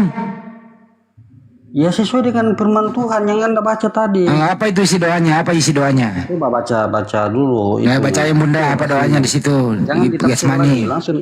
Langsung baca ayatnya. Jangan ditafsir lagi. Ya Karena Bapakku. pembodohan. Ya ini doanya Yesus ya kepada dirinya sendiri. Yesus maju sedikit lalu sujud berdoa kepada dirinya sendiri. Dia sujud loh. Dia sujud Ya, itu betul. di Taman Getsemani dia sujud. Dia sujud kepada dirinya sendiri. Tolol bener. Kata Yesus, Oh, ya nah ini yang Bapakku. namanya penistaan. Di situ Lah tidak kan dia tertulis sujud tolol. kepada dirinya sendiri. Masa dia Iya. Terus kan tololnya Yesus di mana? Di sujud. mana tertulis tolol di Oke. situ? Ketika Yesus sujud kepada dirinya Di mana sendiri, Yesus berdoa. tertulis tolol? Di Ya, mana? terus Ada 1 Korintus 4:10 ada tertulis. ada sih 1 Korintus. Tapi kan Yesus sujud. Dia sujud kepada Ya, dirinya sendiri atau itu kepada urusan Tuhannya? Yesus. Kenapa Anda menyalahkan Urusan Yesus? Yesus. Oke, urusan Yesus ya. Berarti kau ya Kenapa tolol Anda lah. menyalahkan Yesus dan Ketika mengatakan Yesus Yesus sujud, dengar. Ketika Yesus sujud dan berdoa, dia berdoa ya, dia maju laju sujud ke tanah. Sujud ke tanah loh. Kemudian dia berkata, "Ya Bapakku, sekiranya cawan ini bisa lalu Jangan di hadapanku." Bapakku. Itu kepada Apa di dirinya. situ ke Bapakku di situ? Ah? Ya, itu kepada dirinya sendiri. Enggak ada di situ dirinya sendiri. Koplak. Itu salah. juga Itu nih salah orang. terjemahan. Oh salah terjemahan bunda. Salah terjemahan. Salah terjemahan. Di situ salah terjemahan karena yang menerjemahkan Alkitab sekarang itu kan diterjemahkan oleh Islam. Jadi salah memang. Jadi gini loh bunyinya sebenarnya. Andaikan ya diriku sendiri. Ya, andaikan cawan ini berlalu dari diriku sendiri, kayak diriku sendiri, bukan kehendak diriku sendiri, tapi melakukan kehendak diriku sendiri, gitu kan? Maunya Itu salah begitu terjemahan, redaksinya. Bang. Salah terjemahan itu. Salah terjemahan. Maunya di situ diriku sendiri, bukan Salah bapak. terjemahan. Salah terjemahan. Salah bunda Rama. Salah. Iya, gara-gara yang Muslim menerjemahkan kitab Kristen ini akhirnya semua tersesat. Enggak ada orang. Kok kita yang berpuluh-puluh menerjemahkan kali ya lah. direvisi. Udah berpuluh-puluh kali direvisi nih Bible nih. Kok kita yang Maka menerjemahkan? Yesus maju. Dengar, Maka Yesus maju Alkitab sedikit. itu Ini direvisi doanya banyak nih, kali dengar. karena Maka Kristen sudah Yesus tahu bahwa itu kesalahan. dengar Bang Porex, dengar dulu nih Bang Porex. Maka ia Percuma maju didengar, sedikit. itu kata Yesus maju terjemahan. sedikit. Salah itu. Astagfirullah. Udah bunda Ya salah diam dulu, terjemahan itu. diam. Ini yang kita lihat data ya di Biblemu ya. Maka Yesus Bukan maju Bible sedikit, kami itu. lalu sujud Dengar, itu bukan dan Bible berdoa. kami. Sujud dia berdoa ya, sujud dan berdoa. Dia sujud ya, Yesus sujud dan berdoa. Kau bilang dia berdoa kepada dirinya sendiri. Itu Berarti bukan Yesus Bible sujud kepada kami. dirinya sendiri. Katanya. Itu dia tidak Ya, tertulis salah Bapakku. terjemahan Nih, itu. nih. Salah Ya, terjemahan Bapakku. bunda. Di Kalau situ. sekiranya mungkin. Di situ tertulis Percuma begini. dibaca, itu salah Maka terjemahan. ia maju sedikit lalu sujud dan berdoa. Katanya, ya diriku. Jikalau mungkin biarlah cawan ini berlalu dari diriku, tetapi janganlah seperti yang ku kehendaki, melainkan seperti yang aku kehendaki sendiri, gitu Bunda. Itu salah terjemahan Bunda. Jadi Yesus ini buat bicara dengan dirinya sendiri, gitu loh. Iya. Nah, gitu Bunda. Ini akibat dari terjemahan Muslim Enci Masohor dengan siapa itu? Kita yang dituduh menerjemah. Dasar kampret kau. Yang menerjemahkan Bibel itu dari Kau yang Forex, dari kau bahasa yang Belanda ke tolol. Melayu pada saat itu. Kenapa? Forex, kau yang tolol, kita yang kau tuduh salah terjemahan. Makanya tahu sejarah tuh. Buat hiburan Bunda, buat hiburan aja Bunda, jangan buat hiburan aja udah. Jadi Itu kita salah ganti ya. terjemahan. Jadi tidak bisa dituduhkan ke kami. Makanya saya tidak mengakui itu yang terjemahan dari LAI itu tuh kitab Isa itu. Ya bukan. LAI itu yang menerjemahkan Muslim ya. Iya. Iya Muslim yang menerjemahkan LAI, Muslim salah LAI. Makanya sekarang kalau Anda Muslim. makanya Anwar Chen sekarang ya kalau Anda kawan-kawan Muslim menemukan semua ya. ayat-ayat yang berbunyi seperti itu kesalahan terjemahan. Akhirnya kan Kristen tersesat gara-gara Iya. Islam. LAI salah ya. Gara-gara Kristen tersesat gara-gara Islam. Aduh, tolol bener. Bukan tolol, tahu sejarah. Itu karena pemahaman saudara belum sampai ke situ.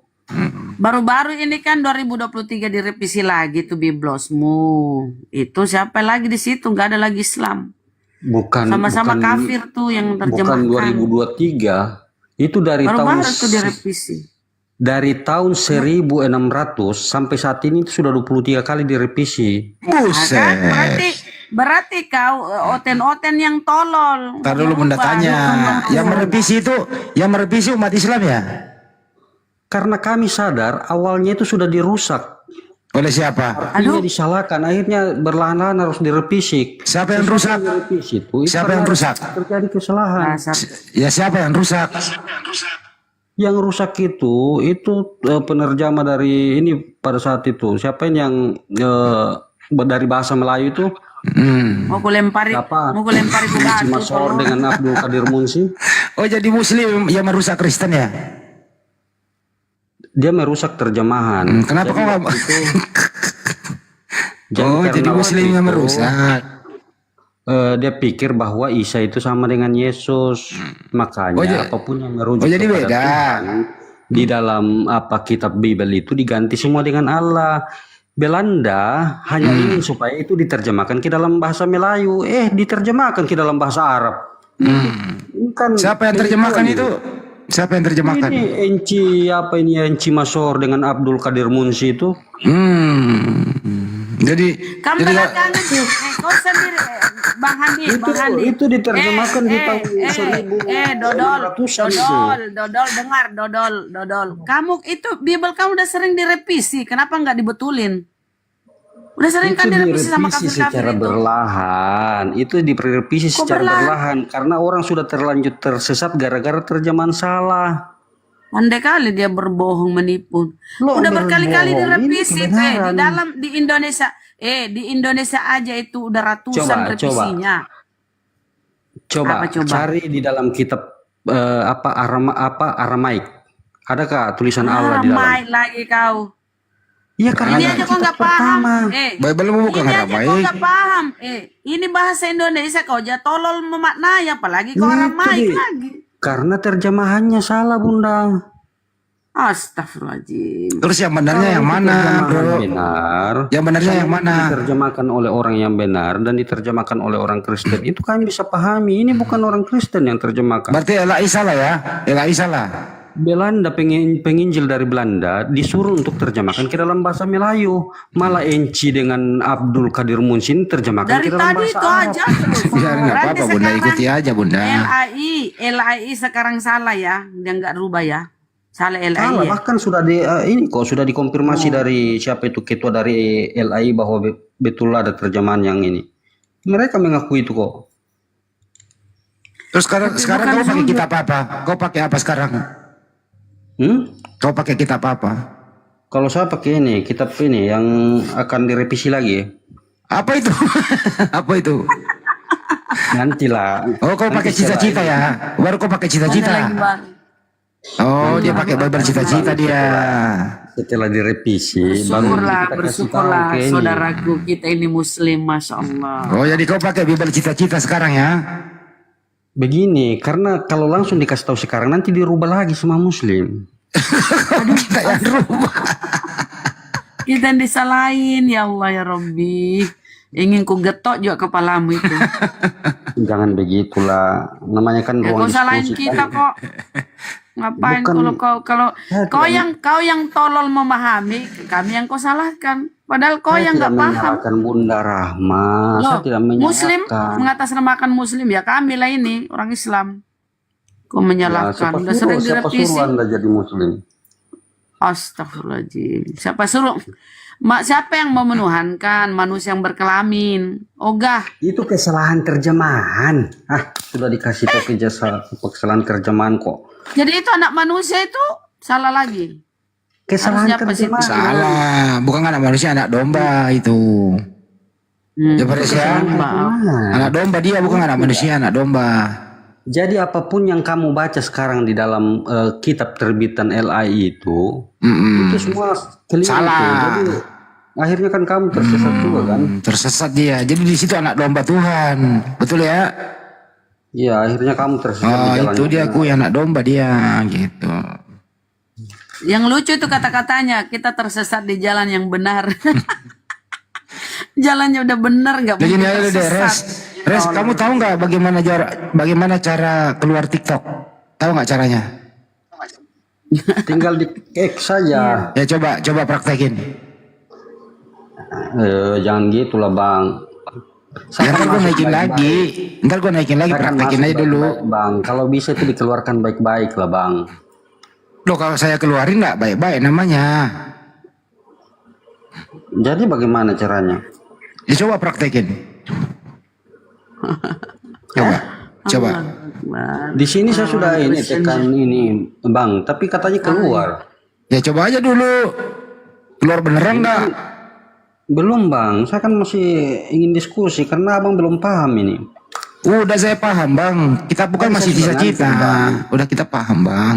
Tadi saya sudah ngantuk bang, tapi abang ini ajak tanya yang salah-salah, sudah tanya salah lagi, tanya kitab yang salah lagi. Salah semua ya. Akhirnya kalian semua salah. Iya salah semua itu. Iya bang. Yang benar Tetap siapa? lagi kalah, bang. Terus yang Tetap benar lagi. siapa? Kalau Ya, tetap kalau Kristen. kalau Tuhanmu punya saudara itu benar. Saudara Kesalahan Tuhanmu ada 7 orang. terjemahan. Oh Di mana salah Anda tahu bahwa lagi. di mana Anda tahu bahwa Tuhan punya saudara? Di mana? Di Biblosmu itu. Itu salah Saudara- terjemahan sudah Salah dikatakan lagi. salah. Salah semua itu.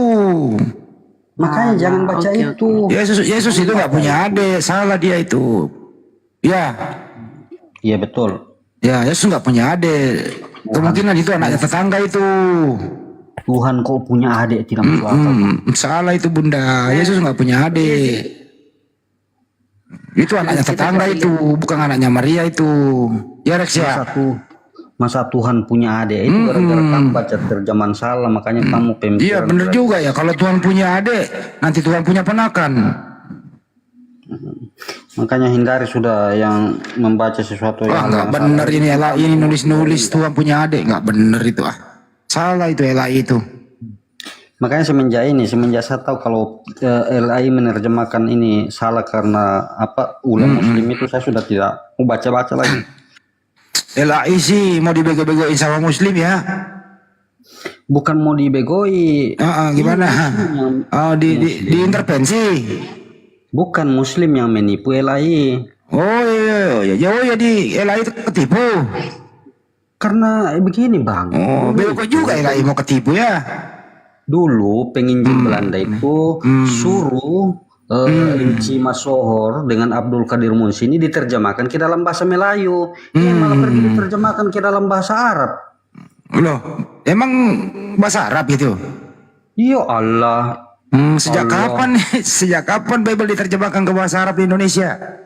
Itu bayangkan itu istilah-istilah Quran itu kan bahasa-bahasa Arab semua, iblis, setan, apa semua itu, Roh Kudus itu kan semua istilah. Oh iya. bahasa Arab. Jadi harus diganti semua itu ya.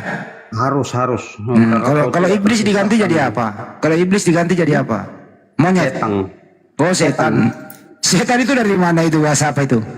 Itu bahasa Arab. Kenapa bahasa Arab? Kenapa diganti tapi masih nyontek gimana? Itu kan iblis toh. Oh ya, terus Akhirnya kan kamu terjemahkan ke dalam bahasa Indonesia jadi setan. terus diganti jadi apa? Enggak tahu lah. Nanti Tahu lah, bercita-cita ya, cita-cita. kalau sudah diterjemahkan, sudah resmi baru kami ini kasih tahu. Karena Siapa nanti yang terjemahkan? Siapa nanti? sekarang kalau dikasih tahu sekarang, nanti kalian ikut lagi nerjemahkan. Oh iya, jangan dikasih rahasia ya. Rahasia ya. Rahasia bang, rahasia. Iya. Nanti diterjemahkan nanti jangan di Indonesia kalau gitu, di ini aja di Burundi. Tetap ini bang, tetap diterjemahkan Indonesia, tapi disembunyikan dari Islam. Oh, dibawa gedung terowongan ya. Kami tidak mau kejadian yang 400 tahun yang lalu itu menimpa kami lagi bang. Jadi nanti kalau diterjemahan itu nggak usah dirilis ya, disimpan aja gitu. Bisa tetap dipublish bang, tapi dipublish. hasilnya sudah dipublish. Jadi tidak bisa direvisi lagi nanti tuh bang.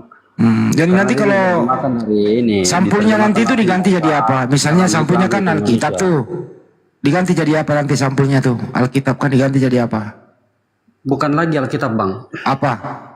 Nanti kita akan cari kalimat yang pas untuk Indonesia. Iya, kira-kira apa? Saya tidak bisa kira-kira bang, nanti kalian rubah lagi. Bukan komputer aja, komputer. Bukan bang. Nih bang, nih bang, ini salah lagi. Udah ngantuk. Tetapi aku tidak melihat seorang pun dari rasul-rasul yang lain kecuali Yakobus, saudara Tuhan Yesus. Ini saudara Tuhanmu ini Yakobus. Disalah lagi. Itu masih di dalam Bible itu kan terjemahan Muslim. Muslim terjemah. Tulisan si Paulus botak ini Galatia nih. Iya, tapi diterjemahkan oleh Muslim, akhirnya artinya salah. Muslim yang terjemahin, Bunda. Salah itu. Yesus itu anak tunggal, nggak punya saudara dia. Betul. Jadi Yakobus itu anak tetangga. Yakobus itu anak tetangganya Maria kali ya. Iya, benar. Anaknya tetangganya Maria.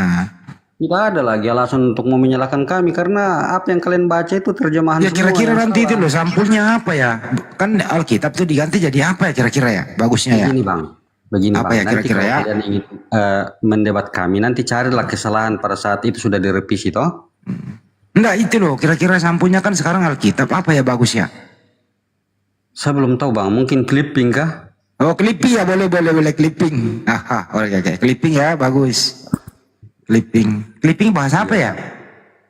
Kurang tahu, mungkin itu bahasa Indonesia atau apa kah? Atau diktat kali, atau paper. Jangan diktat, mau kopi kering dari fotokopi. Lucu juga nih si Forest ini.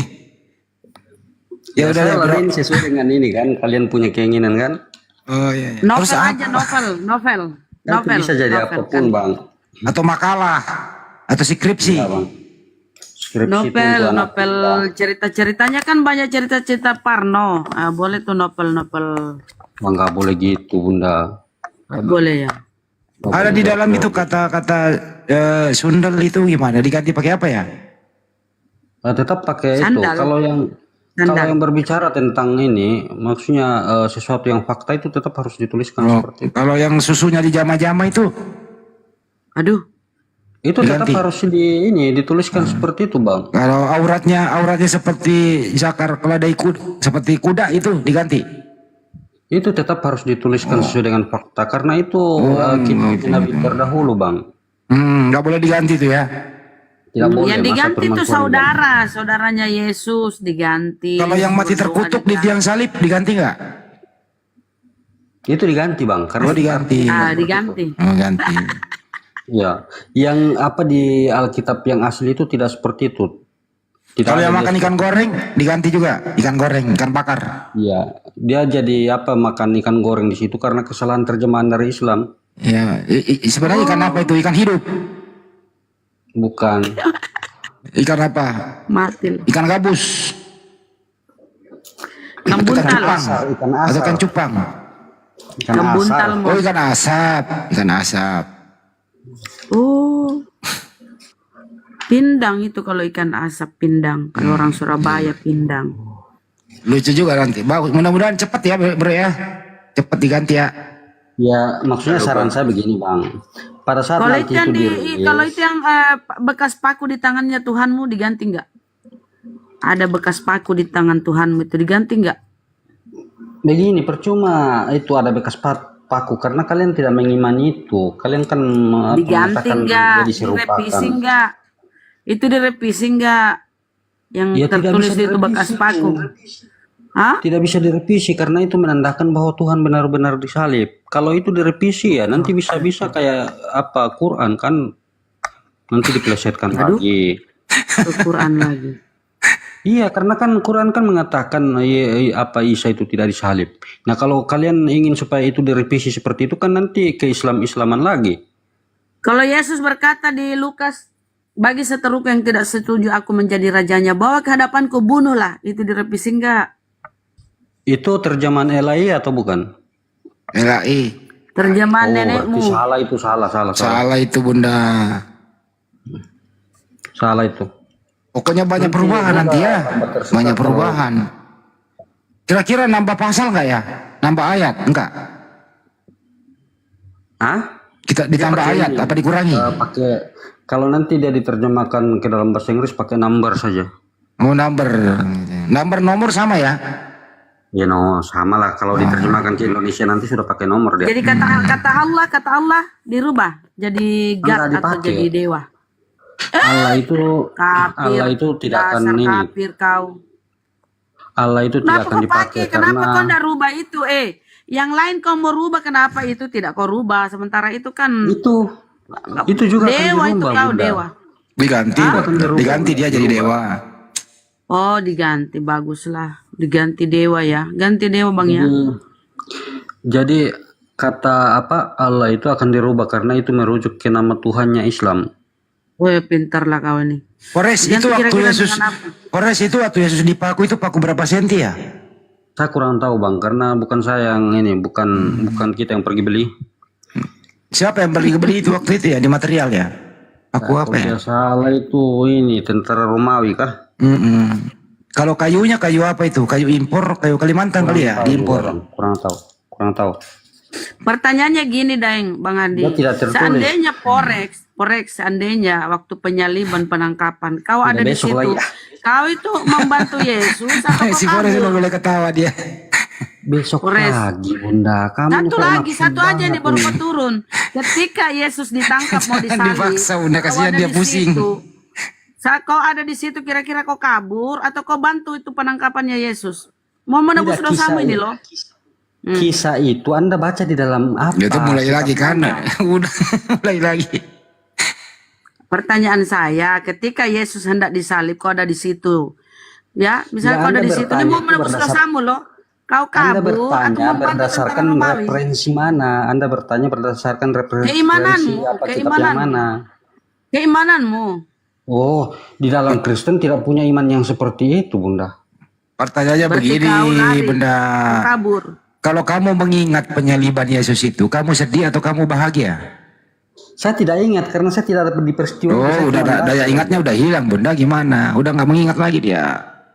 Coba Daya tanyakan ingatnya lah hilang yang udah. pertanyaan berfaedah begitulah. Berarti kau sudah gila, udah hilang Kok ingatanmu. gila? Berarti kau sudah gila itu. Masa Berarti hanya karena saya ingatanmu tidak bisa, hilang.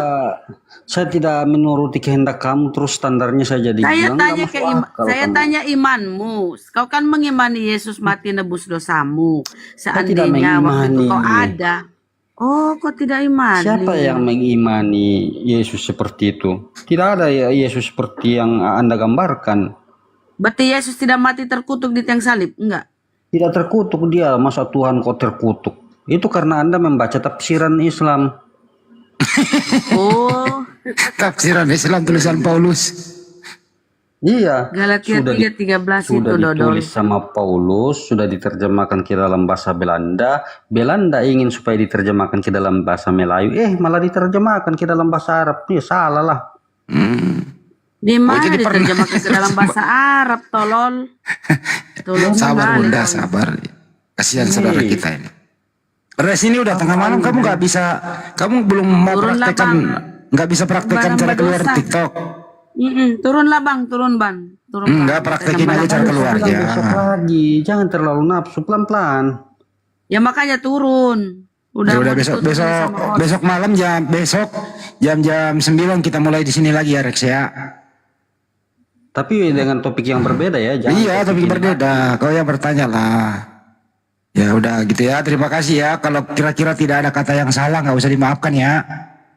Ya, sehat-sehat kalian. Iya. Terima kasih ya. Koplak juga dia menuduh orang Indonesia orang Islam yang Iya salah. kan udah bener tadi Bunda tersesat di jalan yang bener nggak apa-apa. Mulai ada kores panjang urusannya ini. Kalau ada kores nih nggak bisa tanggung jawab gua. Assalamualaikum warahmatullahi wabarakatuh. Waalaikumsalam. Aku gak mau dialog sama yang tadi itu. Aku mau ini ngetawain Bunda Rama. Bunda Rama nggak bisa nyerang. Dibilang salah terjemahan susah Bunda Rama. Saya memang nggak mau nyerang karena beliau ini ongol-ongol. Nggak pakai akal sehat berdiskusi. Jadi Bunda Rama nggak bisa ngedakwahin gitu karena tiap Bunda Rama ngomong apa, oh itu salah terjemahan, itu salah terjemahan. Iya dia ongol, karena dia ongol-ongol kan, ongol-ongol. Bunda Rahma tersesat di jalan yang lurus, sudah jelas itu. Tersesat di jalan yang lurus. Udah ya, aku turun ya. Harusnya Bunda Rama tanya dulu, memang Yesus kayak kalau Yesus versi dia ceritanya gimana gitu. Oh hilang dia. Takut sama kores. Dia nggak sehat, orang nggak sehat dia tuh lagi sakit kayaknya. Lu bang, Terjemahannya lain Muslim yang disalahin. saya mau bertanya bang. Udah tengah malam Nah, ini sehat ini. Mudah-mudahan sehat nih. Tapi apa mau ditutup belum ya? Gas Bun. Kan katanya Aku kan tadi juga mau sambil ngasih tahu ini. Bang Per aja, closing. Bang Kores Closing. aja. Bang Kores. Udah malam. Oh, bang udah jadi katanya kan diskusi. Nabi Muhammad Sadi itu nggak kan boleh, udah Sadi mulai. nggak boleh begadang, harusnya ini ditutup dulu. Diam dulu ya, saya promosi dulu.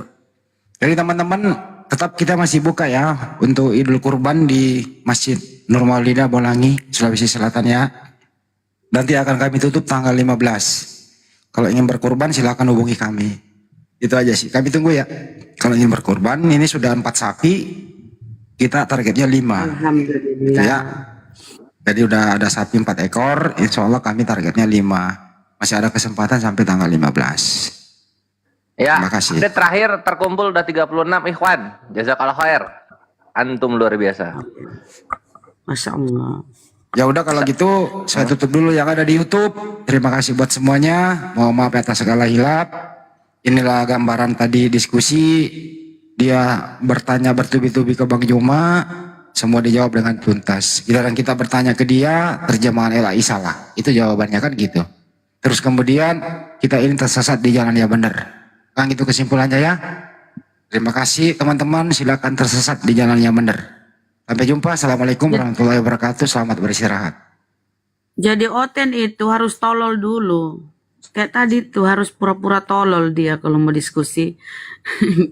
Kalau dia mau pakai akal sehatnya enggak kayak gitu. Franklin. Udah Bunda, Sali mau istirahat. Udahlah. Oke, kita tutup aja ya. Iya, Gini, Franklin, cari room inspirasi kehidupan. Nanti kita ketemu di sana. enggak, saya kan muslim bang. Oh, astagfirullah. Masya Allah. Tapi mau tanya bang, mau tanya-tanya. Bang. Aduh. Besok aja Bang, udah mau tutup. Enggak, udah ini mau saya ini terkait keimanan saya sih bang. Apa itu? Saya kan kurang percaya gitu sama Islam bang. Ah? Oh, kayaknya kok Saya kafir kurang- nyamar deh. Islam Saya kurang percaya sama Islam. Sama Islam bang. Kafir dia Bang? nyamar nih. Udah, besok aja. Gimana Enggak, ceritanya Bang. kamu Saya muslim gak beneran percaya? ini, bang. Coba kau syahadat dulu coba. Syahadat coba kalau kamu muslim. Enggak gini, saya kan Islam nih. Ya, Tapi Islam saya itu kurang apa? percaya gitu sama Islam bang. Ya coba kau syahadat dulu kalau kau muslim. Asyhadu alla ilaha illallah, asyhadu anna Muhammadar Rasulullah. Ya. Sholat jenazah berapa rakaat? Apa bang? Sholat jenazah berapa rakaat? Sholat jenazah kurang paham sih bang, karena saya kurang iman gitu. Kurangnya apa? Apa? Kurangnya apa? Quran. Saya gak bisa baca Quran, Bang. Enggak, kurangnya kamu apa? Enggak, saya itu kurang percaya gitu kalau Nabi Muhammad itu nabi gitu. Ya udah, nggak usah dipercaya, nggak apa-apa. Saya nggak paksa kok. Enggak, saya mau tanya-tanya gitu, Bang. Ya udah, nggak percaya kan nggak apa-apain nanya. Iya, urusanmu itu kalau nggak percaya. Kamu udah nggak percaya mau nanya, ya sudah selesai. Orang mau istirahat kok. Oh ya udah, Bang, kalau Pindah gitu, ke itu inspirasi ya, inspirasi kehidupannya, Res. Ya, pindah, pindah ke ke sana nanti kalau mau nanya. dijawabin. Soalnya ini udah mau closing. Udah closing, bukan udah mau closing lagi. Udah close. Udah kelamaan. Iya udah. Silakan Desadli istirahat ya. Salam untuk Banyuma, jangan lupa ya istirahat udah, di Bang, sana. Bang. Assalamualaikum warahmatullahi wabarakatuh. Rungkat di Waalaikumsalam kamu, Sa. warahmatullahi wabarakatuh. Sadli rungkat.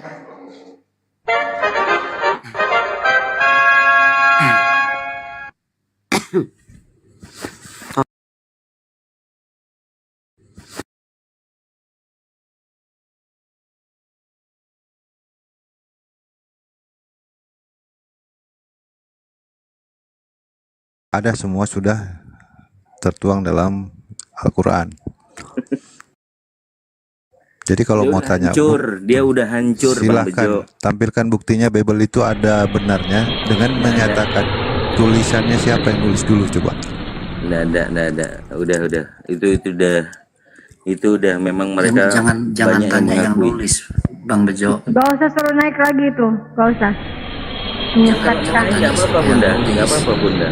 Orang kita Biar dia itu merasakan kalau kita itu tektokan.